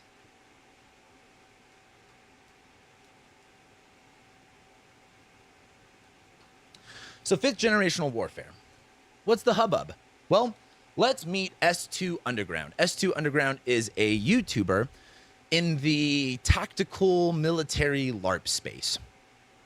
I did a live stream about Trump and the conviction and Project 2025. And, you know, a comment I got on that video was someone was like, Cameron, because I talked about like, hey, don't be afraid. Don't be worried about anything. And of course, people are like, well, I'm going to be afraid because that's what's going to make me feel better. And you're a white man. So of course you don't have anything to be afraid about. Like, shut up. But someone commented, Cameron, if you're not afraid, why are you buying guns? Because I've talked about before, I got into guns. They're very fun, stuff like that. I want to explain 4 things real quick. Number 1, it's my God-given right. You European people can't comprehend such freedom, but it's my God-given right to be able to protect and defend myself. Number 2, it's constitutionally protected to do that. So it's constitutionally protected activities. Number 3, they're fun, they're cool. That's how I really got into them. But 4, as an astrologer, and I look into the future of events, I see there being a lot of war. I see there being a lot of violence in some capacity. My job is to see that and then, I don't want to say dilute, but like work through what does Tarot that cards? actually look like. And the thing is, it's not going to. He doesn't really do too much tarot. Talk about too much. However, I want to be aware of what's going on. For example, you hear AI stuff going on, right? You hear Bitcoin stuff going on. So what do? You research more about Bitcoin and AI to understand it. That's what I did. I saw more war stuff going on, and I want to understand it more. Plus, they're trying to ban guns. I wanted to have them. And as I got into them, you end up getting into, just like, for example, you look up your birth chart on YouTube, all of a sudden you get my videos, right? You start learning all these other astrology things. It's the same thing with anything. You get into a little niche topic, and then it expands into another universe. The reason I'm talking about this is what's very interesting about, let's say, the tactical military YouTube space is they provide a lot more context of what things will look like. And that's how I discovered this S2 Underground guy. We're going to watch a lot of this video of 5th generational warfare because he just has like he talks about like camouflaging through drones, how to like do thermal camouflaging, just like super niche nerdy stuff, right? But I watched this video and it was the biggest black and white definition of what I think Neptune in Aries is going to look like. So what I want to do today is show you guys this is someone who's been in the military, who has a very advanced understanding of this. And all I'm doing here is being like, hey, people are already talking about Neptune and Aries without bringing up Neptune and Aries. I'm just connecting these 2 dots for you guys. So we'll be watching parts of this video. I really, really, really recommend watching the whole thing. I will, of course, have the link below. And again, understanding what war looks like in 2025, which is 5th generational warfare, is going to help us navigate the terrain of reality. Why is that important? Why does any of that matter? Is this on the next slide? It's not. I think I have it on one of these slides. When you understand what's going on and why things are happening, you're no longer going to be clutching your pearls. You are no longer going to be like, oh my God, there was a insurrection at the Capitol. And why is that important? Well, war is no longer great nation versus great nation, which he will explain. You and your mind and your heart and your soul are the battlefield. And that sounds woo-woo, right? That sounds like we're in a Star Wars movie. This is military doctrine. Fucking nations are literally preparing for war, if not already enacting war on your mind. This is not hocus pocus. This is military doctrine. This is not a game. So why I'm bringing this up is because you are the battlefield. They are looking for you. It's not, oh, we're going to go to, Russia, Ukraine, do whatever. It's we're going to dictate your emotions and your mind so then you take actions that can then, again, benefit whatever belligerent or country or corporation in their interest. This is not a joke. This is straight up military doctrine, and I'd rather just watch the video with you guys so you guys understand. But this is not woo-woo, oh, your mind is the battlefield, Neo. This is the Matrix. This is fucking written, like, this is what countries are legitimately doing.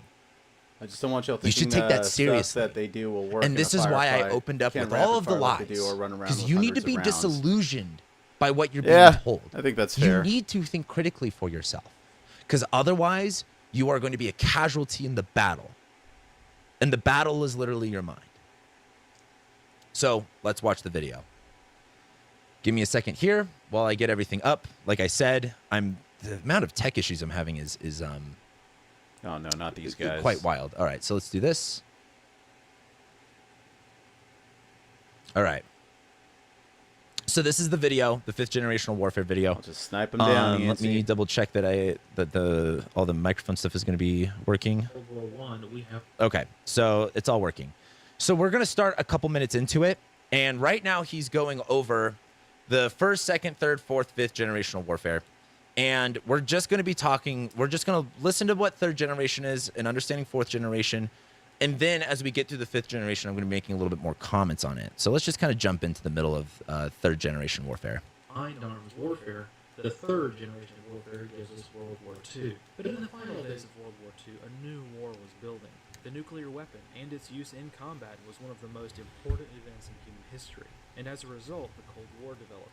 Conflict in an atomic age in which conflicts existed but took the form of proxy wars. This is when technological developments changed the nature of warfare yet again. This is the era of stealth instead of using brute force, using precision-guided munitions instead of carpet-bombing campaigns. Remember, we're still in the 3rd generation of warfare, still in the World War II mentality for conflicts like Korea, the Vietnam War, the Persian Gulf War, and even the later Iraq War. The 3rd generation of warfare encompasses the winning hearts and minds concepts we know all too well. New toys like stealth bombers and satellites changed a lot, but the end goals and the strategy used to achieve those goals was very similar as to how the majority of World War II was fought. But one of these wars is not like the other, again hinting at the academic squabbling that occurs when trying to getting define mind these bullets, things. apparently. So to explain that, let's jump to Nobody the will 4th get too generation close. warfare. No The armor 4th will gen be of able to warfare save can be that. defined in a single word: insurgency. And this is where things start becoming political, and the amateur historian starts running into some problems with the research. For instance, one of the first academics to talk about 4th generation warfare is William S. Lind. Lind, who is the most prolific writer on 4th gen warfare, even has his Wikipedia page slathered with politics. We see that on his own page he is defined as a conservative. Why does that matter if we're talking about warfare doctrine? He is defined by his politics first and his work second. No, that's going to be important for a minute. And scrolling down the page under the criticism section, we have the very first complaints from the Southern Poverty Law Center. So yeah, there you go. Can't really get any reliable information from Wikipedia anymore, an idea which is thick with irony considering the topic.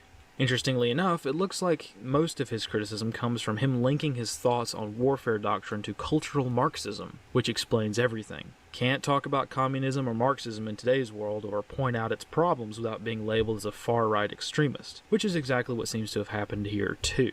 But anyway, if you dig deep enough, you will find one of Lin's thoughts on 4th Gen warfare, in which he defines it as when the state loses its monopoly in war. He goes on to say that all over the world, state militaries find themselves fighting non-state opponents such as Al-Qaeda, Hamas, Hezbollah, and the Revolutionary Armed Forces of Colombia. Almost everywhere the state is losing. 4th generation warfare is also marked by a return to a world of cultures, not merely states, in conflict. We now find ourselves facing the Christian West's oldest and most steadfast opponent, Islam. Of course, Lind wrote...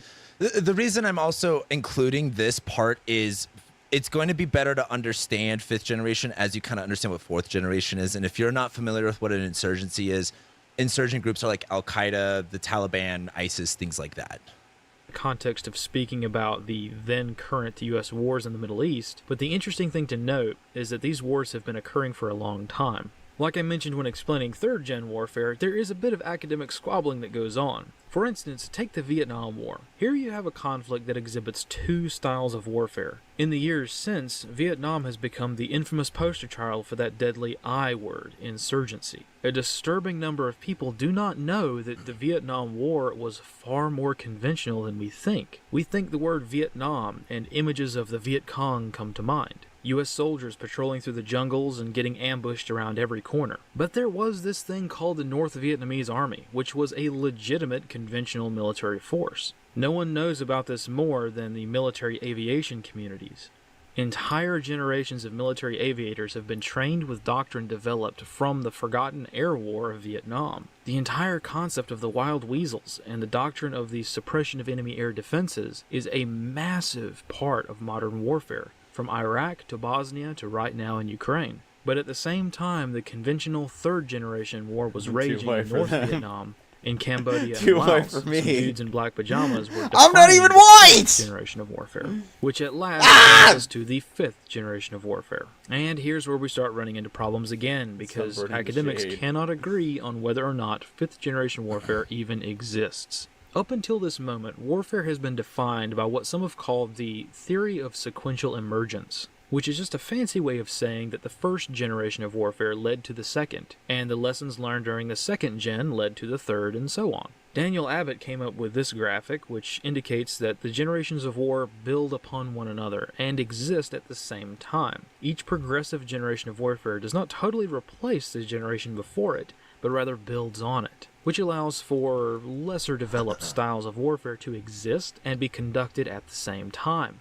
In other words, if your primary military operation is counterinsurgency, you can still have conventional 3rd or even 2nd generation conflicts occurring simultaneously. But the 5th generation of warfare seems to break this mold. It seems like most people who talk and argue about 5th generation warfare are at least united on one thing. 5th gen warfare does not really adhere to this progressive generation model. So let's address some of these theories and try to piece together what 5th generation warfare actually is. Like I mentioned, most academics sort of agree on the first 4 gens of warfare, however that's where the similarities end. A few academics, such as William Lind, have stated that the 5th gen of warfare is really just a collection of tactics that should be nestled under the 4th or even 3rd generation of warfare, so it really doesn't have a definition as a separate field of warfare.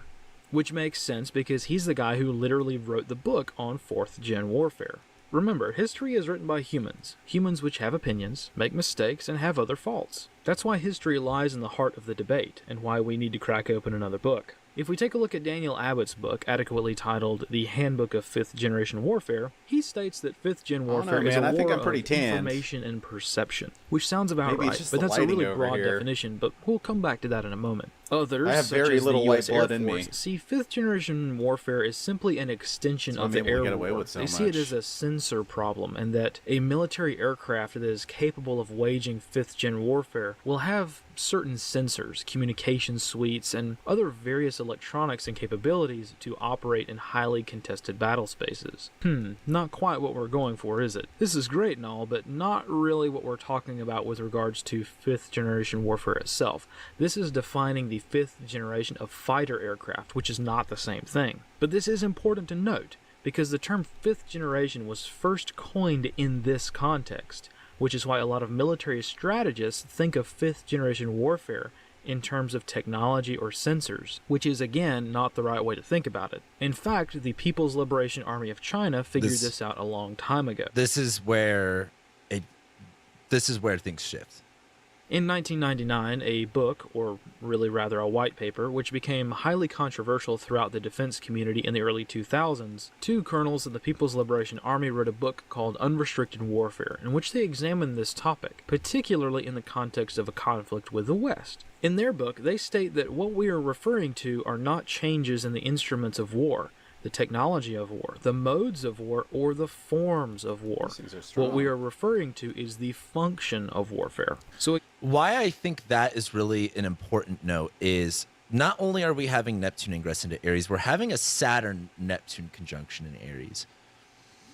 When I had SJ on my channel a while ago and we talked about Saturn-Neptune conjunctions in Aries and Russia and stuff like that, what's hard about going back throughout history is the difference between the year 500 and the year 1600 was not a lot.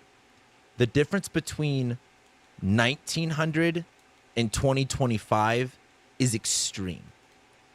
So finding these perfect analogous situations where we could see history repeat is much more difficult when we live in a reality of accelerationism, when we live in a reality where progressive technology just goes farther and farther and farther, and now we're at that exponential point of rapid growth. It's like compounding interest. It takes a little time, but then as you have more, it just explodes. But the function of warfare is a really important definition to highlight for this topic. And this hints at the fifth generation of warfare not simply being a new sequential progression of war. This is also noted in a very short paper published by the think tank 360 ISR, which mentions that we are no longer fighting a defined adversary in a defined battle space for a defined period of time. Instead, the fifth generation mission space is a continuous global battle of narratives that will play out over both virtual and physical space and encompass a range of violent and non-violent actions and effects. That's wonder where he got that thick skin filter for his camera. We're no longer fighting a defined adversary in a defined battle space or for a defined period of time. Instead, fifth generation mission space is a continuous global battle of narratives, of stories, of propaganda. That's what Neptune is really good at too. You guys are so mean to me. Both a virtual and a physical space. That's really important to know. And encompasses a range of violent and non-violent actions and events. Think about that. A non-violent action is considered a part of this new version of warfare. And again, the reference he has here is literally a book on fifth generation warfare. Pretty solid definition of fifth generation warfare. However, we again are reading this from a perspective of nation-state warfare. This paper goes on to say that nations will seek to defend their borders through the extension of military influence. Examples include the deployment of double-digit SAMs and Iskander missiles in Kaliningrad, or the buildup of defenses on hitherto uninhabited islands in the South China Sea. Therefore, the experiences and lessons of third and fourth generation warfare still have great utility. Militaries still need to maintain and develop the capability to defeat a more traditional adversary in a technologically complex environment. All of this I would agree with in the context of a nation-state's concerns with the changing nature of warfare. It makes a lot of sense for defense officials to think along these lines. However, I'm not a cadet writing term papers at West Point, and though the two topics are heavily linked by the very nature of fifth-generation warfare itself, we here are more concerned with the civilian implications of this changing style of warfare, especially considering that it is in the civilian space that this war is being fought. And here the elephant begins to appear in the room. This paper literally just stated that in a fifth-generation war, we will not be able to define our adversaries. And by default, the other side of that coin is that we will not know who our allies are either. And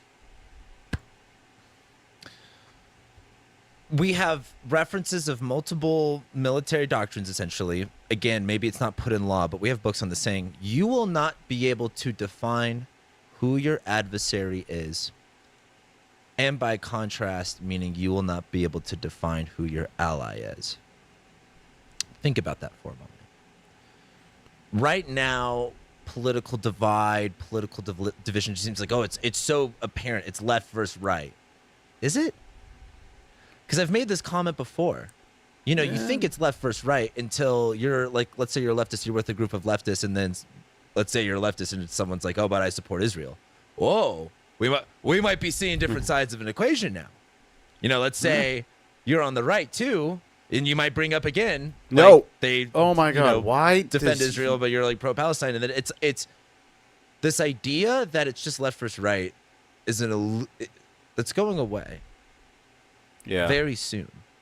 And you're not going to be able to define who your friend or foe is. And think about that. That's not like just the propagandists and getting so crazy. This is a warfare tactic.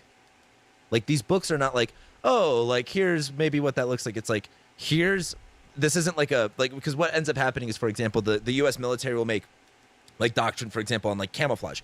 And a lot of that stuff will end up becoming public, and then other nations conform to that. Like, especially because U.S. really runs NATO. NATO is going to conform to their standards and principles and things like that. This isn't like this is what happened. This is all stuff that came out years ago that has been implemented. So let's keep watching. We begin to plant the seed of what very few academics want to talk about. U.S. Marine Corps Lieutenant Colonel Stanton Coer got a little closer to what we're trying to get at in the Marine Corps Gazette from January 2009. He takes a more boots-on-ground approach to describing the symptoms of a fifth-generation warfare. He writes that the battlefield will be something strange, cyberspace, or the Cleveland water supply, or Wall Street's banking systems, or YouTube. The mission will be instilling fear, and it will succeed. This is a big reason why I've been, like, I'm a human being. I look into this stuff. Like, there's a part of me that gets worried, right? Like, who wouldn't? But this is another reason why I've been so big about, like, you can't be in fear. And it's really frustrating. And you know, if I could be just straight up offensive, I think it shows a lot of weakness and a lack of spine from a lot of people. When, like, I went live, and it's just like, oh, when you hear about the Supreme Court doing this and this and that, don't worry. And people are like, well, Cameron, you're a straight white man. You have nothing to be afraid about. Even though, again, you know, you little sissy lalas would stay at your house, I would be the one getting drafted and get some sort of 7.62 round blown through my brain somewhere in Eastern Europe. I have nothing to worry about, right? I'm a straight white guy. I totally wouldn't be first in line for the draft. It's not that you don't have anything to worry about. You can worry about anything. You can worry about getting Ebola. You can worry about being struck by lightning. You can worry about getting hit by a car. But you don't, do you? What kind of life is worth living where you choose to sulk in fear? Now riddle me this. When fear is the main tactic of war, the biggest punk thing you can do Black and Speed Metal would help with the workflow. is to be it just takes not forever. afraid. The biggest fuck you can give to the system is to not live in fear. I'm not worried a bunch of dudes in flip-flops and dresses did fine against certain Think about that for a minute. It's never been clear. And don't give me this bullshit of like, oh, well, you know, I'm black and trans, so you don't understand what's at risk of me. It's not what it's about. Their party was. You have every reason to justify your fear. Yeah, but I think what he's trying to say is like the narrative was clear. And that's also what given they like you want know you to. Propaganda coming from. Think about this too. With same thing with both Project sides. 2025. The Project 2025 is the big boogeyman right now. Everyone's talking about. Which, by the way, name me a president in the past 40 years that has done anything remotely close to what they promised. Name me one. And also, Trump is not a part of Project 2025. I was listening to Project Tim Pool. He made a really good point. Mikey was just talking about that. Like, I think it's the Heritage Foundation that put out Project Yesterday. 2025, and Trump's not associated with it, right? That would be like if Planned Parenthood put out their agenda for what the Biden administration is going to do. Like, okay, there might be like some sort of consensus on things, but Planned Parenthood doesn't have any control of what the Biden administration is going to do. Like, the Heritage Foundation is just like a conservative think tank.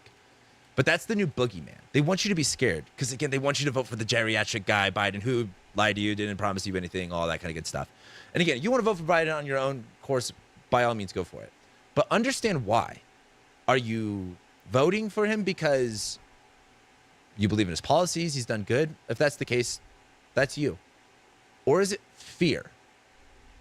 Are you being used as a pawn for fear? Think about that. Because that's no longer like you're being used as a pawn, man. Wake up, Neo from the Matrix. This is straight up warfare. That was written in 2009. Think about that. It was almost 20 years ago, 15 years ago. The mission will be instilling fear, and they will succeed. I don't want them to win. The way that you don't let them is win the best girl. Is you not being afraid. If you discount have Tifa and Aerith. the awareness of what's going on, when you see things to be scared about, think for a minute, why? Sure, part of it might be to get more views up. Sensational content gets a lot more views and clicks and more ad revenue. But think about it from another layer. We have the planet of media and fantasy and illusion going into the sign of war. Think about that. It's easy to talk about it without actually applying it into what that looks like in your day-to-day life. Not to mention, which we'll get into this as we move on, it's not just Neptune moving into Aries. It's Pluto in Aquarius and Uranus in Gemini. We are going to be living in a world where America isn't the big player anymore. A multipolar world. Pluto is again like corruption and transformation and mass death, and it's going to the sign of the people for 20 years. And then Uranus going into Gemini, it's just like it's always war for America. Again, 1776, the 1860s, the World War II. We're getting into war. All right. You know how I said earlier, Jupiter in Gemini has been fucking with my Wi-Fi? Or maybe I said that in my Mercury retrograde video. There we go. My Wi-Fi went out for a second, so this should be coming back up. But anyway, I really want you to think about this. We have a few more minutes to watch, so sorry. Colonel This is taking a Core's while. idea is a common one among fifth-generation warfare theorists, and one that you often see online by various websites claiming that fifth-generation warfare is simply a war of propaganda or a war for your mind or something like that. And I think that simple definition is quite accurate, but not totally. Remember, the tactics used in warfare sometimes do not reflect and are oftentimes counterintuitive to the end goal. For instance, psychological warfare uses various means to get a person to think a certain way about something. But is that the final goal? Is it? No, the final goal is to get a person to act a certain way. Actions are more devastating than thoughts in warfare, but since thoughts lead to actions, we see a lot of tactics being used to affect thoughts. So all of this considered, we can cobble together a rough list of some characteristics. You know, I think it's interesting too where you're talking about actions. They're like, how can we deceive? How can we manipulate your thoughts to turn them into actions? And I just think that's really interesting for Neptune in Aries. Of fifth-generation warfare, as it applies to civilian and Neptune military deception, communities Aries alike. action, taking action. First up is mass cyber attacks not attributable to an actor or a nation state. Think about This that. one is- Think about that for a second. Mass cyber attacks that are not attributed to an actor or a nation state. There's just a cyber attack. I think it was Massachusetts where Boston 911 was down for a long time. And it was like, just like their firewall did something weird. Have you noticed how many cyber attacks have gone on this year that you never heard about before? That was never, ever, ever a big deal before. Pluto moved into Aquarius, in my opinion. Kind of easy. As many people have stated over the years, the impact of cyber warfare on everything will be extremely significant. Very little has been done over the years to combat the rising threat could of be, technologies Yancey. on our critical infrastructure. Could we have already be. found the vulnerability of You some never of the know. invulnerable SCADA systems when it comes to POL, or petroleum, oil, and lubricant production, and the massive waves of cyber attacks at the commercial and at the consumer levels have proven the vulnerabilities in these areas as well. Very, very little can be done about cyber attacks at the consumer level, especially considering the interconnected nature of everything these days. But we will address this when we talk solutions. So this characteristic is pretty short. Just think Matrix-level cyber stuff that you have no idea where it's coming from. A major part of fifth-generation I never warfare, asked you to but trust still me, pretty Yancey. easy to think about. Something a little more complex Never is asked mass social engineering, which, if conducted... What? Mass social engineering? You mean like, I don't know, Pluto and Aquarius? I don't know, maybe. A nation state, this social engineering might be conducted on their own citizenry. Again, this is not a surprising tactic. As societal norms and skills change, social engineering becomes a much more significant threat than in years past. Some could make the argument that people today are simply more stupid than in years past, so social engineering works quite well, whereas people in the past would never fall for the social engineering tricks of today. While I myself fight the urge to agree with the cognitive decline of modern societies and cultures, I begrudgingly admit that it's not as simple as people being stupid in our modern world. What's more accurate is that people in today's world are vulnerable to social engineering that is different from people in the past. Our modern world has made many comparisons to the past akin to comparing apples and oranges, which is something that militaries, nation-states, and especially non-state actors have taken note of. And that's why social engineering is a critical tool for waging a fifth-generation war. Another attribute of a fifth-generation war is that conflict will exhibit a lack of us versus them nature. Rather, the conflict itself is often observed to be spontaneous. Much like with cyber attacks, kinetic actions, when they do occur in a fifth-generation war, are often seemingly random since we cannot observe the lead-up to the conflict. Conflagrations might pop up over a social event, and might even be egged on by silent actors who seek to capitalize when we think he's on our the side, he will reveal that he's left-handed. Think about that. There's no. You're not ready for that reveal, Yancey. I'm third leg-handed. How about that? Where again, people egg on something, and people can profit off of the destabilization. Think about that in terms of when you project onto other people, because that's what we do, right? Like it's just a human trait. It can be good, it can be bad. But when you look at someone and you only hold them in your perceived political reality, and you project onto them, they are your enemy. When you hold everyone to this high standard of morality that if it differs in any variation from yours, they must be evil, you will find yourself alone. You will find yourself without an ally, and everyone is your foe. I bring this up because this is the reality that we have to navigate for a while. I think Neptune will be in Aries for about like 12 to 15 years. So we've got a while to navigate this. And I think it's best now that we have an incredible sense of nuance with how we navigate our anger, our actions. Now that everything is media, your phone, your computer, all we're doing is consuming media. And now the planet of media is going into the sign of war and actions. Ask yourself, why are you doing something? Was that you, or were you influenced? And at what degree were you influenced? We all get influenced to do something, right? But at what degree and where did that influence come from?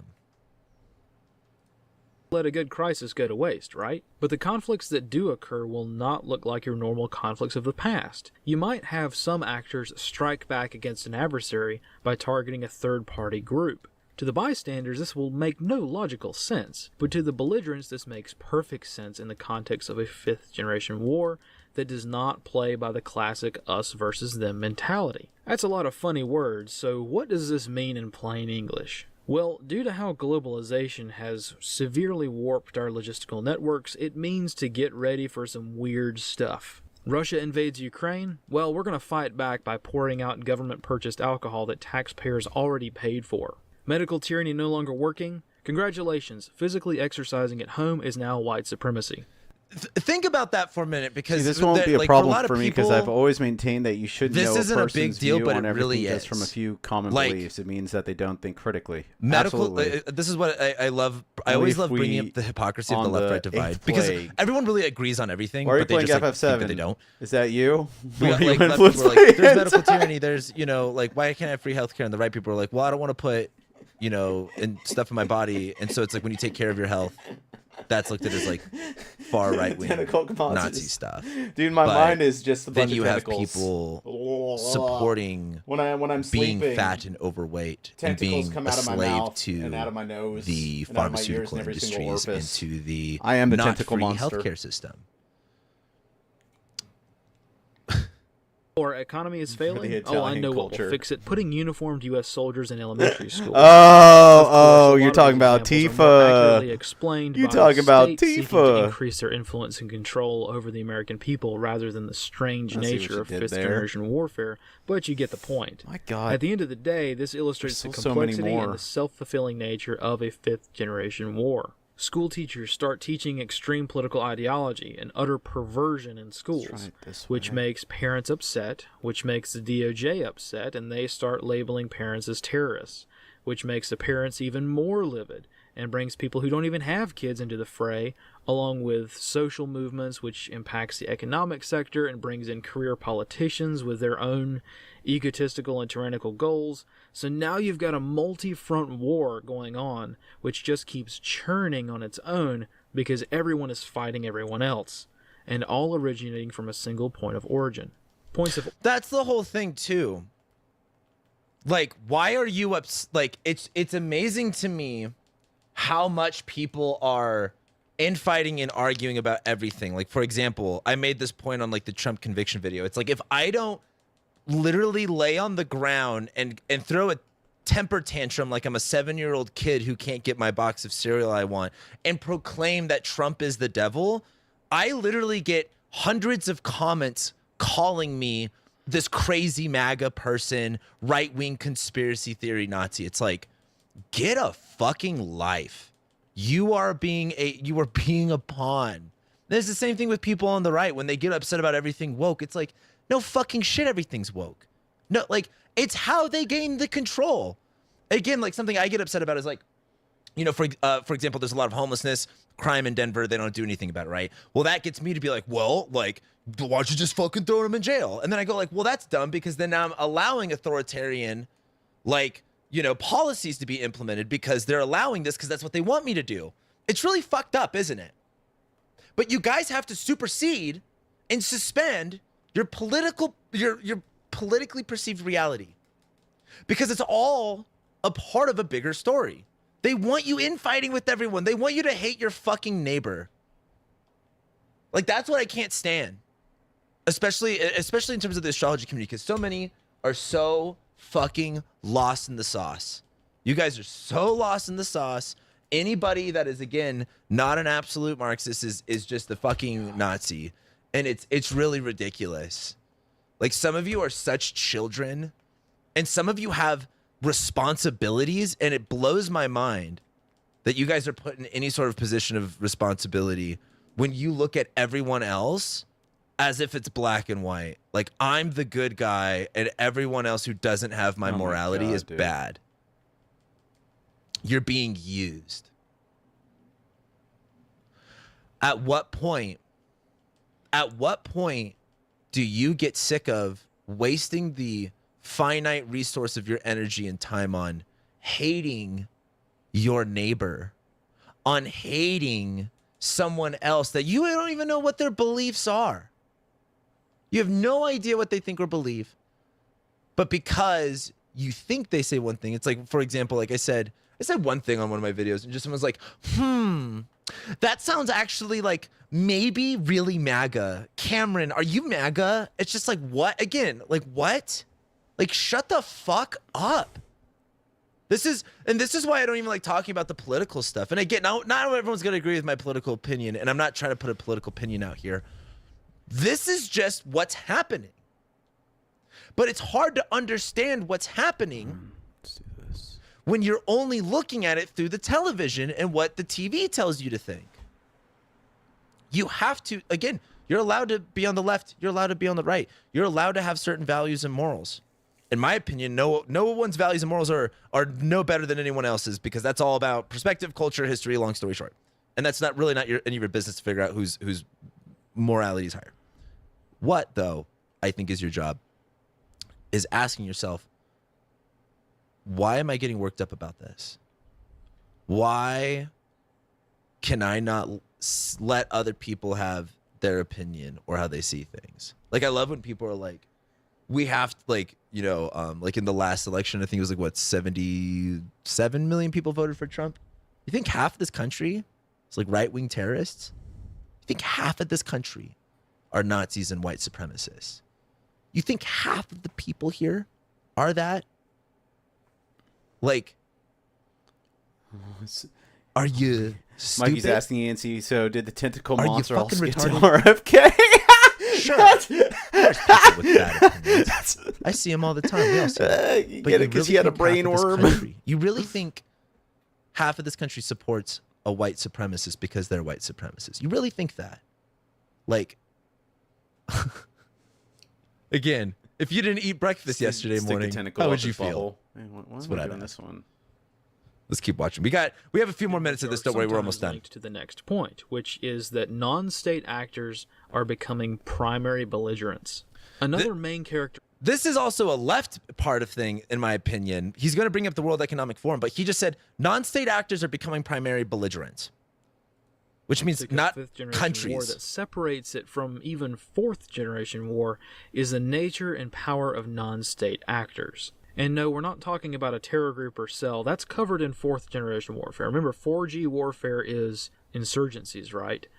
Fifth-generation warfare takes it to another degree by including private companies. Just look around the world today and we can make some pretty interesting observations with regards to so-called private companies and their relationship with other non-state actors or even the state itself. I know that we keep harping on the Biden regime, but this is actually a very fascinating example of the unique nature of the relationship between private companies and a nation-state in a 5G war.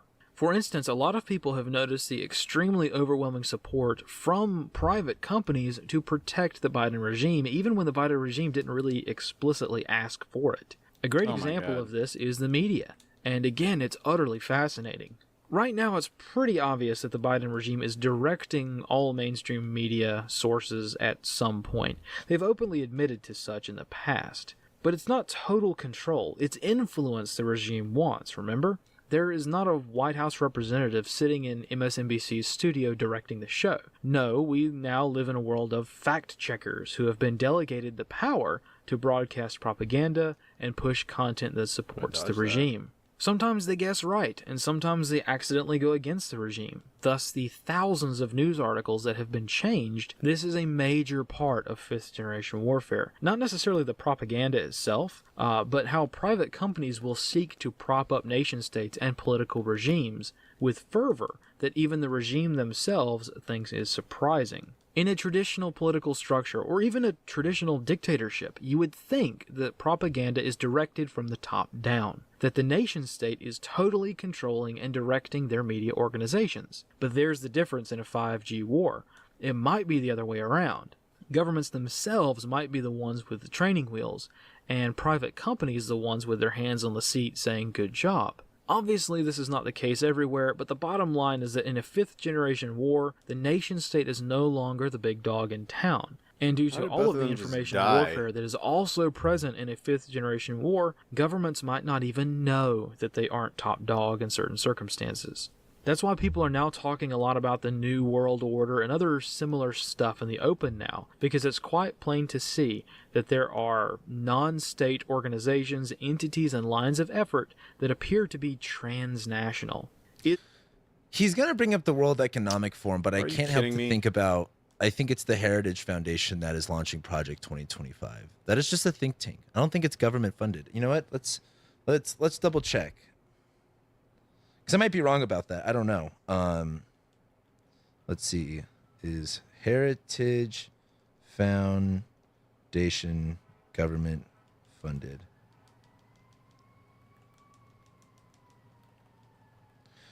Heritage is a tax exempt 501c3 organization and BBBY's Giving Alliance, accredited charity funded by donations from private individuals, corporations, and charitable foundations. It is not required to disclose its donors and donations under the current laws that guide taxable deductions. So, it's just like a 501c3. Cripple the stomach, but I still get swallowed? Is it Heritage Foundation? Yeah, the Heritage Foundation is doing Project 2025. Yeah. So, I would consider that part of it. The World Economic Forum more powerful than a nation-state? I don't know. I guess it would depend on the nation-state. I think that that organization specifically is not some kind of James Bond Spectre group, despite the fact that they desperately want to be. I think they're just another player and interest group on the board of globalization. They might want to be the puppet masters of the world, but they're still fighting to achieve that goal just like everyone else. The Great Reset being their front line in this global 5th generation war. Of course, this is all debatable, but what is certain is that these guys and other non-state actors like them wield a lot of influence. And though their success is not explicitly guaranteed, their mere existence is exactly the type of thing that you would expect to see in a 5th generation war. Okay, so this is the last part I want to watch with you guys. And there's a few things to go into, and then we'll close this out. But like I said, I'd really recommend watching this whole video. Another unfortunate characteristic of a 5th generation war is nation states or powerful actors possessing the wrong tools for the job. In other words, nation states will fight the fight that fits one's weapons. The United States has built a military centered around fighting insurgencies, and though the pivot back to a more traditional near-peer fight has become more pressing following the Pacific pivot to counter China, and even the current Ukrainian war, the fact of the matter is that the U.S. is best equipped to fight insurgencies. So it is an insurgency they will fight, even if that is not the right tool for the job. This is kind of linked to what I was talking about when it comes to the lack of an us versus them nature, right? You're going to have nation states or powerful actors or non-state actors fighting against each other. That it's didn't not really kill like him. a I had to proxy do war one more situation. hit. It's more like an innocent bystander or a non-affiliated group or society. Is it left gets Arasaka impacted and by Trump this Silver conflict, Hand? seemingly out of nowhere. But due to the 5th generation warfare model, it kind of makes sense. Like, I feel like Trump would be like Golden Hand, or, the given insurgencies his are kicking up in North proclivity Africa towards gold. again, But I think that is a Russia very funny has comparison. Invaded Ukraine. Well, the solution to that is launch a counterinsurgency mission here in the U.S. Like that's kind of like the way we're going to see this being manifested. Remember, ever since the military occupation of Washington, that's a really important part too. And he's going to dive into that a little bit more. But how much everything around the world is going on, yet there's so much focus on Americans. Think about that. You see, in the days leading up to and the months after the 2020 inauguration, the United States government has increasingly leaned on skills, technology, and doctrine that was learned and developed during the global war on terror. It might not be as simple as, like, Russia invading Ukraine, and the U.S. can't do anything about that, so we're going to target our own people because that's what we know how to do. It's not really that simple, but it sure seems like it. Tactics like crowd control, checkpoints, aerial surveillance, and urban warfare have already been weaponized against the American people. In short, the U.S. military is already a mile down the dangerous path of treating the National Mall like Baghdad, and treating American citizens like Iraqis. Of course, this is not happening everywhere just yet, but the fact that it happened in the first place breaks the illusion that it can't happen. And the undisputed... That was a huge thing for me, too, with January 6th, was when I saw how militarized DC was, I was like, oh, like that point of like that, it broke the illusion that it couldn't happen. I think the other part of that, too, is when I was living in LA in 2020, during the protests, there was National Guard troops on like every corner. That was, I don't know how to describe it, but just really weird to see how many soldiers were boots on the ground in Los Angeles. Bro, are you serious? Fact, the undeniable reality that we have already seen certain states using armed soldiers to set up checkpoints on highways and checking the identity papers of citizens. Well, I guess we are much closer to being treated like Iraqi citizens than we thought. Don't mind me. Just and for those that are going to be like, well, Cameron, I think you came to a pretty check people. Great epiphany, losing your mind. Remember about that when, let's say they want to ban abortion or whatever, or let's say you live in Texas and you want to get an abortion and you decided to drive to Colorado, but you know, Texas has National Guard on its borders. Yancey, what part of Cyberpunk are you thinking of? Because you have a, I think I have an idea. I just need to have like my memory jog. Like what you're saying is ringing a bell. Anything about like marketing, but there's like a really famous story about like people's shopping habits can like predict certain things, and it was something to do with like this one ad agency was able to predict that this woman was pregnant just by her shopping patterns. So when there's a lot of data that's driving you to, or that's showing that you are pregnant but you want to get an abortion, you're leaving the state of Texas, and there's troops there, like it's not okay to have troops on the ground to make sure that you can go and see your family. Like I really hope people reckon with how how much of the floodgates were let open with COVID, with the riots. Like, we let U.S. soldiers do checkpoints. That's insane. And when is the last time the government ever like did something kind of crazy and then they kind of walked it back because it was no longer needed? You still have to take your shoes off to go to the airport, and it hasn't stopped anything.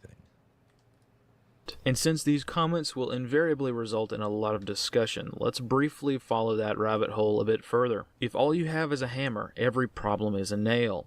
And right now, the U.S. military, law enforcement, and federal agencies are the hammer, and the nail is the citizenry just trying to live their lives with as much freedom as possible, which is the antithesis of most political regimes, regardless of the political party. I know a lot of military folks out there might not want to hear this, because people do not want to think that they might be the bad guy. After all, most military service members sign up to do good things and serve their country. And for the men and women that are still dedicated to that, despite fighting a losing battle, those service members should be an inspiration to us all. For those who are fighting back and actually living up to their oath, we have nothing but the highest respect. But from the civilian side of things, we have to acknowledge that some of their compatriots and most of their commanders and leadership do not have the same dedication to the oath they swore. Right now there is a sort of reckoning within the U.S. military.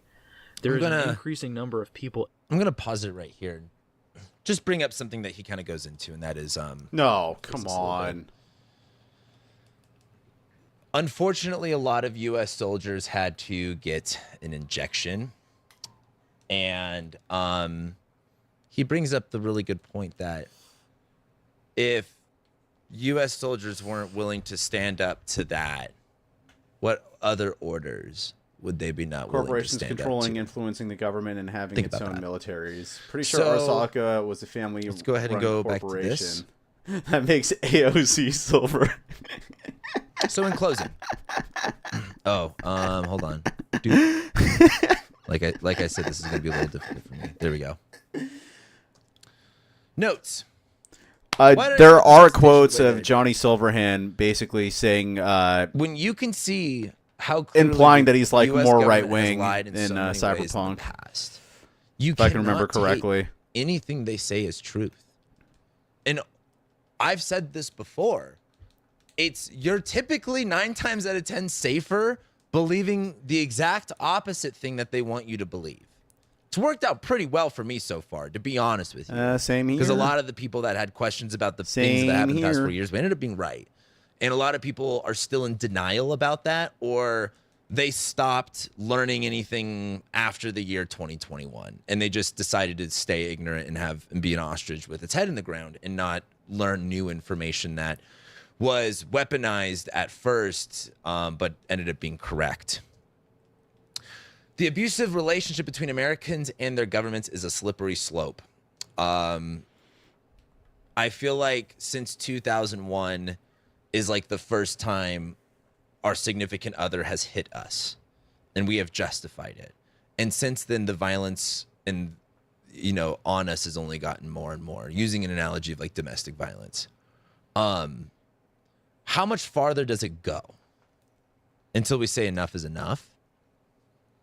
We have allowed such a degree of falsehood that we don't recognize what is real anymore, and it doesn't even matter. Memory is deceptive because it is colored by today's events. We don't remember how much they lied. We're too busy. What's today? Oh, we're too busy focusing on Project 2025. That's what today's hot button issue is, to remember that. They said that that disease came from a bat when actually we were manufacturing diseases in China. We totally lied about that. What else? Name me one thing that the government has told the truth about in the past 25 years. One thing. Oh my God, are you fucking kidding me? Doublethink means the power of holding two contradictory beliefs in one's mind simultaneously and accepting both of them.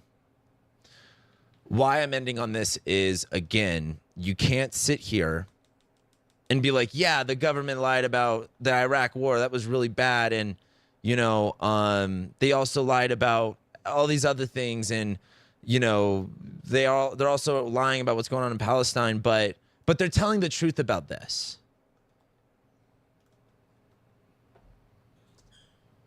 So how to navigate the landscape of Neptune and Aries? Are your ideas yours? Are they? And a good chance they're not. Like, that's the issue with this is like, it's like a cocktail. It's got to be a certain percentage. Are your actions your idea? Like, for example, we all get influenced by stuff. There's no way to not be influenced by whether it's your friend, your spouse, your family, social media. But why are you being influenced that way? Is it out of natural curiosity? Are you into it? And what actions are you taking, and how much of that was by your own will and by your own accord? Why do you care what others want you to think? I mean, I can answer that for you, and that's for social acceptance. We're tribal, by nature, and we want to be accepted by the tribe. But I'm going to tell you right now, you're not going to agree on everything that the tribe says. So why are you caring about what others want you to think? Think for yourself. You will find yourself agreeing a lot of the times with a lot of people. And then also there will be times that you disagree with people, and that's okay. But I want you to think for yourself, and I don't want you to care what other people think. A lot of us wore masks in 2020 when we didn't actually fucking give a shit. It's not even that we were against it, we just didn't give a shit, but we did it anyway because we didn't want to be judged. And that's the power of that, right? Don't let propaganda influence your actions. And again, as much as I'd love to say, don't let propaganda influence your actions, it's much more of understand this is the current nature of everything. Like, the reason I'm making this video is when we understand what we're actually seeing and what we will continue to see is actually just warfare. It's not on a battleground. It's not soldiers lining up, pointing the rifles with one bullet and then the other side does the same thing. It's literally in your mind and manipulating you to take specific actions. It's in order to create fear and to have us all self-divided within this other stuff so that they can reign in control. And it's not even just the U.S. government. It's things like, again, corporations, other nation states, insurgency groups. There's all of these different factors at play. And we have to navigate an extremely confusing battlefield. But when you see crazy stuff happen, the goal of this video was I want you to be like, oh, I don't need to, yes, is that an awful situation that happened? Yes. Is it bad people are dying in Ukraine? Yes. But you don't need to have this reaction, oh my God, we have to do something about it. It's like, this is all a bigger thing, and you need to be a strong soldier. You need to not let the battlefield of your mind be corrupted by the enemy. You need to be the strong soldier. You need to not live in fear. You need to be clear about what's going on and let all this other noise drown out. Eliminate anything that can alter your mind that doesn't allow you to tap into yourself. Straight up, on some real shit, I've said this a lot. I quit smoking weed. I don't really drink that much. Your mind and substances are a way to get into your mind. Eliminate things that aren't allowing you to tap into yourself. And that might even be anger. You're not actually angry. Everyone's full of love.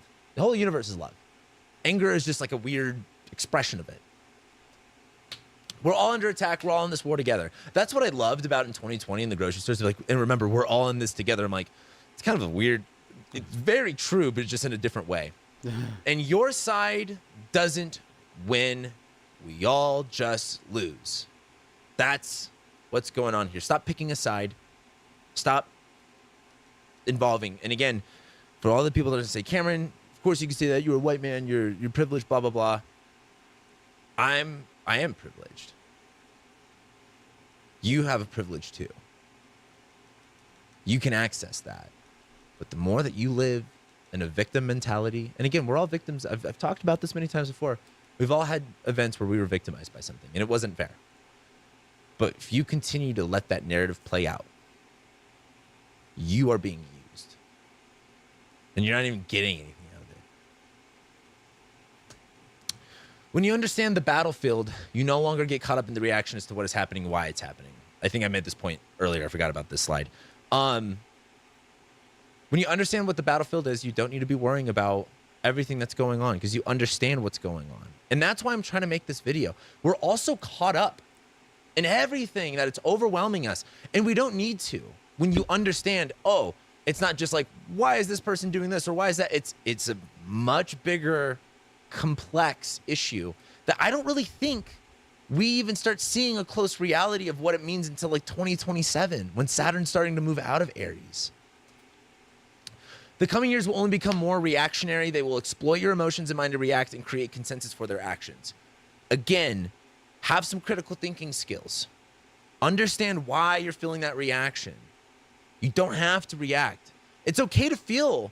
For example, if something, like, again, you know, when people, like, I understand when people get upset about Palestine. I really do. But you going to college campuses and shutting down freeways to stop it is not going to stop the thing. And it's not. This isn't the Vietnam War where U.S. is completely involved. This is two other countries completely at their own thing. And don't even get me started on that. You have to understand that your mind and your body is going to be exploited for all these other interests. And you are at war. That's my presentation for today. Let me know what you guys think. I understand this is just like everything else for the people that even make it here, that this is controversial. Not everyone's going to agree with me. But I at least want to know, because like I said, I don't want people being like, oh, well, you're a leftist and you're retarded and you're right, so you're an extremist. What I want you to comment is, what do you think about the idea of 5th generational warfare as Neptune and Ares? Because that's the thing that's stuck in my head right now. As like, oh, let's confuse the battleground. Let's make it an information war, again, along with Pluto and Aquarius and Uranus and Gemini and things like that. But that's what I got for you guys. Let me know your thoughts below. I'll be seeing you guys next time. RPGs are one of the most influential genres in gaming. They include many of the most beloved and acclaimed games ever made, and there aren't many other genres that have been around for this long. You want to see Cam argue with Destiny? Two And completely yet, different spheres. I don't think he'd most run people circles around understand this Destiny genre very well. But a lot of Destiny's an people atheist, don't know so where it he's came not going to from, be able to see eye to how it's eye actually defined, or agree to some how it particular changed, terms. what I feel caused those changes, where subgenres emerged, when the genre struggled and when it prospered, what were the biggest series and what happened to them, what games influenced other games, and more. RPG history is complicated. It stretches about 50 years now, and a lot can happen in 50 years. So this video will aim to cover those years, all of them, going from the humblest of beginnings to the troubles of today. And along the way, I hope the RPG genre might make a little bit more sense. There is a lot that can be learned from the history of RPGs, and its lessons still seem relevant today. After all, this is one of the few genres that hasn't simply evolved ever further away from its origins, but has instead often tried to evolve towards its starting point. RPG history still matters to RPGs. It's still shaping the present, and will still play a part in its future. So, let's talk history, starting with origins and definitions.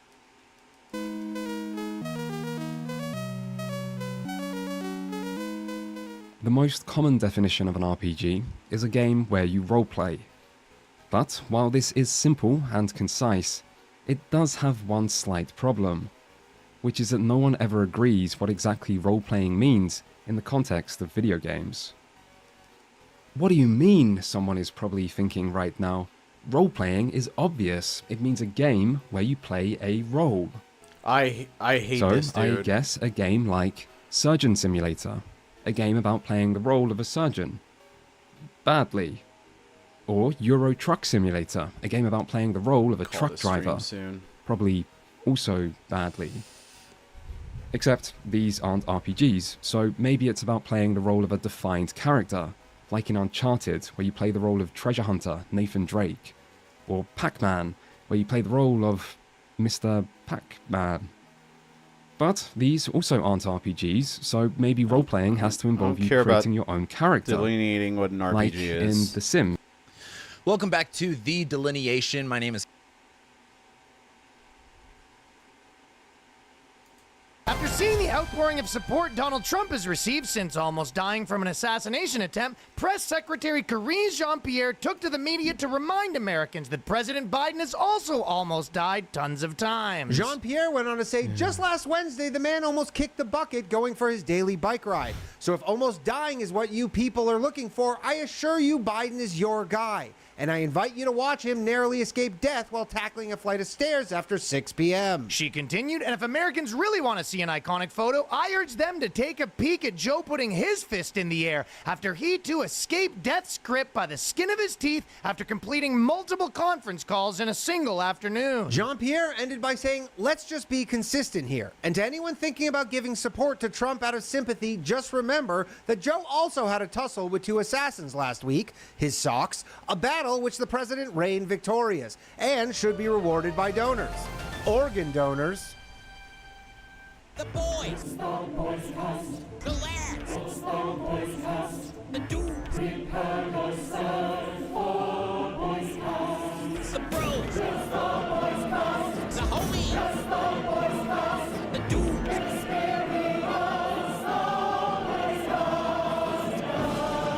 boys. Cast. Some of you might be wondering why Daniel and myself have bandages on, and they might start to think that this is Trump related. And oddly enough, Danny's is, mine is not. This is an unrelated bandage. Sure. Well, what happened? Some of you might not realize this about Daniel Polishuk, because as soon as he heard the Trump thing, he got in line. He said, I want to donate my ear to the first man. He got in, they cut it off. He said, if he needs a free ear, that's what. I was doing parkour that day. I was doing an unrelated parkour incident. What happened? Well, I was doing a double black flip from, I'm not going to talk about parkour if someone doesn't understand parkour. I don't know parkour at all. Daniel, however, here's the part that they may not realize. Yes. Well, when I heard that the president was shot, I was the first in line to say, because they were like, do they have blood donors? I go, I'll do you one better. Ear donor. He said, does he need a dick? Does he need an ear? He said, can he take a dick too? The man might need a dick. He's been through a lot. Yeah, I mean. A second dick. Hey, he could use it. So what happened to me was. They take off the Band-Aid? I don't know. Be like, who fucking gives his ear? However, I had just finished falling Van Gogh. I just finished falling from my parkour incident. This is the part that people don't want to know about Daniel giving his ear. However, Trump did not need an ear. He said his ear was actually in good shape. So they took Daniel's ear and they used that for the tissue from Daniel's ear to repair a man's rectum who'd been blown out from a gay bathhouse. So that's what Daniel's ear, if anyone's wondering where it is right now, it's on a man named Sven. It's actually worse than that, actually. I lied to you about that. It was, they used it for a transgender vaginoplasty thing. Your ear is now. My ear's now a labia. Your ear's now fake pussy. For a neo-vagina. Ooh. Yeah, so I mean, I feel honored that it just went to good use, you know? Simple parkour thing. I can understand why people think that would be a difference. Now, this has been quite the week. Quite the week. I'll tell you what, my friend. Well, I told you, I was up north I took a couple days up north. I was seeing the parents. Dude, our group chat was going wild, and Ryan's just like, Ryan hasn't chimed into the group chat. I was going to fucking throw my phone at the wall, man. Ryan's probably like walking through the woods like that old fucking, so what was that commercial? Like Sprint or whatever? Can you hear me now? Ryan's just trying to get a single bar. To be like, what's going on? I'm in the fucking woods. It was a night in Bob Cajun. Watch the constellations align themselves. One star. Oh no, I'll check soon. You Group chats blowing up. Yeah. Still getting used to the Discord lifestyle, man. Almost dead. Yeah, Ryan's just sitting in a Muskogee I'm learning to live on it. The lake. I wasn't enjoying the lake after this happened, man. I was bit by mosquitoes. There was a small second where I considered maybe I take a fucking flight back. You're like, Ryan's like, I gotta leave. Let's go pack your shit. You're like, oh, it's an emergency. The president of the United States was your shot. My mom's like, how does it affect you? You go, there's content to be made. My mom's like, well, the macaroons have been served. Macaroons! How can you eat macaroons at a time like this? Deranged Canadians. There's a lot going on now. This is, I will say, if I was there, this wouldn't have happened. If we're going to go through things in somewhat of an order. So we'll maybe there's probably like four or five things. Nice tape job, by the way. Okay, fine. You kind of did a parkour on the tape job. I'll tell you what, if I was present at that rally, me and Mark Wahlberg, they would have been for the audio listeners, you would have gone up on that sloped roof. The audio listeners won't be able to see how quickly my hands are moving right now. Yeah. But video listeners are also having trouble. You would have gone up on the roof and you're like, oh, this is a sloped roof. I can't. I would have dangerous. I'll tell you what, I would have got up on a higher roof, Shane McMahon style, coming down, biggest elbow in the game. cage match. The cage comes down on the top of the roof. It's just you and Thomas Matthew Crooks locked in the Hell in a Cell. You picked the wrong day, Crooks. More like cooked. You powerbomb through the roof of that window. I actually think there's a pretty good shot that if I was there, I would have jumped off the top rungs and got him before the sniper. And you know what the crazy part is? The sniper that actually ended up killing him would have shot his bullet at the same time that I jumped off. I would have came down, dropped him, and then flicked the bullet away. Yeah, just caught it. You go, here. Don't want to waste. We don't want to waste ammo. Don't want to waste ammo on this piece of scum. The only, you know what, the first, Kamala Harris was right. These streets are getting hot. Yeah. She said the streets are getting hot. Streets are getting hot. Now, probably the most thing that I was thinking immediately, where I was like, because obviously it was interesting. You're like, if that guy got shot, you're like, we'd be living a completely different timeline right now. I mean, there would be videos. We'd all just be on Twitter watching videos of his head getting blown up like a pumpkin. Oh, yeah. Like, it would just be like everyone would just have that video. There'd be no way to contain it. That's true. Yeah, you're right. Well, probably Instagram and Facebook would be like, you can't share it, but Twitter would be like, yeah, I guess. Be a wild put an NSFW tag on there, but and just. That'd be one of the wildest. I'll send it to Ross afterwards. I mean, the wildest thing that ever happened is the whole sequence where like they just came out with someone did like a mock-up or whatever, and it was while he was giving his speech, and there's literally a target like dead center on his head, right? And then he moved last minute. And then he goes to point to this chart of illegal immigrants. The illegal immigrants saved him. That's making me laugh too. Is the illegal immigrants actually saved his life because he went to go point at the chart and he leaned on the thing, and so he's obviously every scene, but like the bullet just whizzes by his fucking head. But it would have been like, had he not moved, it would have been a direct hit. Like, wasn't even going to be like hit him in the cheek. It would have been like right in the fucking temple. Yeah, so the legal immigrant chart saved his life. The illegal immigrants, the legals. You know what? The first thing that I was thinking when like all he this builds stuff that wall, happened, Biden builds that wall, and we're literally Trump's dead. Right. Well, I see what you're saying. You're right. Butterfly effect. So if that's true, if they did let him have that wall, he wouldn't have been pointing to the illegal. Like if Biden would have just not like stopped the wall building to spite Trump. If he goes, yeah, wall's a great idea. Love the wall. No Trump. That's true. Crazy. Well, when it first happened, the immediate thing I was thinking, it was like, if you were. Picture like someone whose entire act right now is being a Trump impersonator, and they're just looking at their schedule. They just got off the phone with their agent. They're like, they need you at this award show. You're going to be doing another Trump. You know, we just got you booked at a bar mitzvah, $2,000. You're going to be another Trump. Yeah. This guy's looking at his schedule, printing money, looking at his Trump wig, his orange paint, being like, I can't lose right now. The TikTok he's got going on, making the most money I've ever made, pretending to be Trump. That goes, he just watches his entire income stream down the drain. That would be the real. Probably they'd be like, how long until I can do zombie Trump? How long is it acceptable? Dude, that would be the horror movie, though. The guy who was riding high, doing Trump, printing money, and then the next day, he's just like... It's not even one guy. They have a union. There's probably like all of them. They probably are unionized. Like the unemployment line is just 50 Trumps in a row.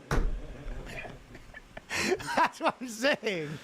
Just like them begging on the street, all the Trump impersonators on the street. Will Trump for change? You're like, come on, that's in poor taste. The guy's like, it wasn't 4 days ago. It's really hard up. It's printing cash before this. There was nobody that would have got hit by this harder than including Trump. I think you'd be better off dead than being one of the Trump impersonators to get put out of business. Yeah, they would have been. I'm gonna call the stream. I'll come back with some Liza P later on different tonight. Things on the internet. Catch you guys finally, later. The Trump impersonations were hitting for them. Their channel's taking off. You know, there's guys that like their whole thing is they sing songs in Trump's voice and they do everything.